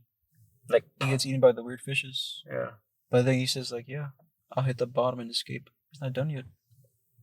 I always take that as like perseverance. Like even though you. Well, yeah, he's not. Yeah, that's what matters. Yeah, he's not dead. I guess. I guess. But I don't know. It's just that fucking that middle section where it's rising, and he's like you just feel him about to take the leap, and he's like, "Everybody leaves, and this is my chance." And then the fucking song just stops. He's like, and I get picked over by the worms and weird fishes. Fuck, that rising feeling. I'm about to make it. This is my chance. Everybody else made it. This is my chance. And you just fucking fall on your face. That's why I always interpret it as like he didn't make it. Yeah. But it also like kind of like lends itself at like when the song loops, it goes back to like to the beginning. I don't know. I'm not. Well, yeah, because he says like I hit the bottom and escape, and the song starts with "in the deepest ocean." Oh, it does. The bottom of the sea. Oh, you're right. Holy shit. You're right. Depression's like a fucking cyclical. It's like a cyclical beast. I never thought about it that way. It's like he starts at the very beginning again. That's my favorite song now. Yeah, It's weird fucking fishes. Jesus. All right, no, I gotta cut you off. I gotta cut you off, or else I'm gonna listen to this on the way back. It's so fucking good. I love Weird Fishes. Yeah, I gotta cut you off, or else we're not gonna stop talking about Radiohead. I promise, one day we're gonna have a full podcast just about Radiohead. But that's gonna be our longest episode. no, bro, this is like 8 hours or some shit. I'm gonna beat it. But that's cool because like I want to send you like I might even give you like a book to read. Yeah, because I'm reading this book about Kid A. I want you to check it out. Maybe it's gonna give you some context about like the creation of Kid A and like the creative process and like the role it played in culture back in the day. I see. And also like there's like this one podcast. I'm not sure if you've heard about it. I think it's called it's a podcast. It's a pretty popular podcast in Spotify where they break down like songs by song. If it's of an music album? based, I'm pretty sure. No, I but haven't. he makes it very accessible. Like it's not for like music people. Like it's not for music theorists. He talks a little bit about it, but he still makes it like very accessible. Yeah. But he has one in Rainbows, and I think like not only would it help you appreciate in Rainbows more, maybe it's gonna give you the tools to just appreciate music in general. I feel like I need to sit down and listen to the album to begin with. Well, yeah, of course. Yeah. But yeah, I mean, this is like an episode where like I send you off to go listen to Radiohead, like all their albums, and then you have like a whole month. I can't wait. I know it's Yeah. I know it's gonna happen one day. I'm gonna send you concerts and stuff. There's like documentaries with the band. Yeah, I cannot wait. Yeah. But that being said, I think we should move on to the bottom of the the bottom of the sea. Nah, the bottom of the In staircase. the deepest ocean. Ed, we are at the bottom of the staircase, and it's time to go back up. But before we go back up, I gotta recommend you something that I found along the way. Imagine this. You are a very passionate person who has this fire in you to create. You see art, you see paintings, and you tell yourself, I want to do that. No. I can do that. I can do that. And so you try and you attempt to create something out of nothing. Painting after painting. Brush after brush. And you feel good about it. It's nice. Creating is a nice feeling. But creating is a very competitive scene as well. And you quickly realize that even though you create good stuff, sometimes to be successful in the field of creation, good stuff is not enough. You have to be more than good. You have to be phenomenal, or else it will eat you alive. For this month, I want you to watch or read, depending on what you want to do, a thing called Blue Period. I forget exactly which chapter I want you to stop at. So, Blue Period is about a show. I've seen this before. Have you? No, I haven't watched it, but I've seen it around before.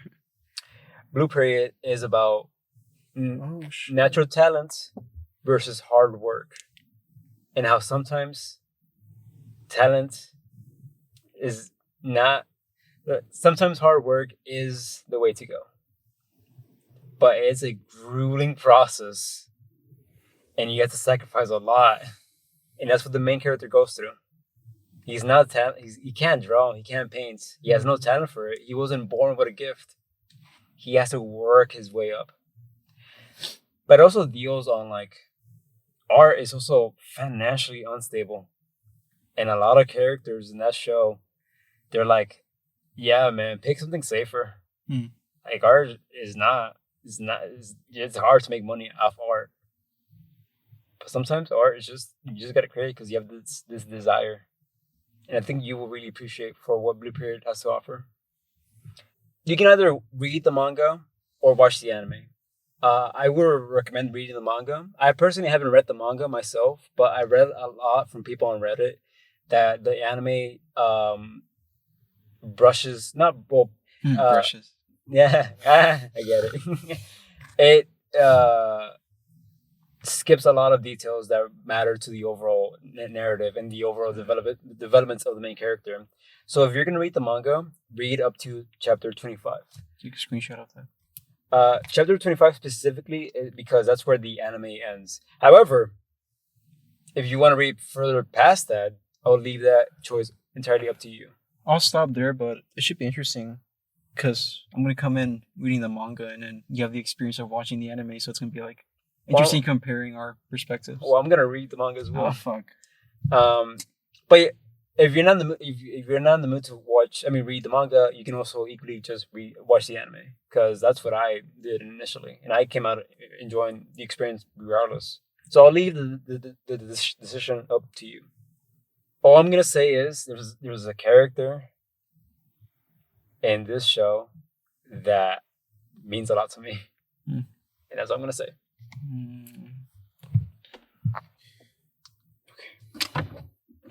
I've talked about this. My recommendation to you this month. I've talked to you about it before. I think it's time. Oh, okay. Who do you think it is? Give me a hint. Is it a book? Yes. Crime and Punishment? No, you've already read that. No, I haven't been there finished it. Well, sorry, buddy. It's Beloved by Toni Morrison. I mean, it's an old, ugly copy, but you're gonna have to deal with that for now. Why does it sound familiar? Because I talked about it before. This is on my top of the year first episode. Is this the slave one? Yes. Okay. So, first off, well, I won a Pulitzer Prize, which is like a gigantic deal. Fun fact. It's a story about slavery on the surface, but more so on a deeper level. It's more about trauma. Specifically, like the way trauma is carried through generations. It's not just strictly historical, which is why I think you'll come to appreciate it, because like there's also a lot of like imagery and metaphors. Like a big plot point of the story itself is that the house that the main character lives in, it's actually haunted by a baby. Yes, I remember now. Right. They don't completely spell out what the history is with this baby or how it died or anything. It's something you uncover later on, but needless to say, it's pretty fucked up. There's a lot of ambivalence to the story. There's a lot of weird stuff that happens where you're like, was this real? Is this just a dream? Like, what is this? Is this supposed to be literal, metaphor? You know, there's gonna be a lot to dig out of in terms of like, you know, what all the metaphors are, or like what maybe this symbolizes or that symbolizes. But yeah, I want you. Well, first off, it's a book. First one on the list of 4 that you recommended. First book. Really? Yeah. What do you mean, 4? What else have I recommended? True Detective. Book? First book. First literature book, at least. Oh, they made the first book out of 4, and I was like, wait, what? Oh. But yeah. I mean, yeah. First of all, it's a book. It's a little out of your comfort zone. Okay. And second reason it's out of your comfort zone a little bit. It's a lot more socially. It's more social commentary than I think like most media that you're used to is. What do you mean by social commentary? Like it's talking about like, you know, historical atrocities. Do I need context? No, I mean, because you know slavery's bad. Yeah. I mean, they're not gonna like expect you like to know the history about like fucking 19th century Civil War America. Mm-hmm. You know, you know what the Civil War is. You know what happened. Yeah. Oh, I have the general gist. But I mean, what I think is so powerful about this is that, you know, we talked a lot about during we were talking about True Detective. We talked a lot about like the depravity of human beings, just the evil of humanity. I think no other media that I've encountered does a better job at it than this. This is probably like, it's fucking dark, and it talks, you know, it's interesting because, you know, in history classes we're taught that, you know, slavery is fucked up, which is, you know, it is, but it's not only is that so far removed from what the actual lived experiences is that like, but it's also the fact that what we're told is like nowhere near close to like the full picture of like all the fucked up shit that was going on. Like, there's a lot of fucked up shit. Like humanity just being abandoned, sinking to like the absolute lowest, and it's just something that we completely brush off. We don't brush it off as a thing. Like we all acknowledge history is bad, but also like as time goes on, it's something that we just, you know, just kind of forget about. You know, oh yeah, it's in the past. It happened. Whatever. You know. Yeah. It's over. But once you're actually like, it's fictional. It's not really based on actual people, but you like read about these people. Ideas are still there though. Right. You read about these people's experiences, and like you're just like, how the fuck can they go on living? Like, how do they find the will to like keep living after that? Because it takes place like right after like slavery becomes legal. Becomes illegal. So technically, like by like the time the story starts, like America's like reconstructing. It's like slaves are trying to integrate back into society, or I guess integrate into society for the first time. But yet these people were slaves like 5 years ago, and it's like, well, my whole ancestry were slaves. How do I reckon with that? How do I move on? These people were like actually slaves. They lost people, not just like to death, but like children they had are like completely missing. Also, like the stigma, like the racial stigma that follows it as well. Absolutely. I imagine. Yeah, just like the way like why people talk to them, they address them, the way they treat them is less than human, even though they're technically free. But yeah, I mean, it might be darker than Berserk. Really? It might be, honestly. I think, or at least, if not more, equal to. I cannot imagine anything being darker than Berserk, but we're just going to find out and see. It's fundamentally, I think it's a story about just brutality and how do we move on from that? How do we heal from that? Well, I'm excited to read this. I haven't read a book in a long, like an actual physical literature book. I haven't read one in a long time. So I'm glad to see that we're getting to it. I mean, like I said, it's not just I'm not just giving you a history book. It's actually got like literary elements in it. There's like actual stuff to think about. Yeah, I really appreciate this because I've been trying to get into literature recently, and I think this is like a perfect opportunity to do so. So yeah, cool. We'll talk about it next month. All right. Holy shit, this is the longest episode. Yeah, wait. We gotta say our goodbyes now. And I don't know about you, but recording these episodes, as long as they may be, it's like the highlight of my month. Yeah. Like I look forward to just sitting down and talking with my friend, I just get this high.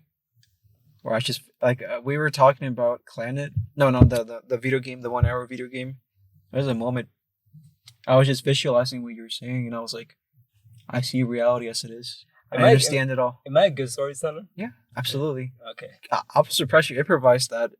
Yeah. I was like, this fucker wrote it down, didn't he? No, he was just reading it. I'm just improvising. Jesus. Everything that I talk about, I'm just improvising.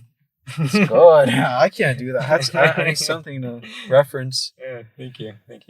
Yeah, that. Especially, my favorite was the Girls Last Tour one. Oh yeah. Noted. I occasionally go back and watch that scene. Actually, no, my favorite is actually the one with the Irish video game. Irish. Oh, yeah. It Found. Yes, that was my favorite. Noted. Okay, I'm glad to hear that. I'm glad you're here with me, by the way. Like, I really appreciate I really appreciate this moment we're having together. And I am happy that we get to document these, so we're going to look back on it in life. Like, I love these moments. And I love you, I appreciate you too. Yeah, I appreciate all this, for sure. I'm just excited to see next year how this turns out. Yeah. I just keep thinking about Pure Comedy, the final song. It's a miracle to be alive one more time. At times like these, just everything makes sense. Like, I'm glad I makes it worth it. Yeah. I'm glad I made it to here. And I love you guys, a random audience in the crowd. No. One of them owes me $15. I haven't forgotten. Asshole. It seems to me like everyone owes you $15. Well, I paid for his Popeyes. Fucking owes me money. What is up with you paying people's random food? Well, I guess I'm too naive. Getting taken advantage of. Well, that being said, it is time for us to resurface. Back to our home. Back to our little rooms, and for us to experience and consume the things we gathered. I'll see you guys next month, and I'll see you next month as well. I hope it's not that long. Jesus, we can hang out in between. Yeah, we can. I don't know about next month. Jeez, a long time. Goodbye, everyone. Goodbye. Thank you for listening. This fucking 8 hours long episode. Fuck. Like, nobody's listening to this. I will. I'll be the song. I'll be there too. Bye-bye. Goodbye. Holy shit. Holy fuck. That was the best episode. Yeah, I agree. Holy shit.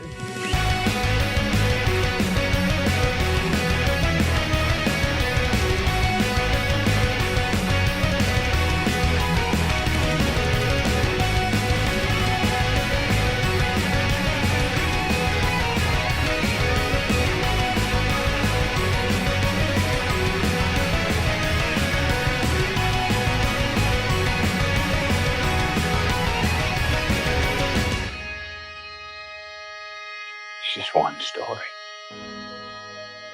The oldest. What's that? Light versus dark.